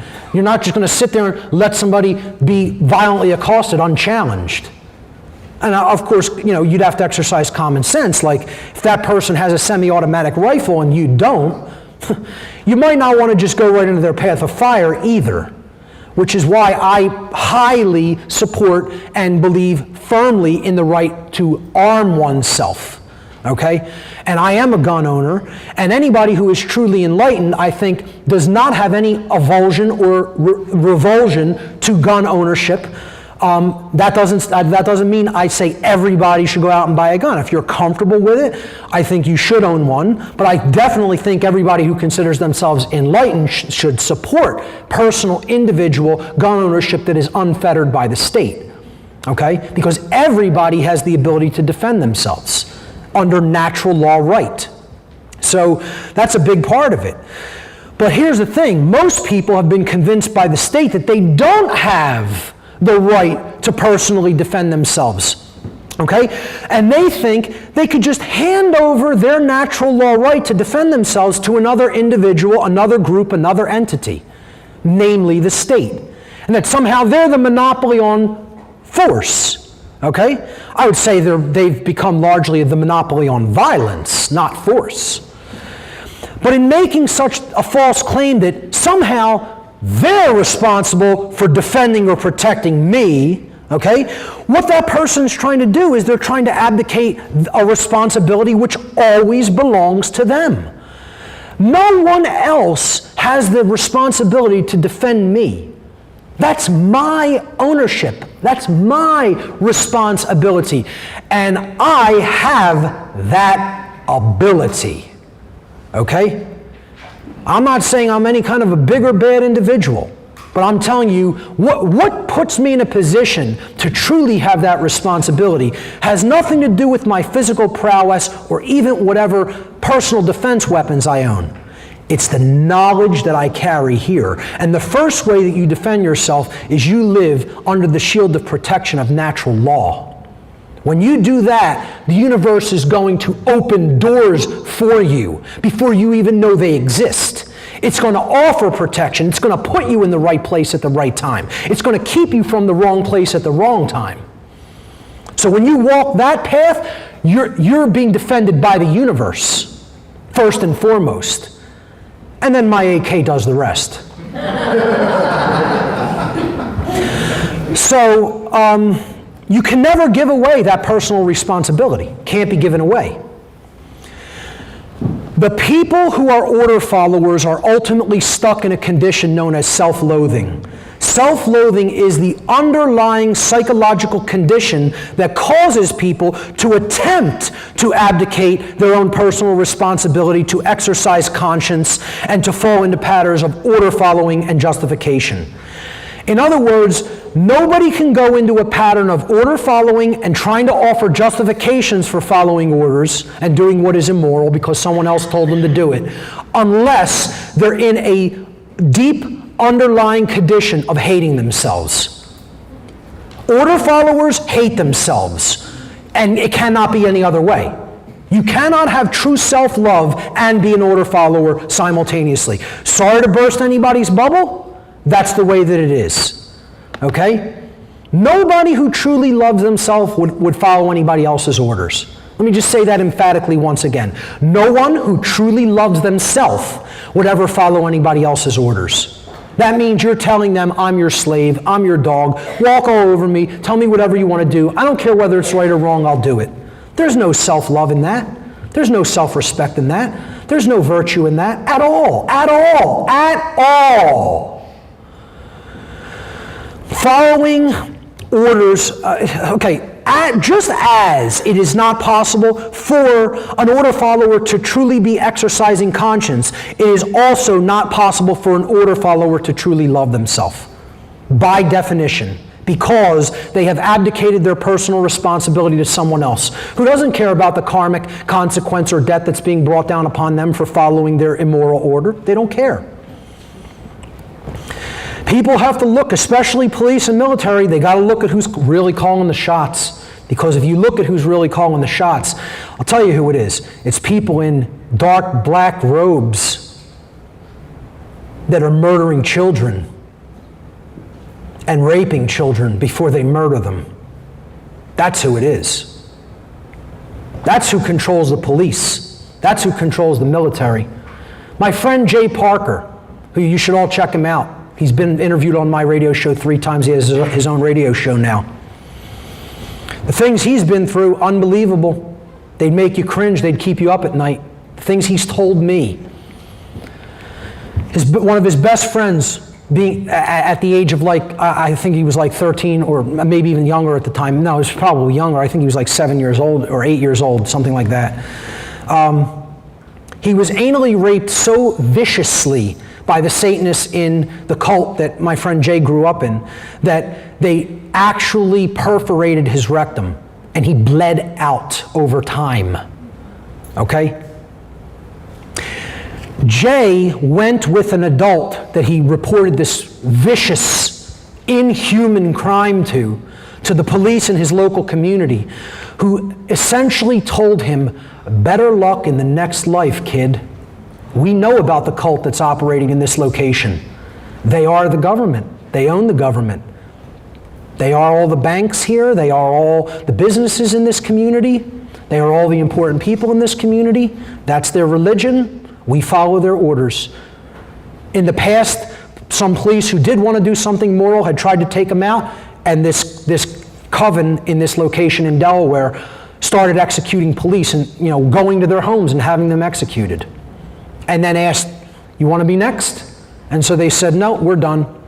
And just continued to follow the orders of this sick satanic cult. And I'm telling you, this is going on in so many more communities than you could possibly even understand.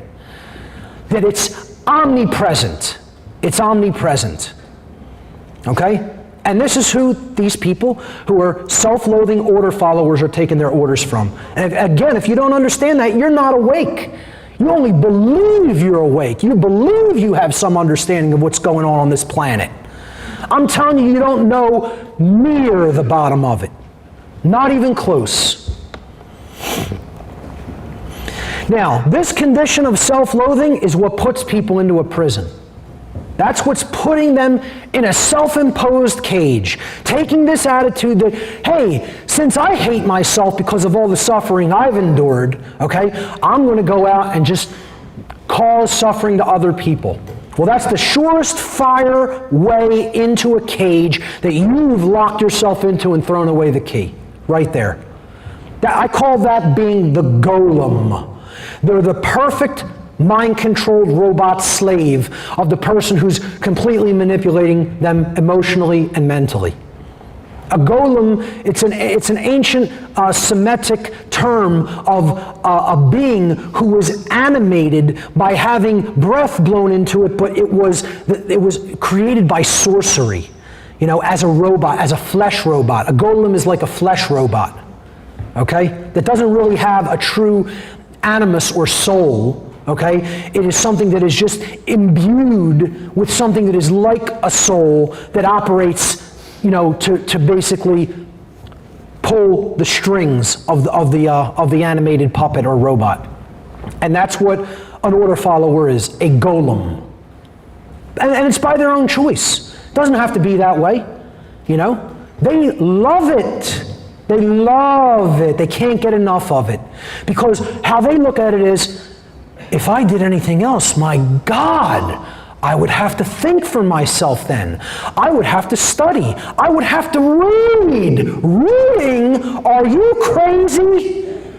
Reading? I would have to learn the difference between right and wrong. Not for me. No thanks. I'll have none of that, thank you. Let me go back to following my orders. As a golem who is just, laughed at by their owners.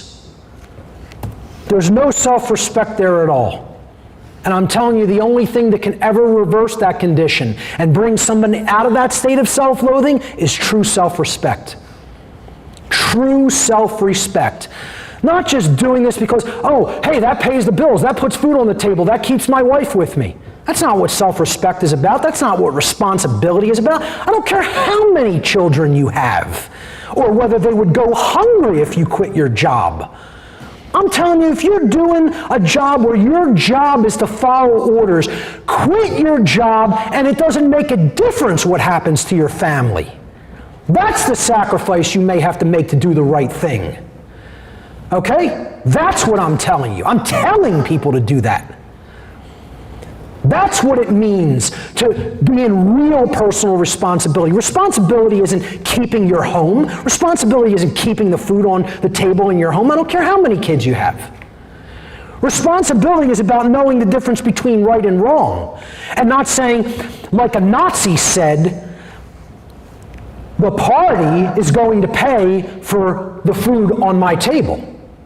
Well, did that make the Nazi any less evil in the actions they were carrying out? See, it's justification.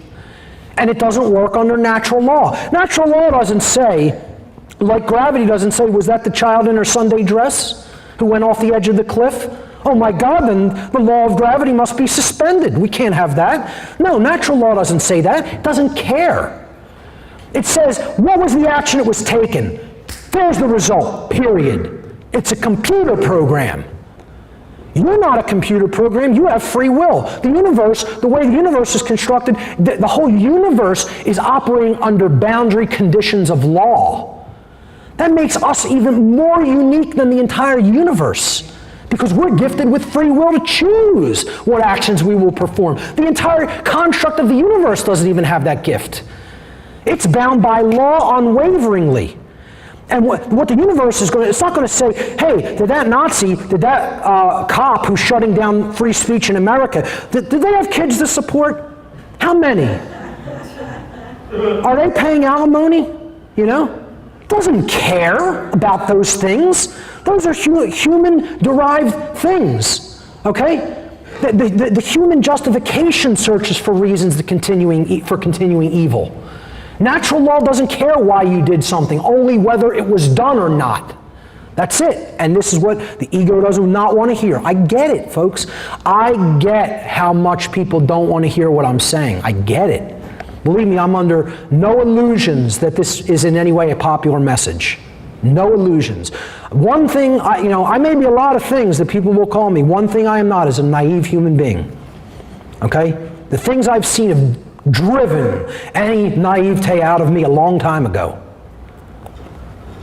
So respect, I'm sorry, let me go back a slide. Respect comes from the Latin again. I've broken down probably 80 words in Latin and Greek already. It comes from the Latin prefix re, which means again, and then the Latin spectare, which means to look at or to consider. Okay? So when we're developing true self-respect, it means we have to look at ourselves in the mirror again and again and again, to look at ourselves again. And how many people, that's the most horrific thing. Hell would be that for some people on this planet. That would be hell. Okay? Personally, I can do that not because I am in any kind of love with my own reflection, but I can look at myself, at what I'm made of all day long, because I know I'm standing within righteousness. I know the difference between right and wrong, and I attempt to live that in every moment of my life. I'm not saying that makes me perfect. I'm not saying that makes me better than anybody else. I'm saying I'm comfortable with me. I could take a look in the mirror and say, who is that looking back at me? And is that a good person? And I can honestly say, without justification, I'm living a moral life, because I know the difference between right and wrong. Okay? Most people, that's hell for them. They never want to do one moment of introspection upon themselves and their own psyche and their own behaviors. Okay, so that's what real self-respect means, taking a deep, inner, hardcore look at oneself over and over again. Only self-respect can heal self-loathing, and therefore help to put an order follower on the path to conscience. Okay, another part of the schism when it comes to not understanding free will. Okay, this section is about personal responsibility and free will. The schism that makes people stay in a state where they don't understand that free will exists and how important it is to changing the human condition is the origins schism, about where we come from as human beings. And there's two hotly contested, deeply entrenched, imbalanced paradigms about where human beings have come from. The first is Darwinian scientism, which postulates the notion that we simply came from matter that is evolving over eons of time, but that ultimately matter is supreme above everything, and so survival is the ultimate point of everything. Okay, that's the whole primary foundation and purpose for everything, is the survival and continuance of physical material, genetic material in this case. Okay, so spirit is essentially non-existent, or it is insignificant. Okay, we don't even need to consider that. Forget morality, because hey, there's no underlying intelligence in consciousness or nature. That's not directed by mind. Okay, there's no creator. All right, nature is essentially a dead and mechanized clockwork with absolutely no purpose, except to continue to survive, of course. And genes are ultimately these little bits of matter that we call genes that code for certain traits and characteristics in a human being, are ultimately responsible for everything that we do, and they control a human being's behavior like pieces of a computer program code control a computer program. That's the Darwinian paradigm in a nutshell. Okay? And what it's essentially saying is we're at the mercy of genes. Now, what's the conflicting paradigm to this that, these two dialectics war against each other constantly? Well, creationism. That spirit is ultimately supreme, matter is inferior, it should be looked down upon. The creator and the creation are two separate things. Okay? Nature is something that is actually separate from us, and we shouldn't see ourselves as an integral or holistic part of it. Okay, a part of that holistic system. And God controls every single event within the creation, as we were talking about before with determinism. So no change can be created unless God wills it to be so. So in this instance, we're at the mercy of God's will. what do both of these entrenched paradigms share in common in that they both completely dismiss and leave at the door? Free will. They both look at us as puppets on strings. Darwinism says, since matter is supreme and controls everything in the universe, well, we're controlled by matter. We're controlled by our genes. And if you were dealt a bad hand with genes, oh, tough. Tough luck. It's the way things are. And creationism says, well, God did everything. Man's will, doesn't trump God's will in any instance. And, we just are at the mercy of God's will, period. We don't really have free will. Both of these paradigms look at human beings as puppets on strings with no free will of our own. What they share in common is a complete dismissal of human free will. And once again, like I say, I piss everybody off. I'm not going to leave anybody out. Don't worry about it. Because most people fall into one of these camps or another. And that's the imbalance. One is a left brain form of imbalance, one is a right brain form of imbalance. And that's why the world is in the condition that we're in. People have bought into either one of these erroneous notions, and therefore they end up dismissing human free will to change things. Because what is going to change things doesn't lie in the epigenetic domain, and it's not just God's will that's going to change things.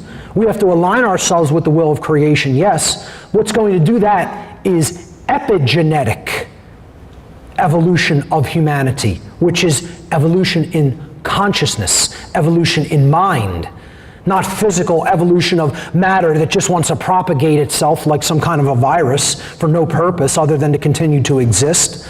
Consciousness is ever seeking to learn and to grow and improve upon itself and to become more complexified and more moral, to understand wider patterns that are inherent in the universe, like the difference between right and wrong. The other dangerous belief, that is so propagated out there, especially by the New Age communities, is this notion that evil is necessary. Because, good exists, so evil has to exist. Nonsense. This is a false notion of inherent dualism. Yeah, there is inherent dualism. Love and fear. Freedom and slavery, knowledge and ignorance. They're real dualisms that exist.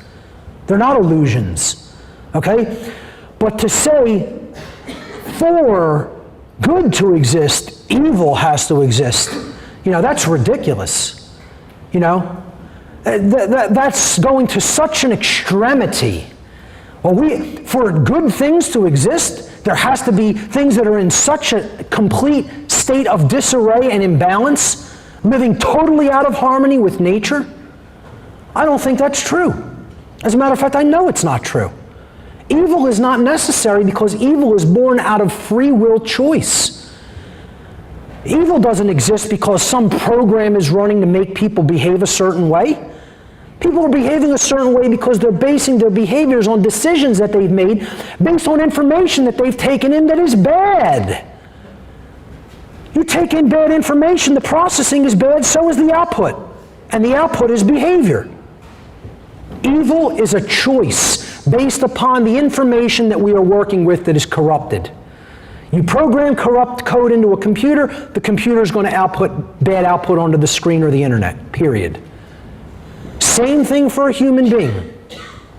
So this dangerous and deceptive notion that evil is necessary that's being propagated by a lot of the New Age communities is nothing more than a cowardly justification for them sitting back, doing nothing in the face of all the evil that's going on in our world and just allowing it to run amok.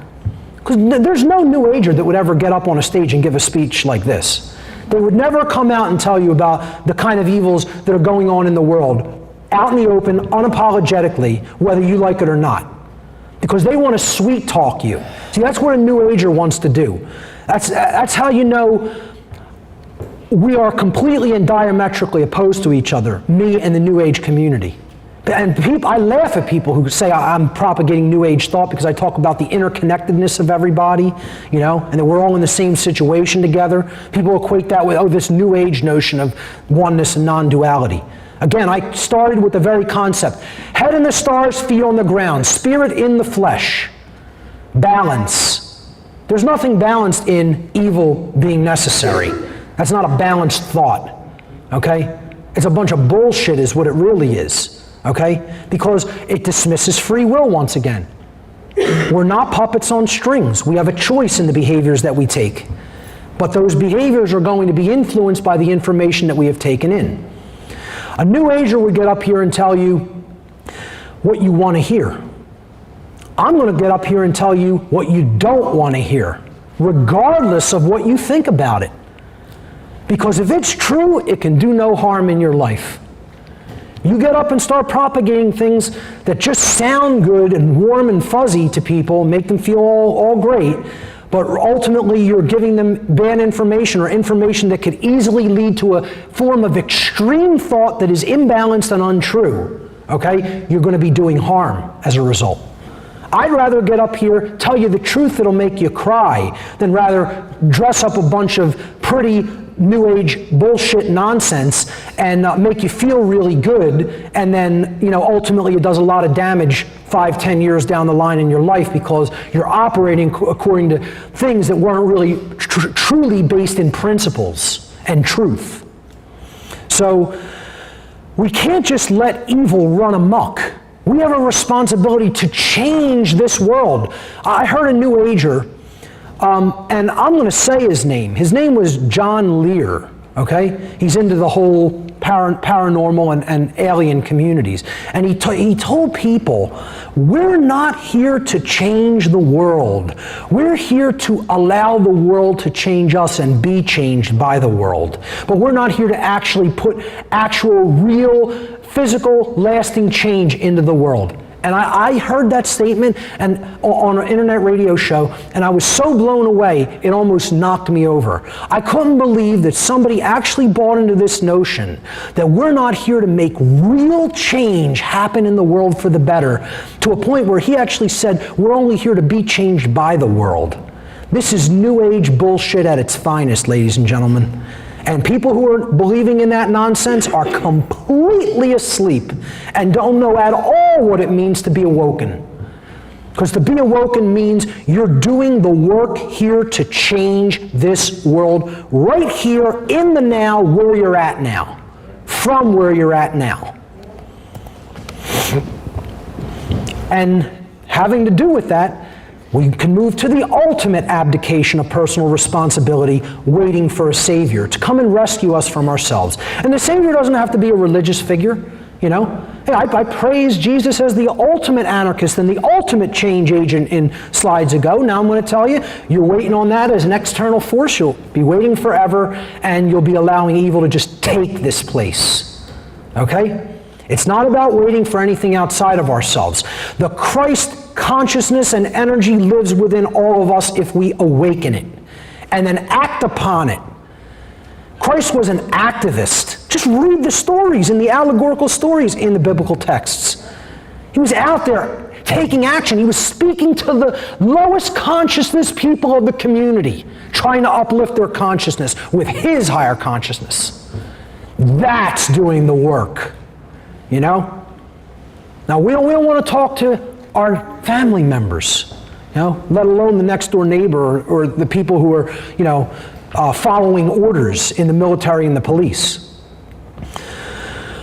This idea, and you know, it doesn't have to be a religious figure. It could be Buddha, it could be Shiva, or any of the other traditional saviors. Or you could have a Quetzalcoatl up there, okay? Or it could be the Zadans or the Andromedans, you know, the Galactic Federation of Light. All of these so-called saviors, they're just tripping over themselves to get here to rescue us from our own ignorance. Yeah. Yeah. Well, listen, you know, let me know how that's working out for you a decade down the line, and then 2 decades and 3 decades, because you'll still be waiting. Okay? The work is ours to do for ourselves, or we haven't learned the lesson. We haven't learned anything. It's about taking action in this domain because what happens here matters. Yes. Being awake does not mean that you never experience so-called negative emotions such as anger, sadness, worry, frustration, etc. Okay? The negative emotions are there for a reason, folks. They're not to be purged. This is not the goal of awakening or enlightenment, is to purge all negative emotion and never experience it. If you believe that, you're still asleep. All right? Being enlightened does not mean that someone has purged all negative emotions and exists in a state of permanent tranquility. Sorry about the typo on my slide, I'll fix it later. As a matter of fact, that is probably a surefire sign that you are still asleep, if that's what you believe, that all the negative emotions are there to be purged. Negative emotions are not something that is there to be purged, or they wouldn't be there, okay? They're there to be felt and experienced and worked with and worked through. They help work you through the situations that we are in. Particularly anger. This is one the New Age movement doesn't want you to have. They don't want anger to be there. You know, the state doesn't want anger to be there either. Okay, because they're trying to keep you tranquil. That's why the state gives you religions. Okay? The entrenched powers that be, the powers that shouldn't be, are the ones who have constructed the religions of passivity. They're the ones who put these religions forward as mind control techniques to prevent people from taking action, to change things and to end the condition of slavery that we are in. So they gave us these religions that just propagate passivity so that we will continue to accept our chains. When righteous and channeled, anger can be a gift. Only when it is both righteous and channeled effectively. So I'm talking about righteous indignation here, okay? The Hulk energy, I like to call it, all right? The Hulk only hulked up when people wouldn't leave him alone and respect his boundaries, respect him as an individual. They kept trying to come at him and come at him and come at him. Wouldn't leave him alone. The first natural law right is the right to be left alone. If you so wish it, you have the right to be left alone by other people. And as the old saying goes, there's only two kinds of people. The kind of people that want to be left alone and the people who won't leave them alone. The people who won't leave them alone are the statists. It's the government and the supporters of it. You know? The other people just want to be left alone and live their lives in peace. So the New Age movement and religion is all about eradication of that Hulk energy because they're trying to tell you all anger is negative. No, it is not. The kind of anger that's negative is when it's completely unrighteous. It's just you're getting upset over what you want, okay? And you're not getting upset over a valid, legitimate reason like, oh, I don't know, human freedom is being taken away, you know? Which, you know, no, oh, I'm sorry, the home football team lost the game today. That's something to get real angry about, you know? Forget about human freedom, though. No, don't worry about that. While non-righteous anger and unchanneled anger, okay, are counterproductive to both individual development and collective efforts to bring about positive change, righteous indignation, when it is channeled productively, can be a major motivation to create positive change in the world. Okay, so this meme over here with Howard Beale from the movie Network, which is a phenomenal movie about the manipulation in mainstream media and how it is basically used as a tool for mind control, which was put out, this allegorical film was put out in the mid-1970s. Is still like a perennial favorite among people who look into topics such as this. He had that tagline in the movie, "I'm mad as hell and I'm not going to take this anymore." You know, that's righteous indignation because it was about what was happening to the human condition and our rights. So righteous indignation is positive channeled anger, which is there to be felt as an emotional compass to guide us to the way that we need to go, the right action that we need to be taking to create change in the world. Again, as the saying goes, if you're not outraged, you're not paying attention. You know, the most enlightened among us feel rage at times. It's there to be experienced. It's not something to just purge and say, I want to feel good all the time. That's not what enlightenment is. And that's one of my other points coming up. If you're not feeling like this, now, at the time we're living in, more likely than not, it means you're not truly awake. Because if you don't recognize that's what's really going on all around us, if you even have partially the picture, okay? And the reason that you would feel this condition of frustration that person is displaying there is because you know the people around you are all still experiencing self-inflicted suffering because they don't know the truth, that they are still in ignorance of truth about natural law. Okay? And how that ignorance is leading to the human condition of slavery and perpetuating more and more self-inflicted suffering. Okay? If the condition, knowing how few people really know the causal factors, if that doesn't make you feel frustrated, something's wrong with you. Okay? There's something not quite working right in your emotional makeup if you don't feel that from time to time. I'm not saying dwell in that condition. Believe me, I'd be completely immobilized if I were to dwell in that condition. But I'd also be a liar if I told you I don't feel that way sometimes. Okay? So, being awake does not mean pursuing perpetual bliss in a world that is currently filled with suffering and slavery. Awakening, enlightenment is not about you being happy all the time. You hear so much in the New Age movement, follow your bliss. I was just told this on a radio interview, Mark, you're way too serious. Why don't you just follow your bliss? Because the whole world is in a state of complete ignorance and self-imposed suffering and essentially completely immoral and is bringing slavery down upon themselves. So I should just want to go out and be blissful all the time. Not to try to educate my fellow human beings. No. Follow your bliss. Okay? I mean, it's so childish. And I'm not putting down the overall happiness and the pursuit of happiness. I'm not saying people don't have a right to be happy. Please don't take my words, misconstrue them to an extreme, and say, he said, if I'm ever happy, I'm an evil person. That's not what I'm saying, okay?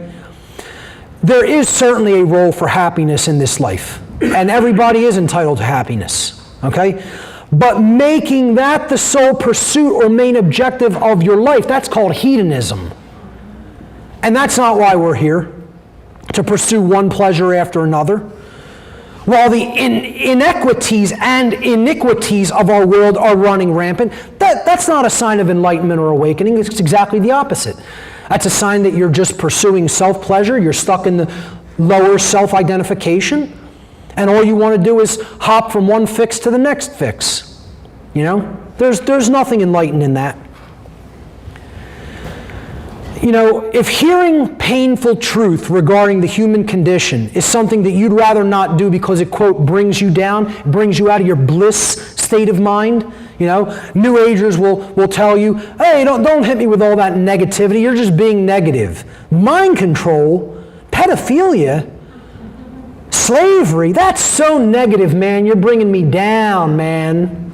No, you're off in the clouds not doing your work here on the ground, my friend. That's the truth of the matter, okay? It's not about being blissed out, You might as well go smoke up some drug and just sit there all day, if that's what you want. Because you're doing the same thing with an emotion. You think an emotion isn't doing that? People who just want to sit and actually not take any real-world action, All that's being done in a state like that, perpetually following bliss, you're pumping in native chemicals into the brain that are called endogenous morphines or endorphins. Endogenous morphines. It's literally putting yourself into a drugged out condition. That's what pursuing a lot of these New Age modalities can do that are all about inaction. It's not about sitting in one place and meditating all day. It's about actually, I'm not putting down meditation either, folks. Don't take my words to those extremes either. Meditation's a very important practice to bringing consciousness into a place of balance and should be used as a mechanism to keep it there as well. Okay, I'm telling you there's valid applications for meditation, absolutely. And so much could be garnered spiritually from learning about it and practicing it. I'm telling you, that's not all there is to the story, to what's going on here. It's about understanding the self better through a methodology like that to then get on the battlefield. Get in the war. This is a war that's going on here. It's a spiritual war. That what hangs in the balance is the freedom and evolution of humanity or humanity's enslavement and destruction. And if you don't think that's significant or important, I don't know what to tell you. Then what is? So, when the New Ager tells you, man, you're bringing me down, or I'm trying to hold my space here, pass the opium pipe, why don't you? Well, you might as well. It's the same thing. It's wanting to just be blissed out all the time.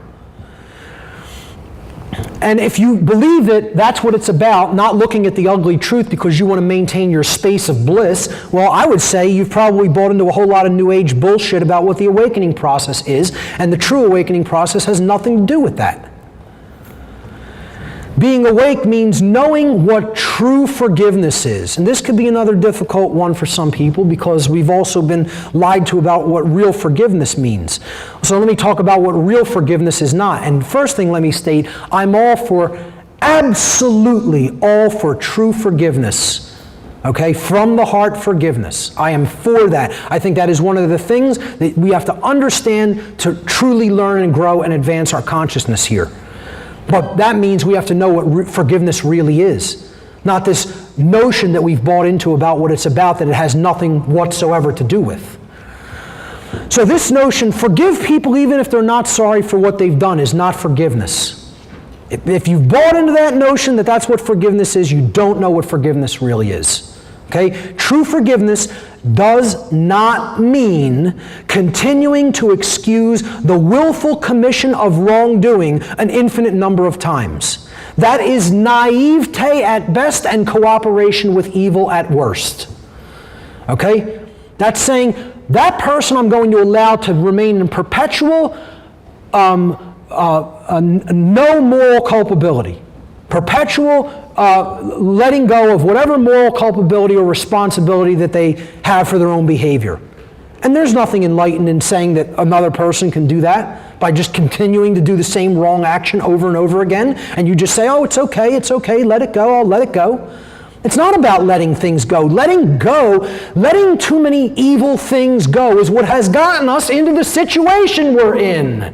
Because we don't want to get up in people's face and say, you're wrong about what you're doing there and it needs to stop. And if you don't willfully recognize your wrongdoing and stop it, I'm going to make it stop. Too many people won't go into that masculine dynamic. By saying, I'm going to bring you this information, and you have a right to pay attention to it and then change your behavior if what you have been doing is violent, okay? But that doesn't mean if you don't change your behavior after I've already given you that information that I think you should just be allowed to continue to do that behavior that is violent and evil unchecked. That's completely naive. That's asking for more. Okay, that's the abuse victim in a victim abusive relationship. Okay, that is being victimized and doesn't care enough about themselves to say, I'm not going to take this anymore. And they continue to allow the abuse to happen. Now they are complicit at that point. That doesn't mean that they deserve what was happening to them, but they have become complicit in that abuse victim cycle when they refuse to say no. And that's where the powers that should not be want us. They want us in this state where we think forgiveness is something that it is not and we'll never say no. True forgiveness is not about turning the other cheek in the traditional sense that people consider turning the other cheek. In biblical scripture, turning the other cheek was about continuing to give family members and friends and people that you care about more chances to understand the truth about what's really going on that they couldn't see before by continuing to go back to them and speaking the truth to them over and over again, even if they spit on you or slapped the gift that you were trying to hand them out of your hand upon the first many attempts. And you continue to do that. Okay? I will continue to talk to people who have slapped the wisdom I'm trying to hand to them out of my hand, okay, in the reach of friendship to them. I'll continue to go back and do that until they say, don't ever speak to me again. Then I'll respect that and I'll say, I'll never talk to you again, okay? Most family members won't do that. I've told them, you want me to stop talking about this with you? This is my moral obligation to do it. This is what I'm going to talk about every time we see each other, unless you tell me you never want to talk to me again. Because it's my free will to talk to you about what I feel you need to understand, and it's your free will to say, no, I never want to hear any information from you. But I said, you're going to have to tell me you never want to speak to me again. And I'll go away and I will never come back. I'll respect people's boundaries like that. Sure, they have a right to be left alone. But as long as I'm in their presence and they haven't told me I want you away from me for good, I'm speaking the truth in their presence, period. And is that force? Yes, it is force, but it is not violence. Violence is remaining willfully ignorant in the presence of truth, and then the resultant actions continue to do harm to others as a result. That's violence. So going back to this notion of turning the other cheek, if we do it in the sense that most people think of it, that's what it gets you. It helps to even out the scars. When somebody who's being brutal with you, is doing their work, and you just say, hey, let me have another, you're going to get another. Okay? That's how a psychopath operates. The psychopath doesn't care about you. A psychopath is essentially an animal running on pure instinct. It's not really a human being. Human being has emotional capacity to empathize with other people. Unfortunately, we're living here with more than one intellectual species. I almost said intelligent, and I caught myself. We're living here with more than one intellectual species on this planet, and the psychopath is one of them. Okay? Purely instinctual creature with intellect. Okay? And a whole lot of will to carry out their desires that doesn't have the capacity to feel emotion. And what a psychopath will do is it'll keep giving you scars all day long. And the next day, and the day after that too. Until you say no and make them stop. True forgiveness does not mean continuing to excuse the willful commission of wrongdoings an infinite number of times. That's not what it is. That's setting yourself up for George Orwell's condition of the boot stamping on the human face for eternity, which we're already well down the path of, because we want to think we never have a right to say no and respond with defensive force. And I'm not telling you I want it to be done that way, folks. Let me overemphasize that. I think forceful revolutions are ultimately failure. Because until we can get it done in consciousness, it's not going to stick. That's why the last American Revolution was ultimately a failure. Are we not right back where we were? You know it. What didn't change? The consciousness of the people didn't change. And guess what? If we have to do it again that way, then let it be done. I'll be ready for that eventuality too. I don't have all my eggs in that basket, probably not even half of them, but I have some in that basket. I have enough maybe to survive it, maybe not. But if it comes to that, I'll be there. I don't want it to come to that.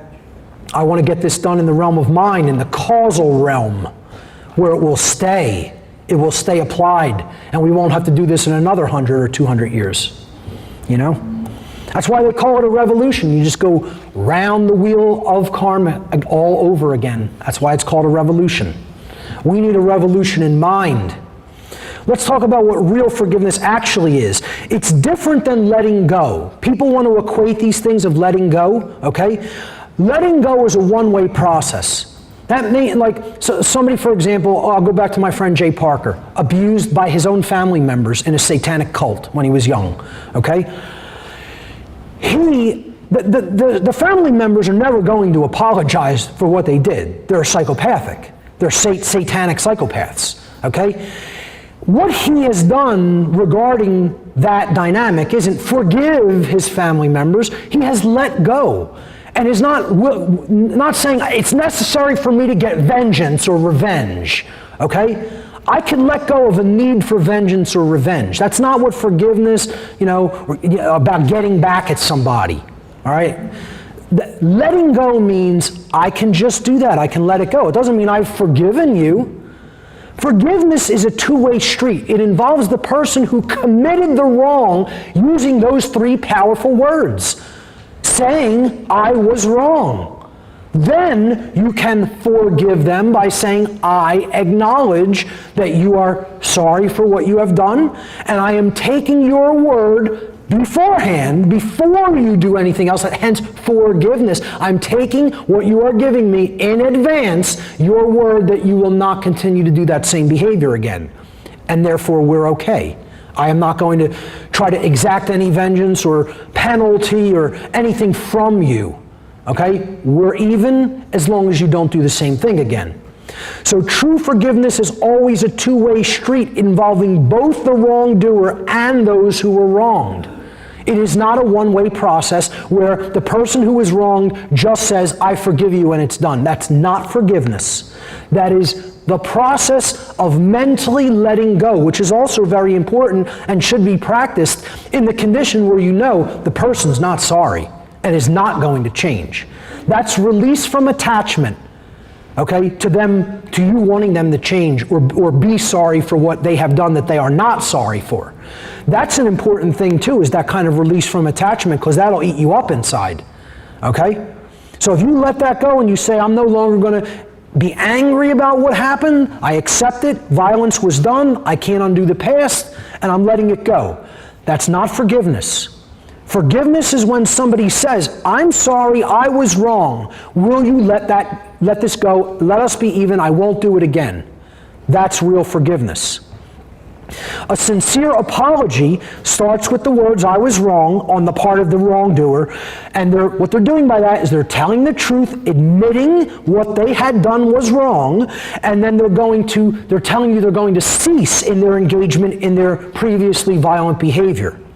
That's where true forgiveness begins. That's where true reconciliation must begin. It's a two-way street, okay? Being awake means knowing the difference between what cannot be changed versus what should be changed. Okay, now, a New Ager once told me, Mark, now listen to this statement, see if you could pick up the inherent contradiction in it. Before I started doing this series of lectures, somebody said to me, you should never say you should to anybody. Think about that for a minute. You should never say you should to anybody else. This New Age, the person who had bought into this New Age nonsense had actually just broken the very thing that they told me never to engage in. Okay? Of course you should say you should not do something that is wrong to somebody else. The entire problem with the world is that too many people have sat back, watched violence and evil take place in their presence, and not said to the person that was engaging in it, you should not do that. That's why we're where we're at. We need to know the difference between what cannot be changed and what should be changed. Okay? And I illustrate this concept with the original version, the original unadulterated version of Reinhold Niebuhr's Prayer of Serenity. This is given in a lot of the 12-step programs for alcoholism and other addictions, okay? But in those 12-step programs, it's completely watered down. It's changed. It's not Niebuhr's Prayer of Serenity. It's a variant of it. It's more like a plagiarism of it, if you will. Okay? They've tried to take most of his words, but they've changed enough of it that it completely changes the deep core meaning of this very, very powerful invocation. Okay? And here's how it went in the original before it was modified. God, give me grace to accept with serenity the things that cannot be changed, the courage to change the things which should be changed, and the wisdom to distinguish the one from the other. Now, do you hear the difference in that versus, grant me the serenity to accept the things I cannot change, the courage to change the things which I can change, and the wisdom to know the difference, which is how they're teaching this, the variant that they're using in the 12-step programs. First of all, there's no word I in this prayer, okay? It's saying, give me grace. Let me accept grace from creation to accept with serenity, with surrender, the things that cannot be changed. And what are the things that cannot be changed? The laws of nature, natural law, moral law. That's what has to be accepted with grace and serenity. Those are the things that cannot be changed by anything we are capable of doing. Those laws work that way 100% of the time, flawlessly and unwaveringly. The next part of the prayer says, grant me the courage to change the things which should be changed. That's saying, give me the courage to take action when I recognize injustice is taking place around me. And I'm going to try to change the things that should be changed. It's not about you on the microcosmic scale saying, can I change these things in my life? Can I not change these things in my life? It's not about you. This is something that goes back. This isn't about self-identification. This is about agape, wider care, universal care, about what's taking place in the world. That's what this prayer is about. Okay? To change the things which I know are wrong and should be changed. And the wisdom to distinguish what is that which cannot be changed in nature versus what should be changed in our experience here on earth. What is governed by free will? Okay? Therefore, if we change the behaviors that we're taking through our free will, the manifested result can be different. That's what we should change. What cannot be changed, the laws of morality, they have to be accepted, they have to be harmonized with. Our behavior has to be harmonized with them. That's all we can do, is discover them and then live in harmony with them. So it's shortened often to accept what you can't change and change what you can't accept. And I can get behind that. That's a nice, simple, abbreviated version of that. It says it. While slavery, and this is all about distinguishing that one state from the other state. Is slavery the current human condition? Yes, it is. We have to recognize that. Okay? But the human condition that we are existing in right now can be changed. I'm not telling you it's going to be easy, because that would be blowing smoke up your rear end. Okay? If I was a New Ager, I'd tell you, hey, let's just all meditate in this room today and we'll change the world. It's not going to be that easy, folks. As a matter of fact, it's going to be a whole lot damn harder than all that. It's going to involve a lot of work and struggle and self-sacrifice and courage and persistence. Persistence, constancy, willpower, effort. That's what it's going to take. That's what the great work to change the human condition is going to take. All that and then more. The laws of nature, however, cannot be changed. They are eternally set in stone, so to speak. They are what is there. It is going to be, it has been that way, it is this way now, and it is going to be this way. See, people get these things confused. They think we can change the law, but the human condition is eternal. It's exactly the other way around. The human condition can be changed, but true law cannot be changed. It's exactly the other way around from where most people have it in their mind. Oh, we can change that law, quote unquote, meaning man's law, you know? But oh, the human condition, you want to change the human beings exist in a state of slavery. Oh, that's always been that way. It is that way now, it's always going to be that way. No. That's a choice. That's that way because of the behaviors that are in effect. And then natural law is bringing us the consequences of those behaviors. Well, when thinking that underlies behavior changes, the behavior will change, and then the consequences will change, and you'll get a different result. That can be changed. The laws of nature, however, cannot be changed. Humanity, the reason the human condition stays the way that it is because humanity has not yet willed the human condition to change because we continue to ignore the laws of nature which govern the consequences of the human condition. Think about it for a moment. We ignore the laws of nature which govern the condition, and we want the condition to change? You know? Unbelievable. That's like saying, yeah, do me a favor, listen, can you reverse time for a moment so the glass I just dropped on the floor can unbreak and come up to the table? Well, it doesn't work that way. The laws of nature don't work that way. Sorry about that.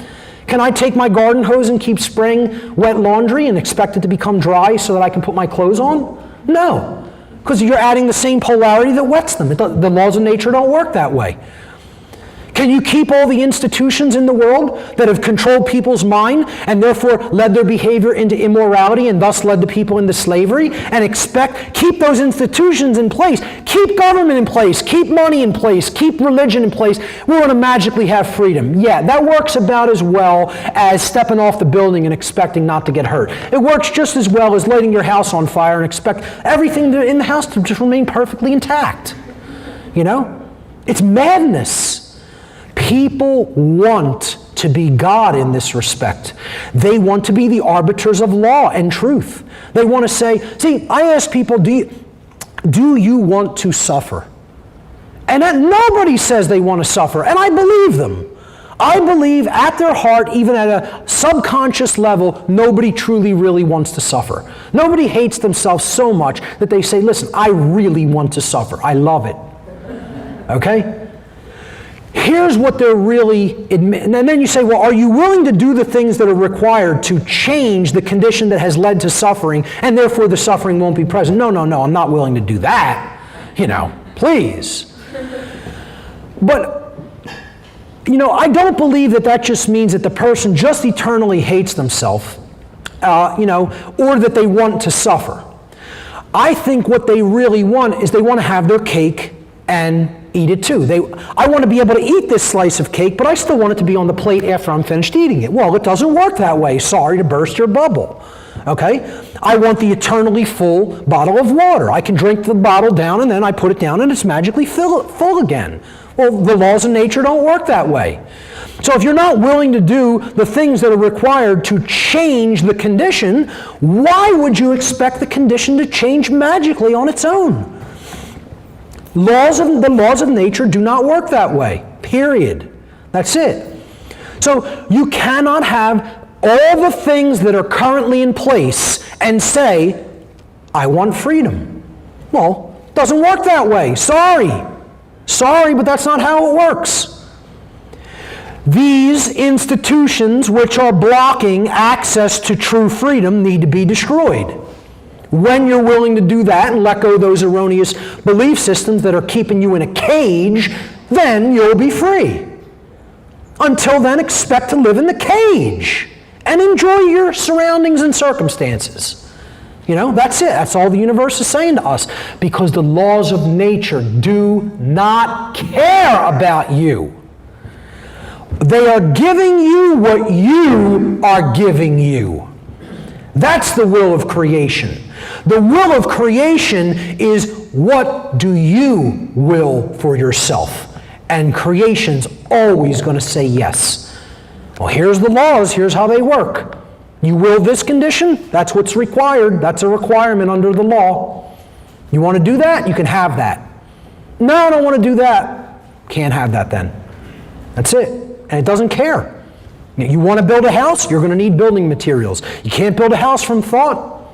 You want to get that done? You got to assemble the building materials. That's how a physical law works. Well, you want freedom? There's building materials involved.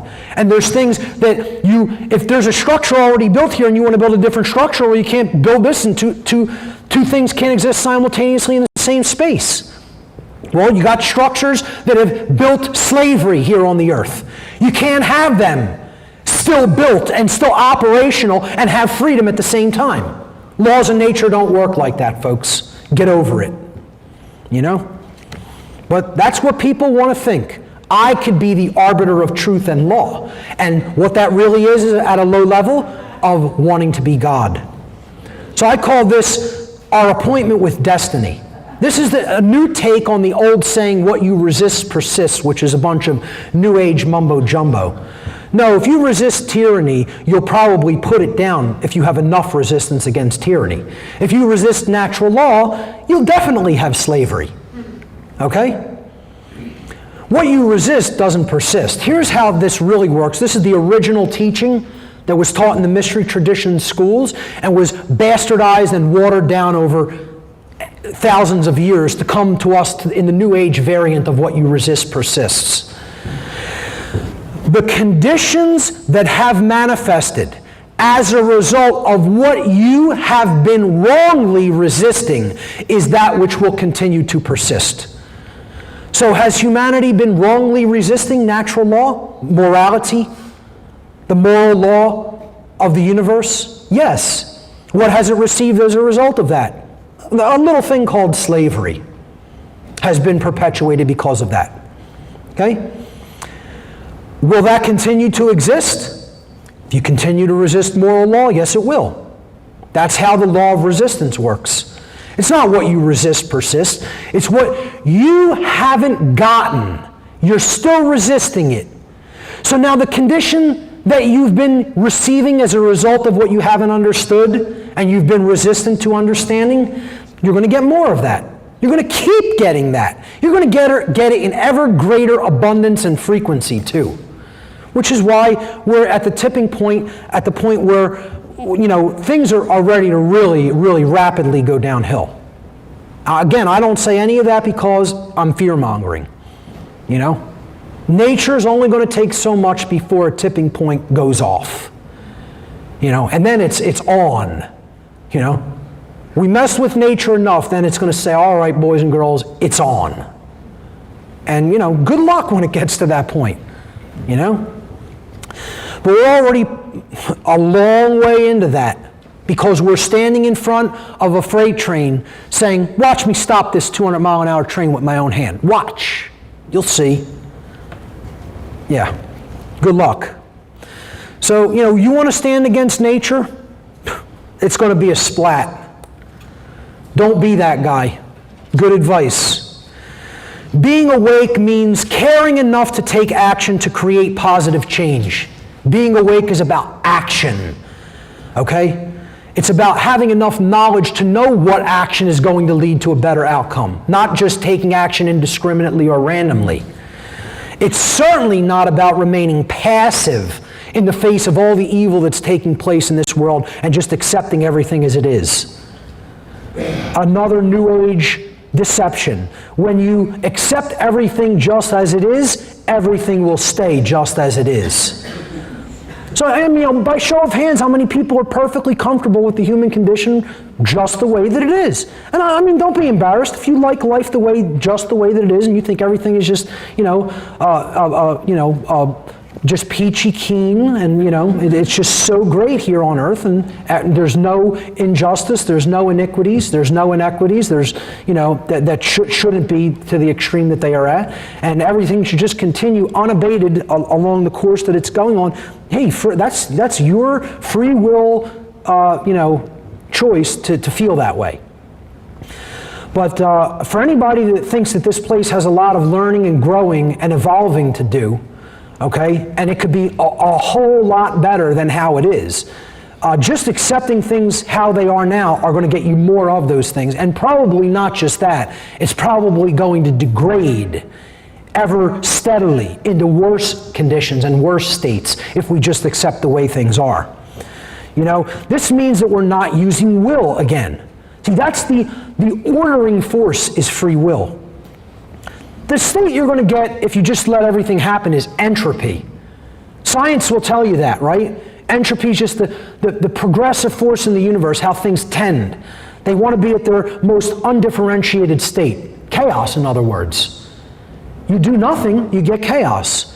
You employ will, that will is the syntropic force that counters the entropic force. It's the ordering principle, will. You don't use will, nothing gets changed. You want to stay passive, nothing gets changed. Expect more of the same if passivity is what you want to do. Action will lead to change. Willpower will lead to change. Courage will lead to change.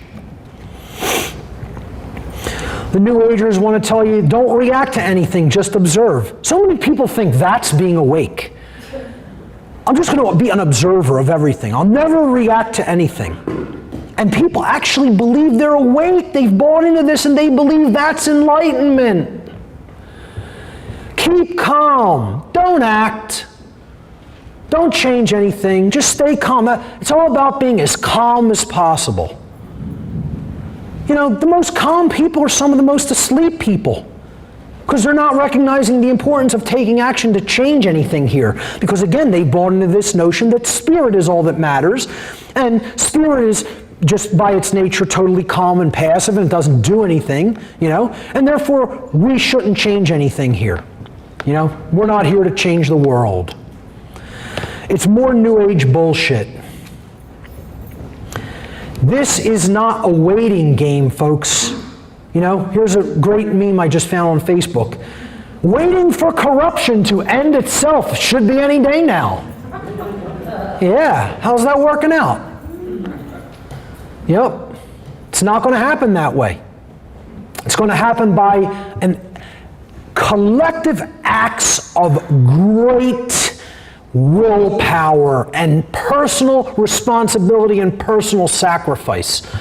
To step out of what you want in your own life, to learn the truth and then convey it to other people. Like I said when I started, this isn't what I want to be doing with my time.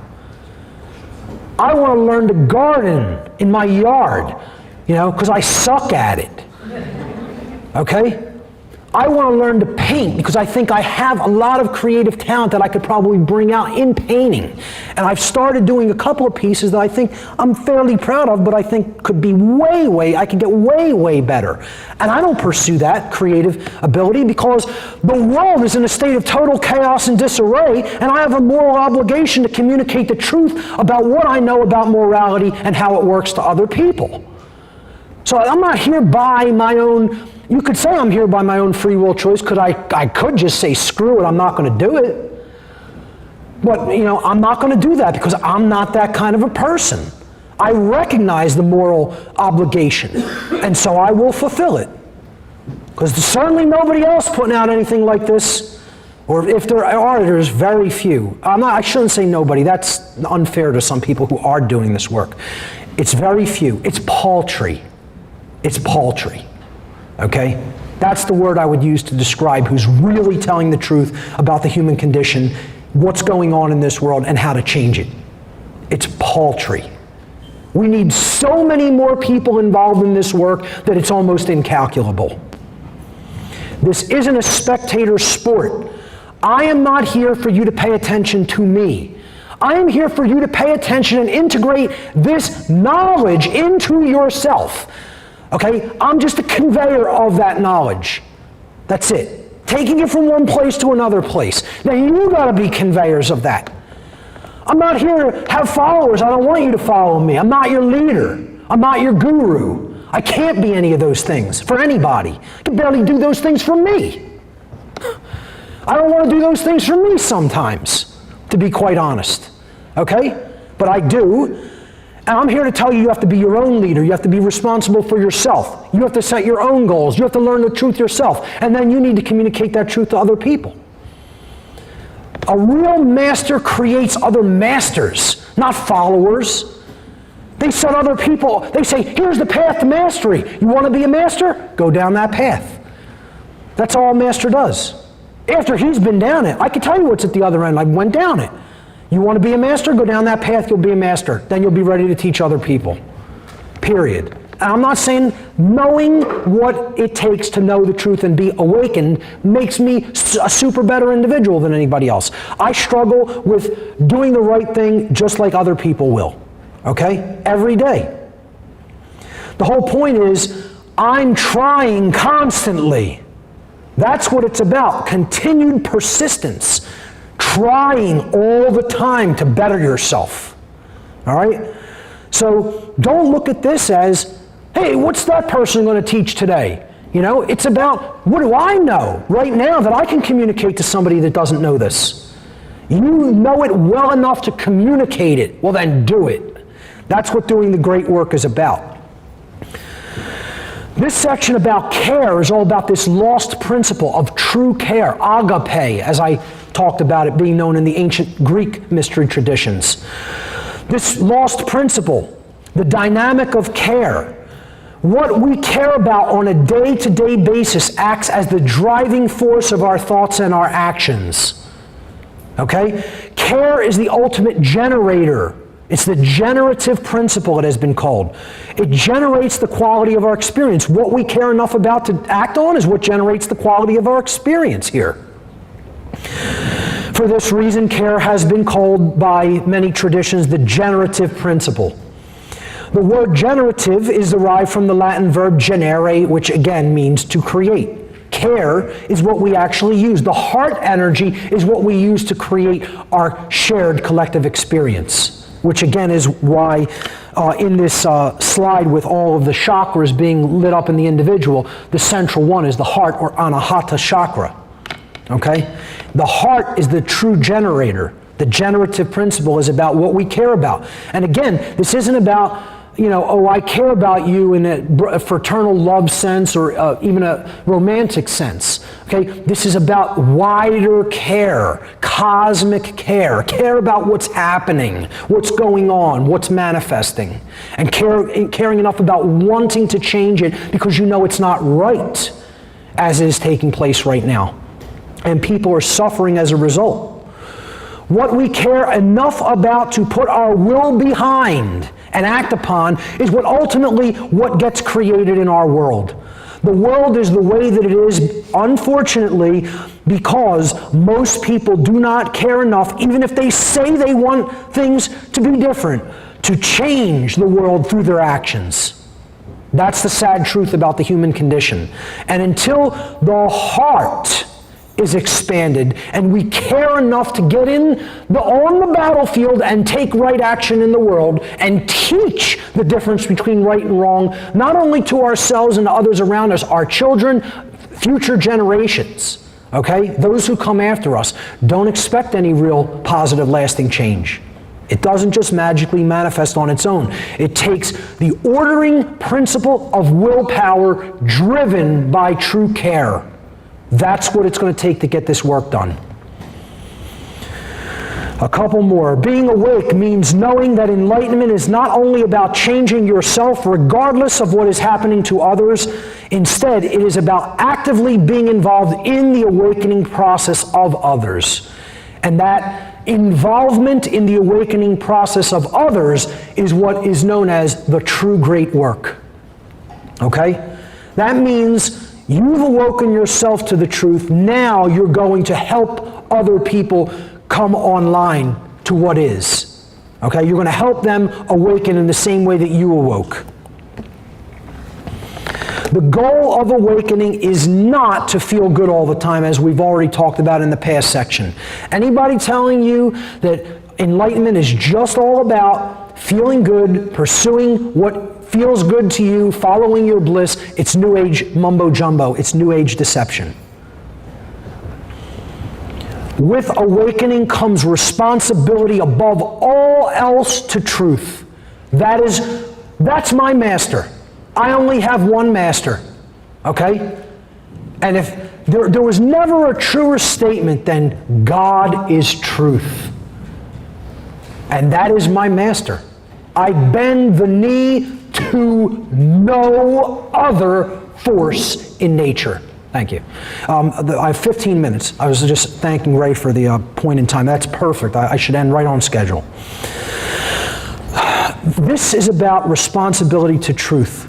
That's the force that we have to serve. See, service to others is fine. It's a matter of fact, it's a very high level of consciousness. Certainly higher than serving the self and just feeling good all the time. But there's a modality of awakening and consciousness beyond serving others.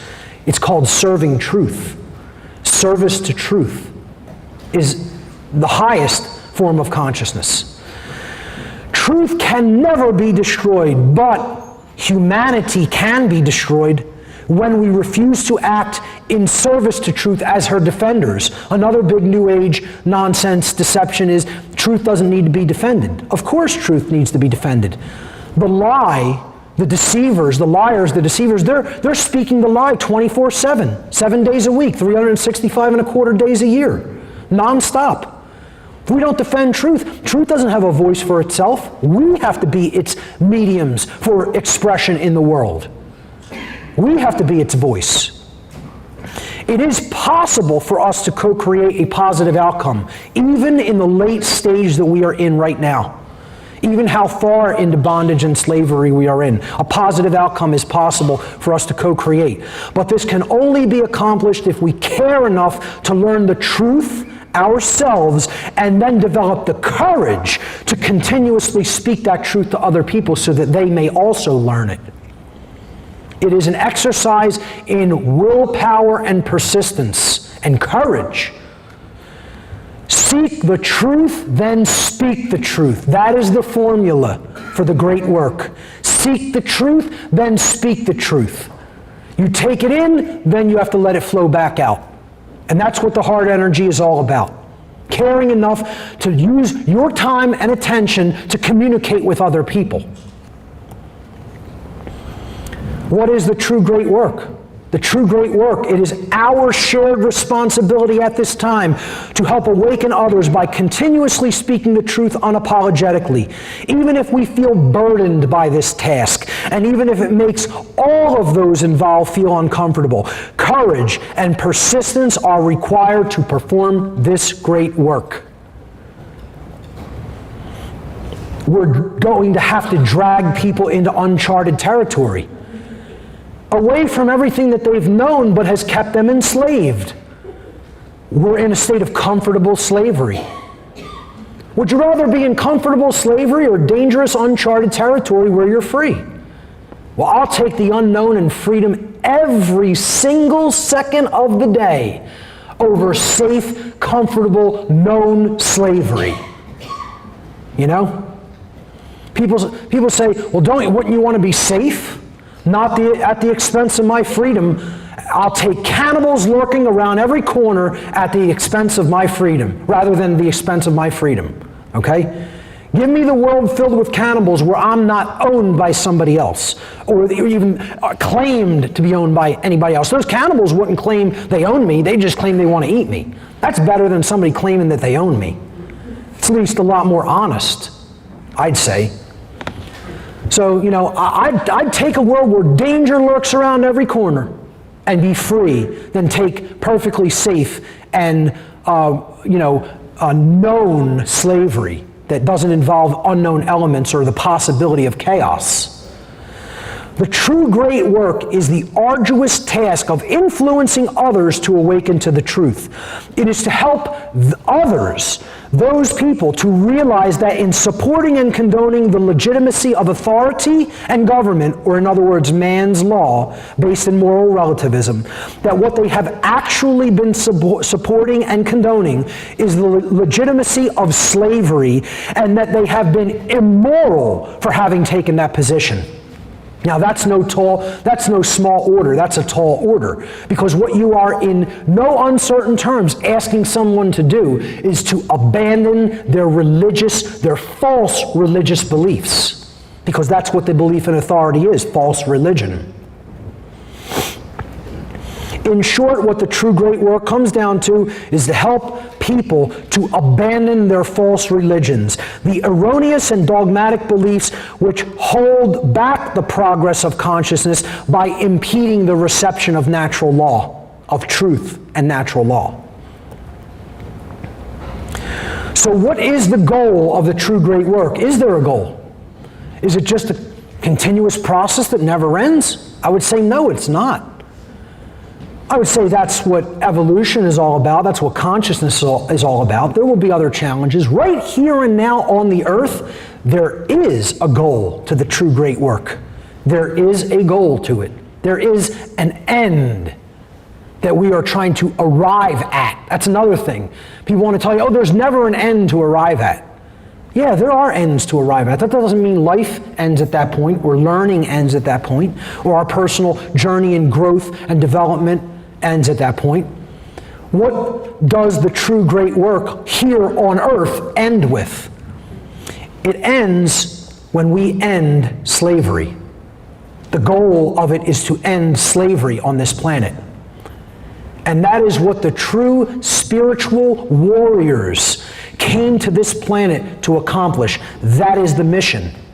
To end slavery on the earth. And you know what derailed the mission? Religion. And the New Age movement. And the pursuit of endless hedonism. And the pursuit of money. And the belief in authority. And pursuing fake science. And all the other religions, the things that hold us back from where we say we want to go. We got derailed from that mission. We chose the mission, you know. Volunteers for Earth, please. Well, we all stepped forward, didn't we? Or maybe everybody else took a step back. You know, either way, we're here in the now, right here on Earth, and there is work to be done. And that is the goal of that work. I am not going to lie to you and say it's going to be easy or that we will even actually accomplish it. But I'll tell you what, as long as I draw breath, that is the end that I will work toward. That is the goal that I will keep in my sights, whether it is accomplished within my lifetime or is never accomplished within my lifetime. Being awake, this is the last point, and then we'll go to question and answer session. Being awake does not equate to perfection. I'm right on time. Amazing. Rather, it is about doing your very best in the most difficult of circumstances. Okay? No one is perfect. If you are expecting perfection, you're in the wrong universe, folks. Because perfection does not exist here. I am far from perfect. Everybody else is far from perfect. We can aspire to that. We can set it as, you know, something to look to and aspire to, but to expect to achieve perfection is a pipe dream. And it's only going to set people up for disappointment. And that's another aspect of what religion is there to do. Impossible standards only ensure that people don't bother trying. So what a lot of false religion has done is set up the saviors in these religions, or set up the archetypes in these religions as they led perfect lives. They never made any mistakes. They never did anything wrong in their life. I mean, seriously? People buy into this notion that beings have led 100% perfect lives in the flesh on the earth? Well, I don't think there's any greater example of a bullshit story than that. There's nobody on this planet who is perfect. There never has been and there never will be. Okay? We are here to learn and to grow in consciousness, in truth, in morality. That doesn't mean you're going to be perfect. You know, you have to try in all moments to do the best that you can. But when you set up these big figures on pedestals saying, this person was perfect, this being was perfect, and that's what we have to try to be like, you know what everybody says? Oh, God, I'm out of here. You know, I don't even want to hear another word, because how's that even going to be possible? They intuitively and rightfully, subconsciously recognize that's not even possible in the kind of world we're living in. You know, that's what religion was there to do. Put people in that right brain mode, putting this archetypal concept up on a pedestal as the symbol of perfection, and you have to try to aspire to be to that level of perfection. No wonder it turns so many people off, and people don't even want to try to discover what real morality is about.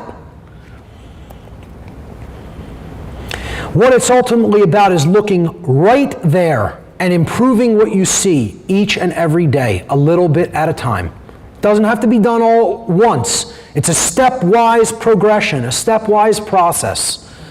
You can't expect to awaken all at once. I don't expect everybody within the sound of my voice today to suddenly awaken to any or all of the truths that they've seen here today. Okay? It took me 8.5 years to undo the programming that I received when I was involved with the dark occult. I would say that process is probably still undergoing in small ways, in subtle ways. Okay? It's a stepwise progression requiring time, requiring patience, requiring courage, requiring persistence. and constant effort. Constant effort. But remember one thing, the more awake you are, the more awake the world is, because we are a part of the world. As you awaken to greater degrees, the aggregate quality of the consciousness of the people on this planet awakens to greater degrees, because we are part of that aggregate consciousness. So never think that you can't make an effect as an individual. I'll tell you what, I've made significant impact on this planet as an individual. And my words will resound into the cosmos long after I am gone in this physical shell.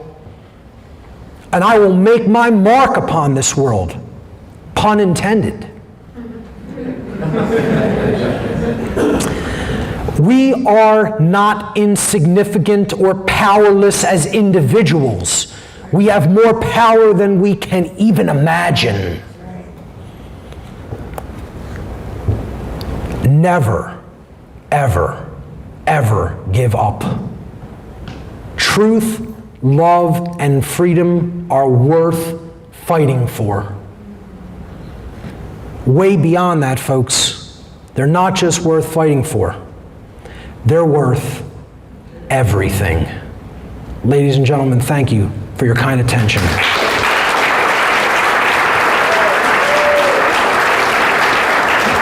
All right, ladies and gentlemen, thank you everyone for staying. And let's begin our question and answer session for today. So who has a question for me? Yes. In one of your slides, you showed the tarot card for strength or courage. Do you have a training on all the other cards that are out there? The question was, I showed a tarot card in my slide. I believe it was the Justice card. It was the natural law, the card I used for the natural law seminar. That is the Justice card. That's card number 11 in the deck. That card represents natural law. It represents the laws of nature, the laws of the universe that are always on the throne. And his question ultimately was, do I have training in the tarot and the symbology of the tarot? Do I understand a lot of the other cards? And the answer is yes, and I have extensively, well, I wouldn't use the word extensively, I've in a probably moderately extensive way gotten into some of the symbolism of the major arcana. I haven't done the minor arcana.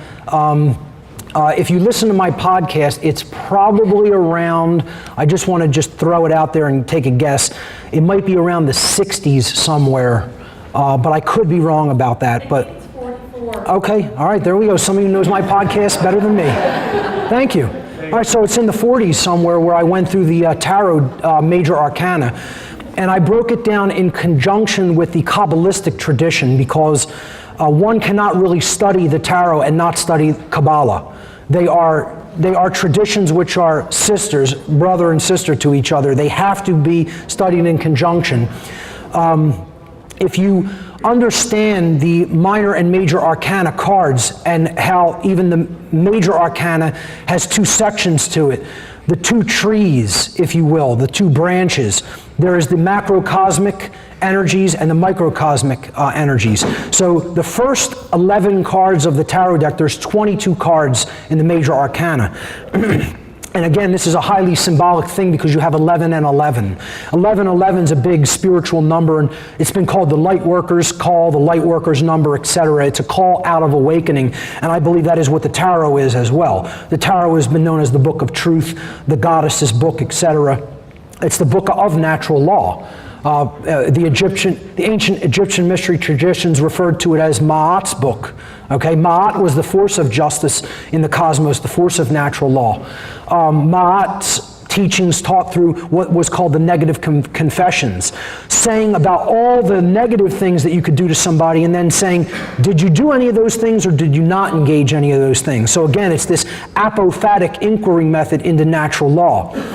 Tarot is all about conveyance of natural law, as is true Kabbalah. Now, what we have to also recognize is in any of these traditions, there can be a dark and a light side to it as well. So people have done, fortune telling for just profit and benefit to themselves, even at the expense of somebody they may have played, with tarot. The Kabbalistic tradition has a negative side. There's a klipotic Kabbalah as well. A dark side exists to all different traditions. There's Freemasonry, which is true and positive, and I call it light Masonry or light Freemasonry, and then there's dark Masonry. Okay? So whenever we're talking about any tradition, it's just knowledge about what is going on in consciousness and in the laws of nature and how that knowledge could be used, whether it is going to be used to uplift people or whether it's going to be used to control them because you have the knowledge of how it works and other people don't. To go back to your question about the symbolism, if we break down the major arcana of the tarot into two halves, 11 cards each, that splits into the microcosmic laws of nature, or the microcosmic aspects of the self, and then the macrocosmic aspects or energies that we're working with in the natural world, in nature. Okay? So card 0 is the beginning of the major arcana. That's the Fool, or if truth be told, that is the soul card. It's not, the Fool is kind of like a code word for it. It's because you'd have to be a fool to incarnate on this planet, but it's the soul coming into incarnation in the flesh, okay? It's really the soul card, all right? But he's making a leap of faith. He's taking his chance to do his mission here. And the next 10 cards, you set them up in the 10 positions of the Sephirot on the tree of life in the Kabbalistic tradition, and you have all the forces of the self. All the indwelling forces of the individuated consciousness, with the Fool representing the Da'at position, D-A-A-T-H, okay? D-A-A-T-H means knowledge in Hebrew, okay? So this is knowledge of the self, right? Now, if you do the same thing with the second set of 11 major arcana cards, and you take the end card, and set that aside, and then you have cards 11 through 20, with card 21 being the world or the universe, okay? So you have the soul and then the universe, right? You put that at the Da'at position, and that represents knowledge of the macrocosmic domain, and cards 11 through 20 are all the forces of nature, with 11 being the king on his throne, the justice card, representing the force that governs all of nature, natural law, which is why it is the title card of my natural law seminar. So the short answer to your question is yes, I'm very versed on tarot symbolism. I could probably give courses in it. I have not done anything to that extent yet, but I'd like to do something strictly involving the tarot in the future. Definitely. And if you want to check out a gentleman who probably even knows more about tarot than me, and his breakdown of the symbology is phenomenal, it's Michael Tessarion. He is recently putting out a work where he breaks down each individual card of the major arcana of the tarot deck, probably in even more detail than I ever have yet. What was the last name? Tessarion, T-S-A-R-I-O-N. I consider him a personal mentor. Yes? What is the deck that you prefer using in tarot? Because there's various decks. The question was, oh thanks, we have an additional microphone. The question though was, what is the deck that I prefer using when studying tarot? And again, this is a highly personal thing. There is no correct answer. I think any deck, as long as it has 78 cards specifically, works. You want, the 22 major arcana cards and then the rest of the deck totaling 78 total cards, I'm sorry. There's different symbolism and interpretations of the symbolism portrayed in different decks, depending on who designed the deck and the tradition that they were preferring to teach, of symbolism they were teaching through the deck. You have, the weight deck. You have things like the universal weight deck is a more richly colored version of that deck. You have Crowley's deck. The Thoth deck is an excellent deck.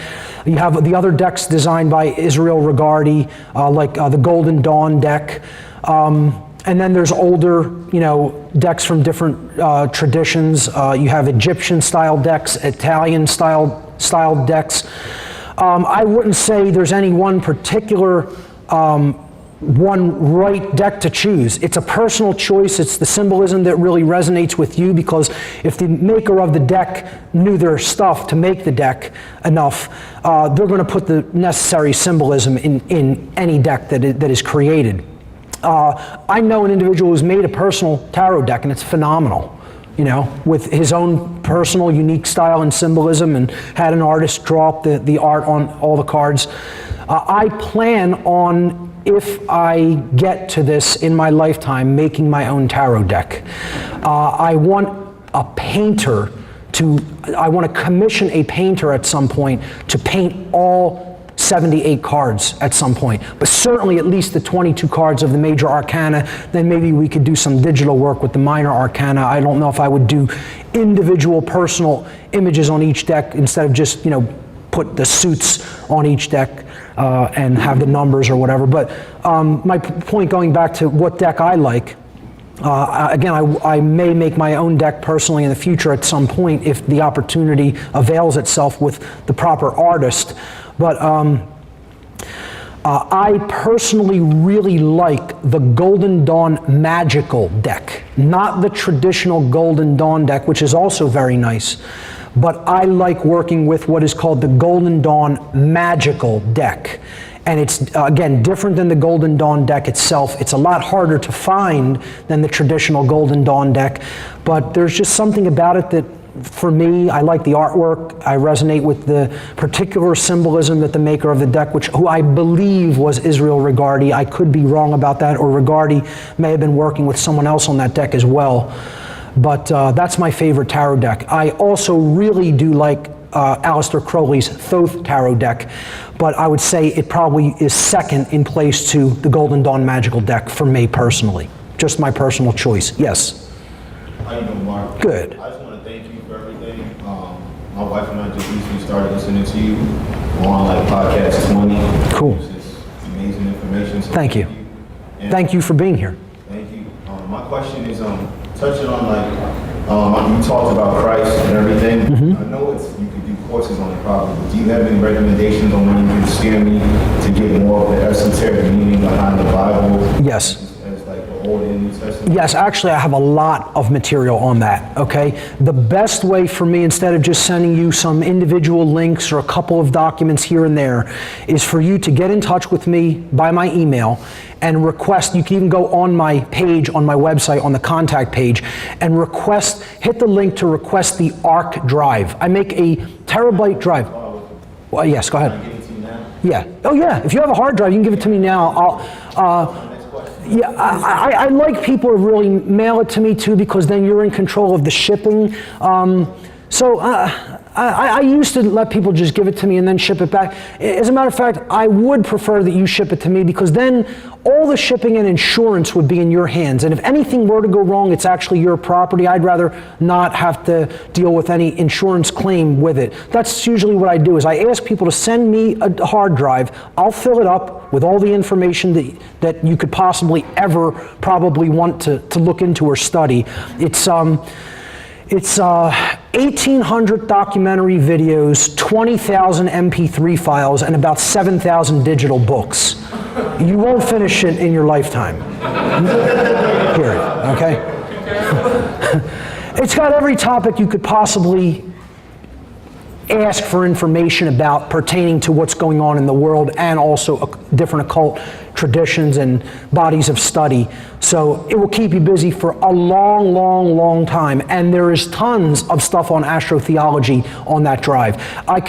Once I get you the whole thing, then I could give you some tips about where to go in it, or I could put a note on that particular drive. Here's some of the better things on astrotheology. But I'd prefer to give that all to you in one spot. This way it's all there, and you could go through it at your leisure. I call this the ARK, A-R-K, the Amazing Repository of Knowledge. How large do you suggest the hard drive? It has to be at least 1 terabyte.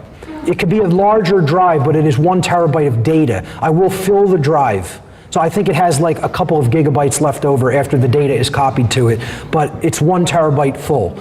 I am working on a 2 terabyte edition of it, because there's probably 30 terabytes of information in my house that I've digitally archived. People are asking me for somewhat different information or topics here and there, and I say, no, that's not on the ARC, that's in my personal collection still. So I put on what I thought was most significant, but I could definitely expand upon it. I don't know if that'll help people more, make it more difficult to wade through, but I was planning a 2 terabyte version, especially since hard drive prices are coming down. I was thinking maybe I'll throw on a couple of good allegorical Hollywood films on it as well. And I don't ask for anything for this. It's just freely available. I just copy the data for you to the drive. That's all it is. You send the drive to me, I copy the data to the drive, I send the drive back to you. That's it. You just have a return shipping label sent to me in the box with the drive, and then it goes back to you once the data is copied to it. So hit that link on my site, email me, tell me you're interested in the ARC, make a note that you want specific info on astrotheology. I'll put a note with it or on the drive, like some of the good stuff to look through about astrotheology, and you could request the ARC drive right from my contacts page. Okay? Thank you, Mark. You got it. Yes, ma'am.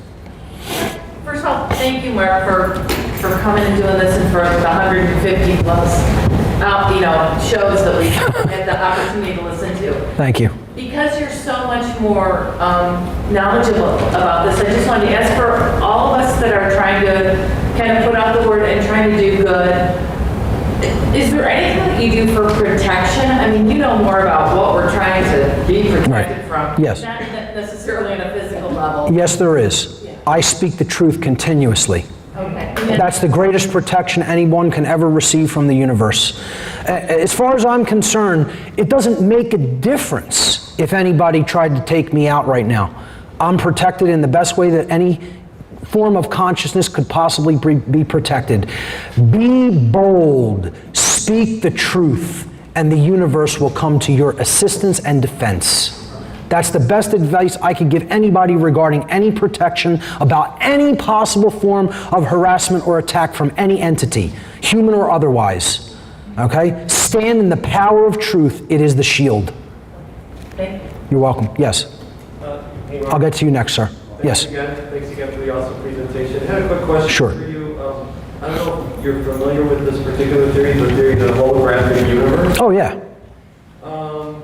I'm just wondering if that's more of the BS that the dark occultists are perhaps putting out there to keep us passive and keep us in a cul-de-sac to make us feel like we're just in our own video game. Right. As a player and we can't really affect. I think it can take on that aspect if it's taken too far into an extreme, but do I think that the universe is self-similar across all scales, and also essentially the very large is reflected in the very small reflected in the very large? Yes, I do believe that those are principles of natural law operating all around us in our environment and within ourselves.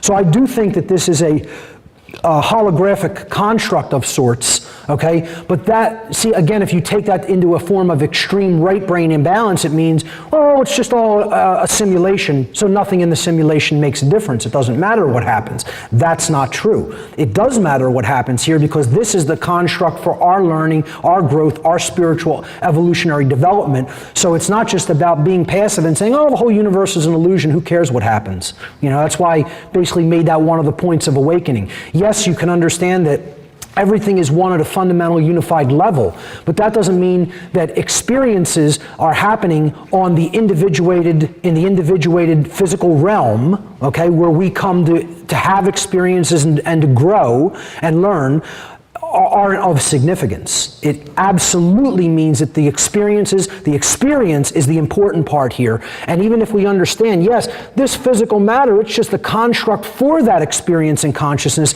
that does not mean that the experience is not of absolute significance and we should take seriously what happens here. That's the danger of falling into a right brain imbalanced state.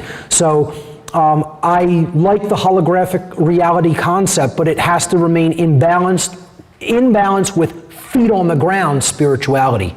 So I hope that answers your question. Yes, sir. Couple of things on your point on order taking. Yes. Brought to mind who's suffering PST, these order givers, Sure. these soldiers. Yep. And are you familiar with the testimony of a woman who called herself Savali that was on the internet? I've heard of this, but I'm not really intimately familiar with it. What was she about? Well, she was an Illuminati child. It is the person I'm thinking about, yes. Sold slave. Yep. Operated in San Diego County. Yeah, I haven't gone into her work too much. I've heard about it. People have started to recommend her to me. I've received a recommendation in the past. I've looked into it a tiny bit. seemed like she may have been involved in the dark occult somehow. I didn't really look into a whole lot of the material that she had put out. I probably should do that at some point. Well, that was around 2006 or 2007. I don't think they can find her or locate her. Oh, really? Interesting. But MichaelTessarion.com. Oh, yeah. Another mentor for me, too. Phenomenal work. Opened me up. Absolutely. People should definitely check out his work, no, without any question. Yes, sir.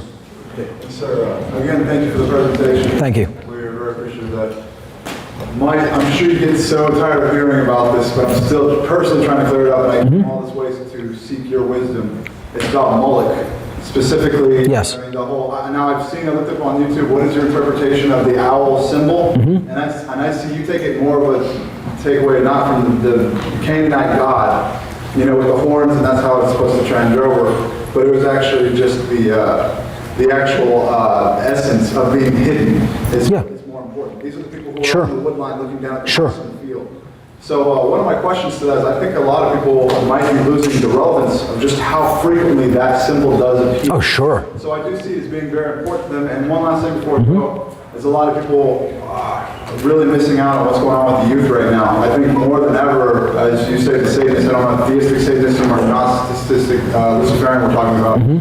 But whatever it is, I think they're trying to take away our youth at one of its highest times. Sure. I've always been involved in what we call the rave movement. Raves are as old as festivals. Yes. However, the main business has come on now, the largest music festival in the world for 4 years running, and this year will actually make maybe the largest festival in music history. 350,000 people will be in appearance. I've been to this music festival sometime before, and there was Moloch, or the giant owl mythology everywhere. So I'm wondering if you can help me clarify, is that a Canaanite god?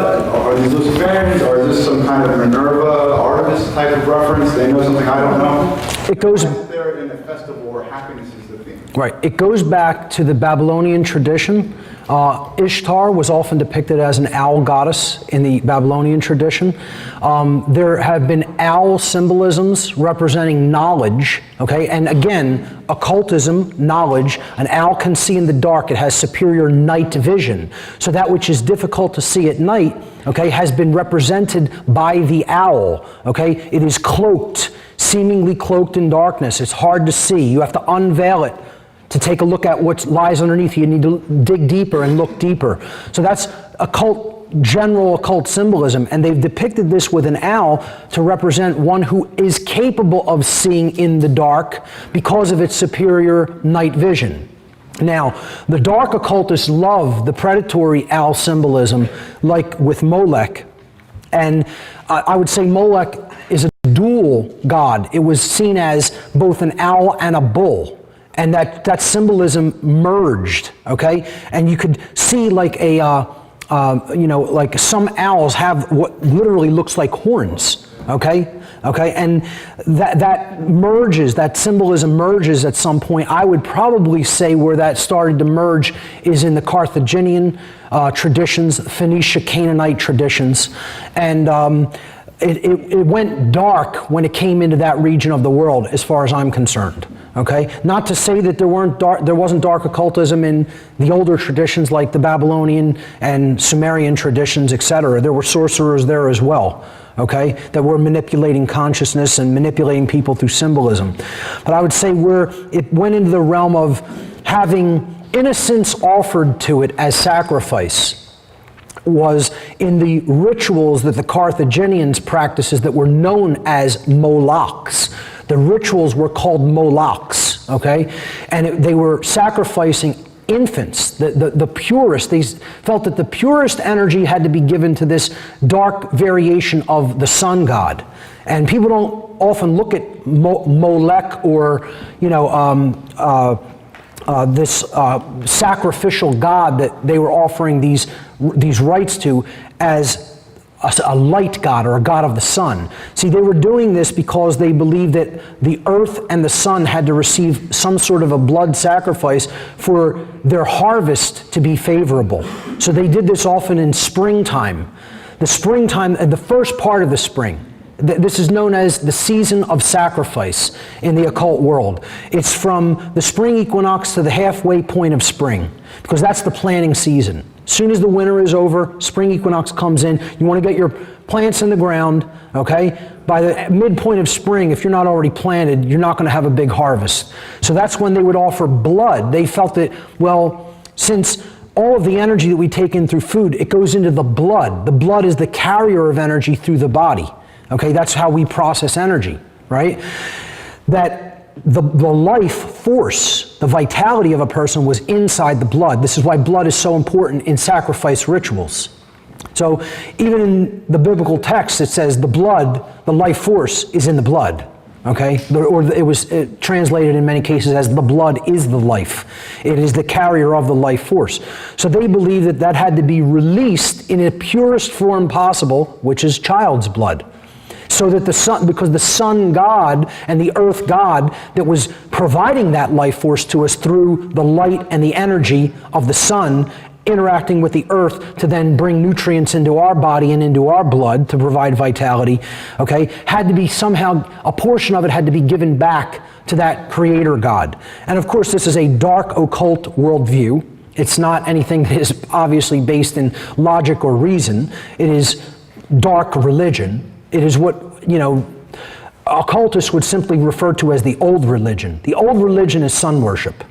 Literal sun worship, the worship of the actual star in the sky that allows us to have life through its light and energy. And they look at that as their God, but see, it's also a symbol of knowledge. So this ties it all back to the owl as well. Because if knowledge is light, and those who can see and have the light are the knowledgeable, well then, that could be they could wield that as a weapon to people who they keep in the dark. So the solar symbolism, okay, and the owl symbolism is twofold, okay? So you have people who considered knowledge, the light, the sun, or the owl, the one who can see in the dark, see things as they really are, even if the conditions that they're operating in is darkness, okay? If they use it for the right reasons, those could be positive, uplifting symbols.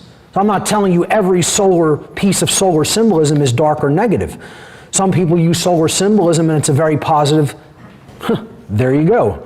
Solar symbolism, the eye, being able to see in a world of darkness, okay? I wouldn't use that if I think it's a negative symbol. I think the all-seeing eye is a very powerful, positive symbol, okay? But symbols can have dual meanings depending on who's using them, okay? So, and again, these dark occult traditions that were based in literal sun worship and blood sacrifice, they also use the symbol of the sun as the black sun.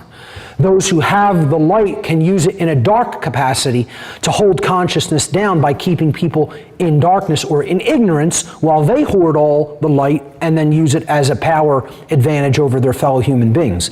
And they also took the symbol of the owl and perverted that as well to use it as a symbol of the dark occult, or those who had the light and had the ability to see, but they were using it for predatory purposes. Again, why they like that symbol of a predatory bird of prey, who can fly above its prey at a higher level, seeing the whole field, and its prey can't see it, but it can see in the dark because of its superior night vision. So that's where all that symbolism becomes tied together, and I would say it's definitely not just one thing. Anywhere you see an owl doesn't mean there's dark occultists at work. It could very much be the opposite, and it could be people of a much higher level of consciousness that look at knowledge as something that needs to be taken in and shared, okay? I have a beautiful painting of an owl in my basement, that is right next to where I work every day, So I have owl symbolism around me there as well. Again, I think symbolism always has to be looked at from a perspective of who's it being used by and for what purpose is it being used. That's what's going to determine its intent, just like the usage of any other tool. Yes, sir. Well, my question is based on a premise, and you're more than welcome to disagree with the premise, but from the presentation, it seems like you do. So, if awareness or the ability to consciously observe stimuli indicates a personal moral responsibility, does conscious interference or just distraction, disturbance, to the quality of our awareness induce death, drunkenness, cognitive dissonance, excessive stress, tension, distraction. I would say if you live in that modality constantly and try to make your life about nothing but that, you're adding to the ignorance that's all around us in the world. So I'm not telling people that they should go out and become drug addicts by taking drugs. I'm saying it's your right to put a substance into your body, but again, I'm always advocating for balance, self-control. Can I go out and have a couple of beers, not get totally trash wasted, and then do stupid stuff all over the town? Yeah, I can do that.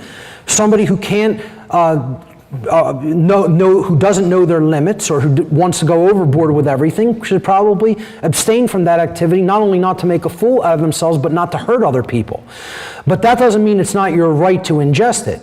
It wouldn't be your right to ingest it and go do stupid and harmful things. That's where you have to separate the actual act of ingestion of any compound in any amount versus the acts that will follow. So I'm always advocating for personal responsibility. So if I want to, for example, chew on a few psilocybin mushrooms and have a visionary experience, you probably won't see me trying to drive in that instance. It would probably not be a good idea. You're not going to exercise such good judgment. So, but hey, even if I did and I didn't hurt anybody, there's no harm done, but I took a chance there. If I then took that chance and did harm, I think I got to be held to account for it. But I don't think you do that preemptively. That's why I think, hey, even if somebody wants to drink and drive, drinking and driving is legal in some states still. You can actually drink with open containers of alcohol in a moving car. With you operating the car, you can be drinking a beer in certain states, which shows you the moral relativism of all of man's law, by the way. That's completely illegal in some places and will get you locked up, and in other places it's okay. But if you get pulled over for erratic driving and your blood alcohol level is a certain amount, which it almost is definitely going to be with how low they'll set it, you'll definitely have some action taken against you. But I think that when an action manifests, you should be held accountable for it if it manifested wrong. And that's to go with following the ingestion of any compound or no compound. Whatever you do, you're responsible for, period. It's like, so that's why you have to know your limits. You have to know about your consciousness. That's what knowing the self entails. Yes? Just as a, yeah. Also just on a finer level, excessive TV watching, self-induced sleep deprivation, just excessive stress and worry. Sure, that too, yeah. One of the things I should have put in here, I just briefly touched on it in the section about what we take into ourselves, how it determines behavior, okay, is food. An awake person's going to care enough about their body that they're going to put clean water, clean food, as pure food energy into their body as possible. So that awakening also means that taking care of the physical self because they understand the importance of the physical vehicle for advancing spiritual life on the earth. So definitely very important, good points as well. Yep. Yeah. Yes. So I'll go to you next, sir, in the back. Yes. I consider myself a warrior for truth my whole life. It's just the way I've always been. So nothing absolves me of the responsibility of that. Sure. But I'd like your opinion about the 26,000-year equinox precession. Yes. And the whole idea of that we're coming out of the dark period and moving into the light, and when the light is shining into all the dark corners, we see all sorts of institutions right now crumbling that are on the dark side. What is your opinion of that? Well, I don't know if I necessarily agree that the institutions that are dark in our world are crumbling. I think that some people are coming online to recognizing them for what they are. When it comes to cycles, my take is not completely in alignment with, but quite similar to certain takes on cycles that are seen in the Hermetic philosophy. And that is that, yes, there are cycles of consciousness, okay? And, you could go back into the Vedic traditions and study, things like the yugas, which were great ages where they said that, there would be certain golden ages and bronze, silver and bronze, and then an iron age. The iron age they called the Kali Yuga, the Yuga of destruction and dissolution and chaos, etc. And I think that could also represent breaking down what is negative and needs to be done away with as well. Kali should not just be looked at as something that is dark or negative. It also wipes away that which needs to be wiped away. Okay, so when it comes to cycles, do they exist? I believe that they do exist.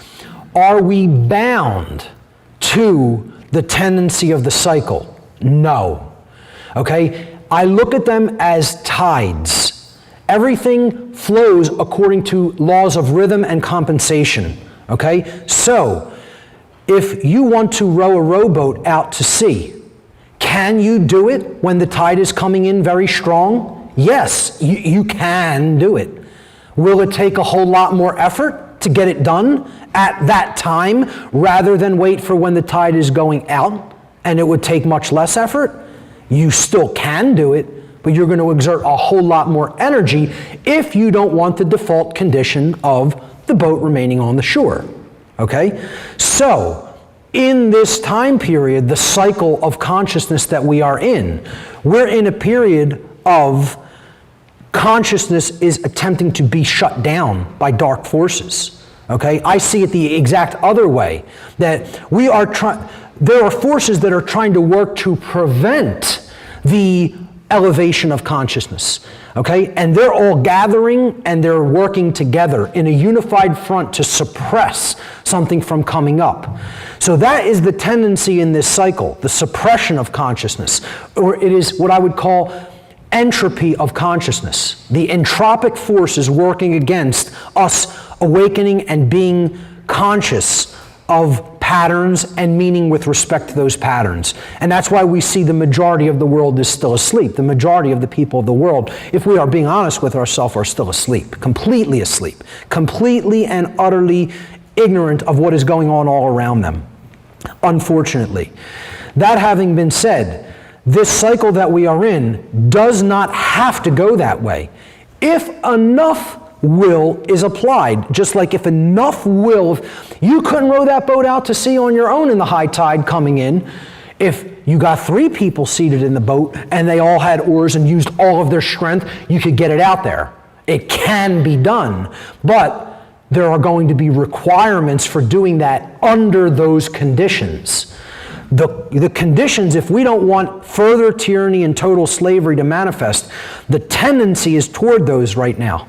If we want to reverse those conditions, more of us have to come forward and put the truth out there to other people in a much bigger and more forceful way. Again, I did not say violent way. I said in a forceful way, meaning the truth has to be spoken unwaveringly, unapologetically, no matter who it offends, because you cannot unhear something. The most rigid, skeptical, heart-hardened individual is incapable of unhearing any word that comes out of my mouth. Okay? They can ignore it. My family members are ignoring everything I've pretty much ever said on any of these topics. But you know what? They've heard it, and they can't unhear it. So, then that becomes, like everything else is, a free will choice. It doesn't mean we are ensured with a positive outcome that just because we're speaking the truth, there's going to be an awakening process and an ascension process. It can happen if enough of us work on that and enough people, their egos break down, dissolve, and they say, okay, I was wrong. The magic words that are going to change the world are I was wrong, okay? And then they change their thinking. As a result, their behavior changes, and then the conditions change. However, the syntropic force that orders things against the natural tendency to break down and go into chaotic states and darker states, that is willpower. Okay? Right now, where we're at, I don't think we have those numbers. We need so many more people, to the extent that I understand it and beyond, teaching this material, and we just don't have those numbers. I'm not trying to paint a hopeless situation. I'm just trying to be honest about where I see the dynamic going, okay? So if enough people came forward and taught this, and other people were told how it actually is, and then they still refused it, the negative consequence of the cycle is going to manifest. If enough people used their summon their will, came forward, expressed this knowledge to other people in whatever medium they was possible within their capabilities, okay, it might be possible to reverse the dynamic. Might be. So what about the whole fractal time, like you're saying about the cycles or whatever? Yes. That we're heading into what seems to be, people are believing is, you know, whether you call it the second coming, and my personal belief is that, you know, how nobody expected Jesus to be who he was, and they couldn't accept him. Right. His followers. Sure. My personal belief is that we are all God, and that's how it's going to come back, and that it's going to be hard for people to accept, but that this whole idea of a cleansing, you know, where the people that are enlightened and awake are here to manifest the new earth and take care of the earth, and the ones that are not awake are whatever they're going to happen to them, but we're supposedly like right in that right now. Do you believe that? No, I don't think there's going to be a great separation of humanity. I think we're all in this together, and we're going to share in the co-created shared experience. So I don't think the universe says, hey, class, you know, there were a couple of people who got A's in this class and then the rest failed, so we're going to take them out and they're going to have this consequence, and then, you know, it's the creation judges the aggregate consciousness. And then people will say that's not fair, and maybe it's not.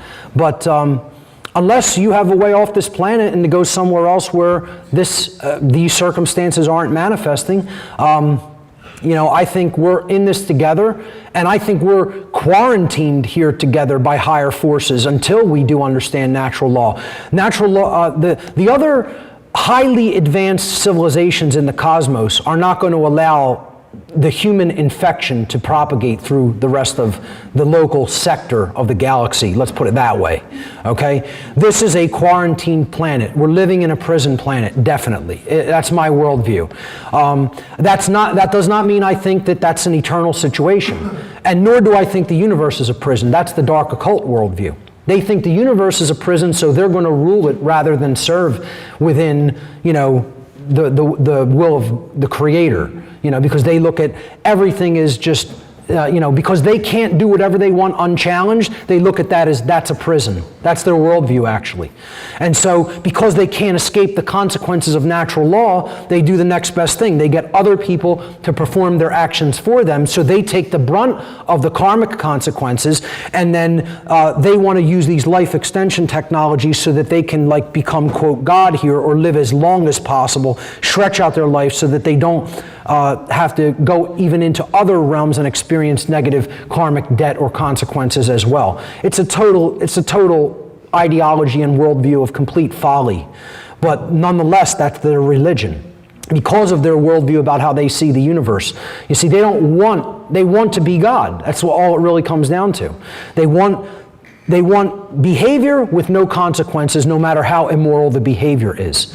And, you know, if you really think about it, that's what they propagate on a lower level to human beings. Most people also want behavior with no consequences, regardless of whether the behavior is immoral or not. Not to the extent that the dark occultists propagate that ideology. But to go back to cycles, I don't think there's any assured outcome. I think free will governs the whole situation, and that can turn on a dime. I think that's the good news here. Okay? When we talk about the fractal nature of time, you have to understand that only means a tendency to express.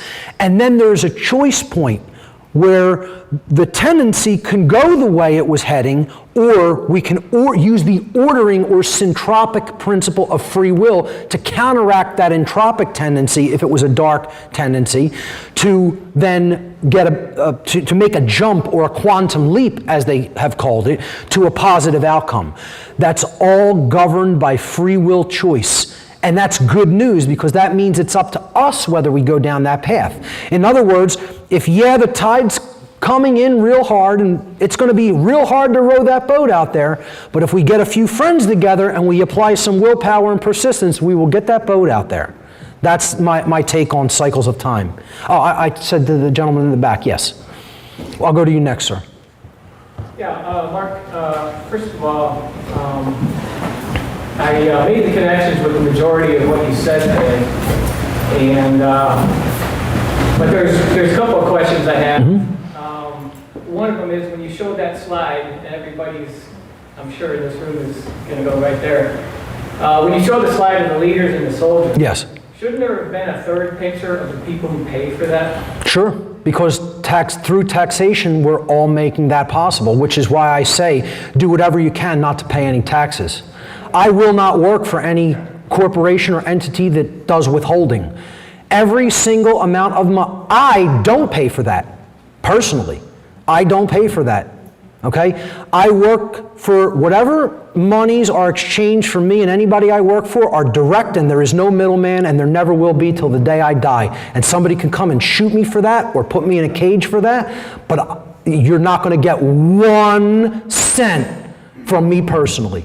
I will not do a job where any of my money is being used to rape and torture children. Not going to happen in this life.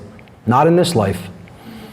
So, and people will say, well, you interact with that in some capacity. When you buy something, there's a sales tax. That's not within my power to escape that, okay? That would mean you can never use money, okay? So then, stand in one place and die then, is what somebody would say. That's not doing any work on the ground, you know?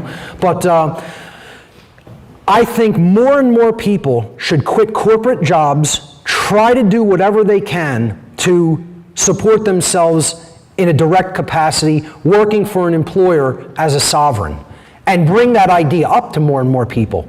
Bring that idea up to more and more people. We have to go back to working total under-the-table jobs off books. Off books. And I'm telling you, I'm openly advocating breaking man's law. You know, you're never going to get me to do that. All you can do is shoot me. All you can do is imprison me. And, you know, you'll make a martyr out of me if you do that at this point. So, you know, the word's getting out there one way or another, but yes, I agree with you. The people who continue to put money into that system and they are not speaking out against all the immorality that is resulting are complicit with it at some level. I would say they are more indirectly complicit with it, but complicity is there nonetheless, yes. So I guess what else I wanted to say was, you know, I mean, and I don't need to tell you this as well read as you are, and probably everybody in this room the same, is that for thousands of years, all these wars that are depicted in those pictures, I mean, the people who go and get set off, they couldn't even read. Sure. They couldn't do video. Sure. I mean, these were serfs, these were people who were, I mean, they knew nothing. Yeah. Yep. So basically they're propagandized. Well, I guess the point I'm trying to make is that these soldiers, and I'm not trying to make an excuse. Sure. Majority of them are young, you know? Yeah. Are sent off, and it's the media, it's the propaganda. But in the old days, you didn't need the media. You just had somebody who, you know, had all the influence and the money and the power to say, these people are attacking you. Unless you attack them, they're going to, you know, they're gonna come for you. So it's a piece of cake to orchestrate a war. People think it takes so much manipulation and effort. It's the easiest thing to instill fear in other people to get them to go and do all kinds of atrocities. Yes. Exactly. So I guess what I'm trying to say is that, you know, and I'm one of these people in my family know me in the same situation as probably everybody in this room has family who, you know, you try to tell some of these truths to, and they're like, yep. You're not. Yeah, they're very, very... I guess the point I'm trying to make is this. If you can't even tell your own family who's known you all your life, imagine going to a total stranger and you know, convey some of these truths. Right. I guess where I'm going is that I do my part, for example, to protest and boycott Monsanto. Sure. Right here, the headquarters Sure. right here in St. Louis. Right. That seems to be my duty because I have this evil corporation right in my own city. Yeah, and that has such an effect on consciousness too, because if we're putting horribly degraded food into our body, that's horribly degrading us, and that's going to affect the thought process. Another way of putting it from my perspective is, every time you spend $1, you're voting. That's right. That's right. It's a political system because that's already rigged. But when you spend money, every dollar you spend is a vote. Right. You're telling that corporation, go buy. I support that. That's exactly right. That's what I tell my family all the time. They eat all these crap foods and, you know, buy all kinds of stuff from the mainstream companies and the mainstream supermarkets. And I'm like, first of all, that's genetically modified. It's hurting you. It's hurting the earth. You know, and you're supporting a eugenics agenda. You know, you're supporting a company they're one of these multinational globalist entities that supports the whole power structure. You pointed out earlier, you know, what did you call it, moral relativism? Yes. Okay, the idea that you don't be splitting hairs and saying, well, I got to do this because I got a family and this and that. But I mean, earlier you held up a cell phone. Right. Earlier you held up a PowerPoint thing. Sure. Yep. Where do you think those things were made? Oh, sure. And by who? Right. And under what conditions? Sure. Oh, absolutely. Technology is definitely one of those dual-edged swords. Sure. That. But every time I think of anything that's bought anywhere, and I think of who made that stuff, right. Then I get into this more. Which is why. I gotta have the phone so I can call my. Right. Which is why we have to put up the pressure for ethical practices. Yes. But I mean, we gotta give some, you know, because I don't want to use any of this shit either. Right. But the point is, the internet is why we know we're here. That's why we're here today. We couldn't know about you. Of course. Right. So again, there are going to be some trade-offs with what you are going to engage with. Okay? Right. What I'm saying is, to the extent that is within your ability to pull away from that, right, and still do what you need to be doing with your feet on the ground here on the earth, take those actions. Okay? Could I possibly live without some of the technology I have? Maybe so. Does the technology that I employ on a daily basis facilitate deeply what I am doing, what the mission I'm trying to accomplish here? Yes, and I'm using it in that capacity. Is a phone inherently something that is bad? Okay, going to war because a politician says go to war and following that order is an inherently bad thing.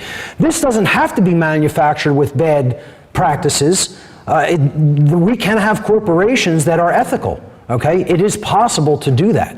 All right, it is possible for people to get together, form a company that produces a product in an ethical way. Until you study what the corporation is and right. how it's formed. Right. Its only obligation is to make money. Right. Its only obligation. Well, I'm talking about a company in general. We could split hairs about what a corporation means, but I'm talking about just a grouping of people coming together, forming a company to make a product. Of course, you can do that business in an ethical capacity, okay, if you care enough to do it in an ethical capacity.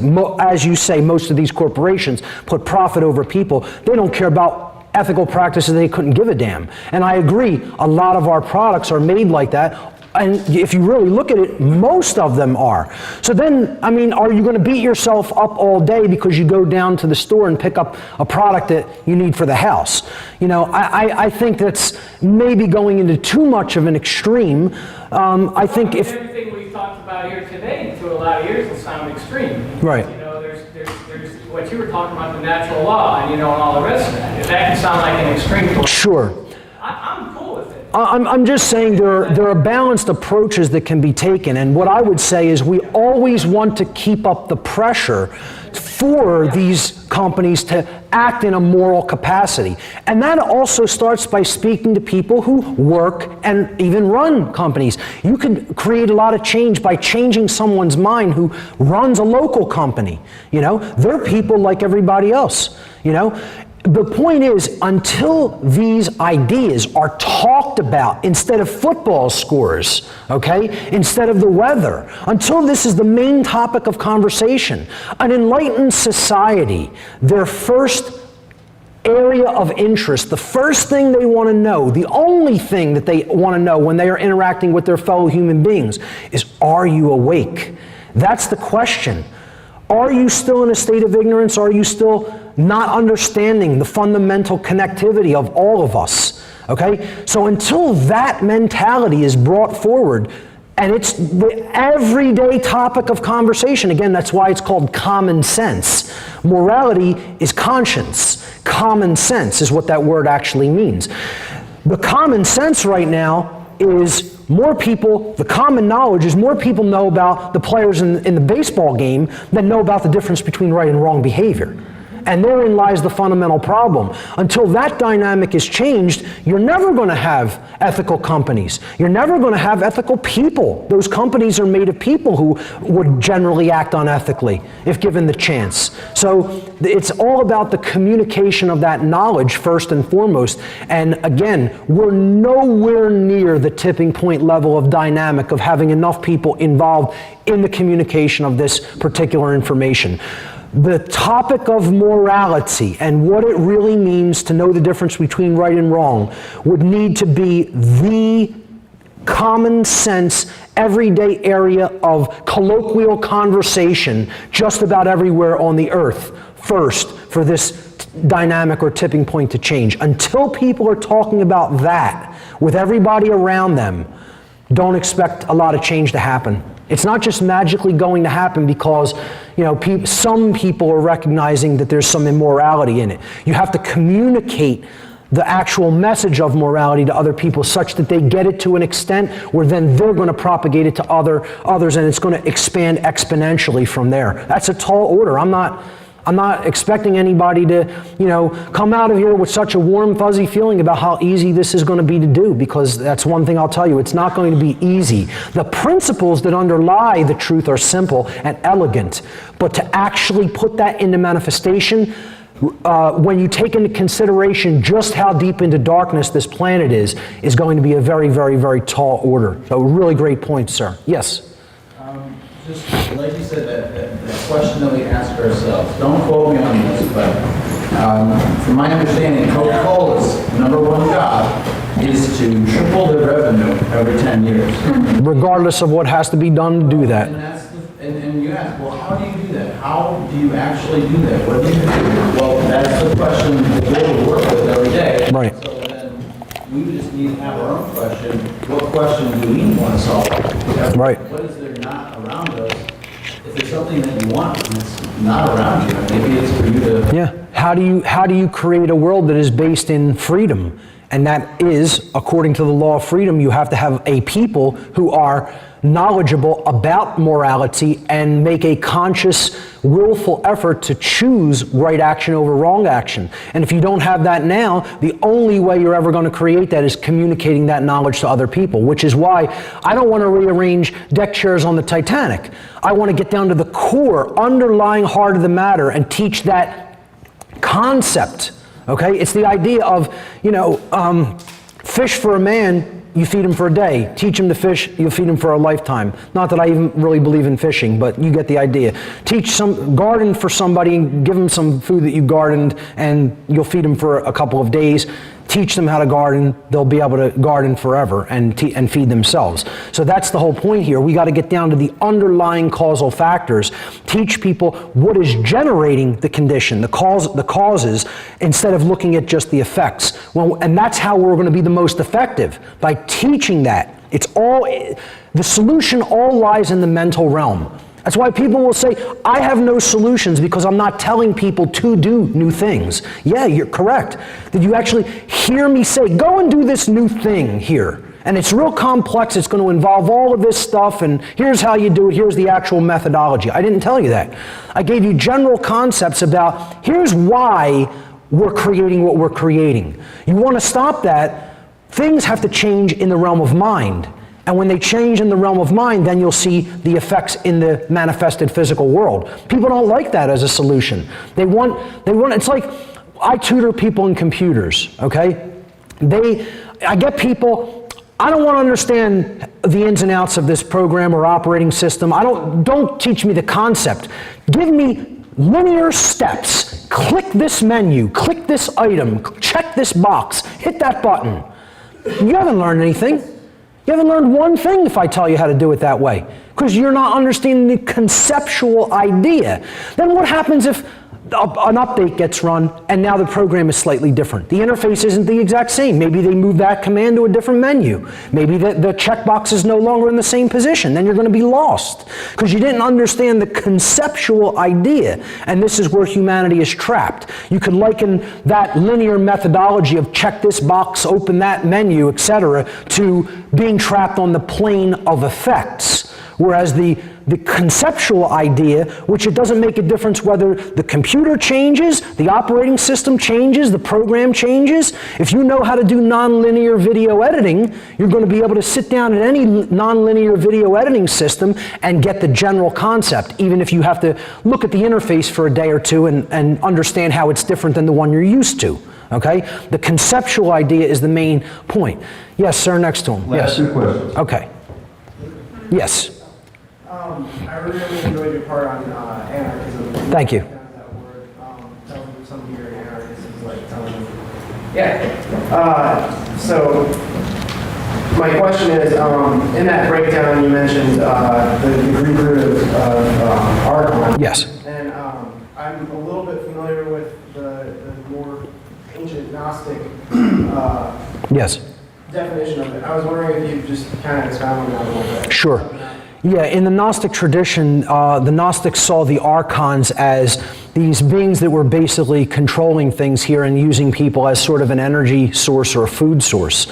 And I do think that that is a very possible, viable possibility, that there are non-human entities that use the negativity that happens here as sort of like a food source, and negative energy is like their food, okay? They considered these beings that were all around us. They could shapeshift, they could change into different forms, they could look at like a human being, okay?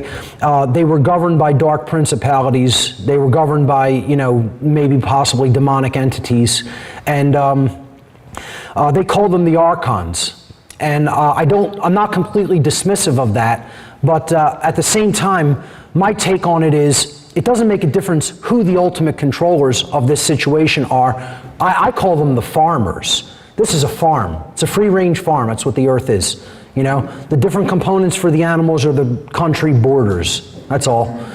So the farmers and the farming system needs to go. Animals that are being farmed would have every right to rise up and revolt against people who are farming them and using them as food, because it's their lives and not the life of the farmer, you know? I mean, you just look at cattle. Would cattle have a right to revolt against man? Sure they would. Because we're slaughtering them and killing them and using them as food. It's not our life to do that with, you know? I don't make that the main huge point of, you know, my whole thing, the whole vegan philosophy. I touch on that and expand on it a little bit in my podcast, but I think we need to focus first on how are we treating each other, you know? But then you can get into speciesism, you know, and then we look at other species as somehow inferior to us, you know, and that our life is just a higher form than theirs, and so we can just do whatever we want to them. Well, who's to say these other entities that are out there in the cosmos don't look at us the same way, as just animals to be bred for their food, and this is just a nice farm. And now it's just full to capacity, you know, and, you know, they just look at us as, well, we'll cull them when they get up in numbers that we can't handle. I'm not dismissive of that. I think where the Gnostics took a very negative or somewhat disempowering or imbalanced worldview is when they think that the whole universe is governed by an archonic entity known as the demiurge, and the whole universe is evil. You know, I definitely don't look at that as a positive worldview. That's taken things way to the extreme of spirit is all that matters and the physical world is evil. Okay, and the dark occult actually have that mindset as well. They think of the universe as a prison. And the reason they think it's a prison is because some intelligence has created boundary conditions known as moral laws, which these psychopaths do not want to be in operation in the world. Again, they want to be able to do whatever negative, vile, immoral behavior that they want to do in their psychopathic mind state with no consequence. So to them, the dark god of the world is the god that put natural law into effect. And they're going to rage against that god, again, by ruling the prison. Reign in hell rather than serve in heaven.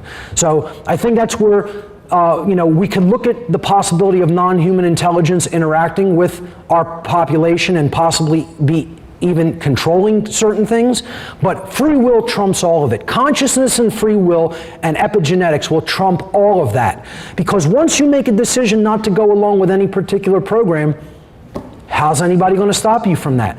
How are you going to control me when I'm telling you, I know I'm not the flesh at my essence, okay? I'm not cooperating with you. I don't care if you torture me. I don't care if you kill me. I don't care if you kill everybody I know and care about. I don't care if you torture everybody I know and care about. Good luck controlling that. You know what that state is called? Being out of fear. Being out of fear. You'll never control that. And that's the level of courage people need to get to. As far as the Archon thing goes, just possibly, I mean, just like our consciousness can create, you know, besides the idea of it being beings, right. We're creating positive energy and negative energy. Sure. And we can create that. That's right. And that's what's feeding on us. We are co-creators of our shared experience, and the driving dynamic behind that force of co-creation is free will. That means it's ultimately within our control. We are the drivers, we are the programmers of our code, our computer code. Yes? Thank you for your patience. You got it. And I believe this was the last one. Is this the last one? Okay, the last question, yes. So I would like to hear your opinion concerning the student loan debt crisis in this country. Because I'm a debt slave, because I went to school, and I started out when I was 18 years old, and I signed right. Sure. Sure. Thousands of dollars in debt, just like millions yep. of other people. And I'm obviously very upset about it. Sure. And here's my conundrum. So I really want to just say no to all this and refuse to pay, protest, and not feed the system, because it just feels like the right thing to do. But on the other hand, I also want to pay as soon as possible so I can have the breathing room to continue the great work without all these people banging on my door. Yeah. So I want to hear your opinion concerning this whole. Yeah, the whole thing is it's a complete breach of trust, essentially. People were sold a pipe dream. They were sold a bill of goods. They were sold snake oil. But unfortunately, because people put the whole education system up on sort of a pedestal, still, I don't know why, because people with all kinds of degrees can't even find work in today's world. You know, we've made this kind of like a sacred cow. And that's a personal choice. I mean, I can't just recommend any particular thing to do. If you want to just stop paying it, let your finances go into disarray for several years, which they will. Do that, you know, and start over, or you know, try to pay it off. You know, if that's what you think you should do. I think that's a personal decision that you have to weigh in the balance and decide what you think is best for you in your life right now in the moment. But I definitely think it's a breach of trust and a breach of faith in what they've done. And I think more people have to lose faith in that system, you know, because it's not real education anyway. You know, if the real education were to be given, children would be taught the truth about morality. First and foremost, before anything else, that would be what they would be programmed with, and would not have the ability to refuse in the first several years of their life. This is why, one of the things I'll end on, it's a good thing, I very rarely bring this up in my talks, but it's about like force versus violence, okay? Shamanic cultures don't have the incidences of mental illness, violence, and overall societal repression in many cases than the Western culture does. And there's a reason for this. They use force upon their children when they're young. Their children are not permitted to not understand natural law. They willfully program their children with the right computer code. And they look at it as, while that child is in that vulnerable state, they are my responsibility. I am their steward. I don't own them permanently, but I am in stewardship of them. And if I know the dynamic that leads to order or chaos, okay, then I have to program this knowledge into this child from a young age. And you know what happens if the programming doesn't stick and they end up with a psychopathic child? Out into the wilderness he goes, he or she. And that equates with death in a lot of those cultures because there's no resources there for survival. So they don't actively, and if the person tries to come back into the society, then they'll exercise their right to self-defense as tribal warriors. But in essence, that is what I think society essentially needs to do with their youth. The youth should be programmed. It's a highly unpopular view, okay? If you don't understand the nature of consciousness at a young age, the child is in a hypnagogic trance for 6 years, from out of the womb to about the age of 6. Then they begin to develop their own personality and traits. Okay? If you don't program that child, if that's where the format of the hard drive has to get laid down, you don't program it with the proper format during the formative years by speaking the truth into that child repeatedly. This is why compulsory schooling is mandatory. The powers that should not be want 50,000 hours of compulsory schooling foisted onto our children's minds so that they hit them with tons and tons and tons of propaganda and untruth and make them into subservient, complacent, willing, passive workers, which is what the system wants to pump out through their outcome-based education system. A shamanic culture, or what you would just call a highly advanced culture in consciousness or awareness, takes their children, recognizes unless their mind is molded while the child is in their formative years, they're going to have an adult with a bad hard drive, bad operating system, bad software that's going to spit out bad behavior, and when that happens in the aggregate, you're going to get chaos societally, okay? The shamanic culture is focused on true education of their youth. And it is a forceful act. They force that onto, like we force propaganda in many cases onto children through our false education system. Moral law has to be forced into a child. And they can see the result as well. You know, when they get older, you can then say, oh, well, and this is, a lot of times this is what the Amish will do.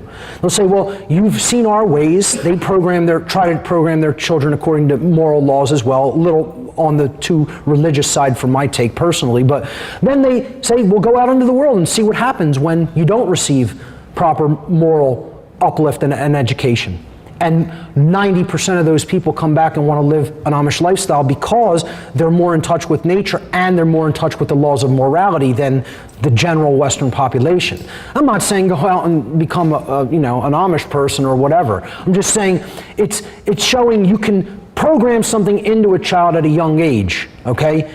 And you could then know when to let off and say, well, go and do experience the world and understand through discernment and judgment what's better for yourself. Was this the right way, what I did? Because now you're at the age of free will. You could do whatever you want. You could reject it if you want. But find out through observation what that will lead to. And I think that's the smart approach when it comes to parenting. It's knowing when you have to apply the force and then knowing when you have to let off the force as well. So, ladies and gentlemen, thank you so much. Phenomenal questions from the audience, too. Hope you all had a great time today. Seek the truth, then speak the truth. Be the master. Thank you.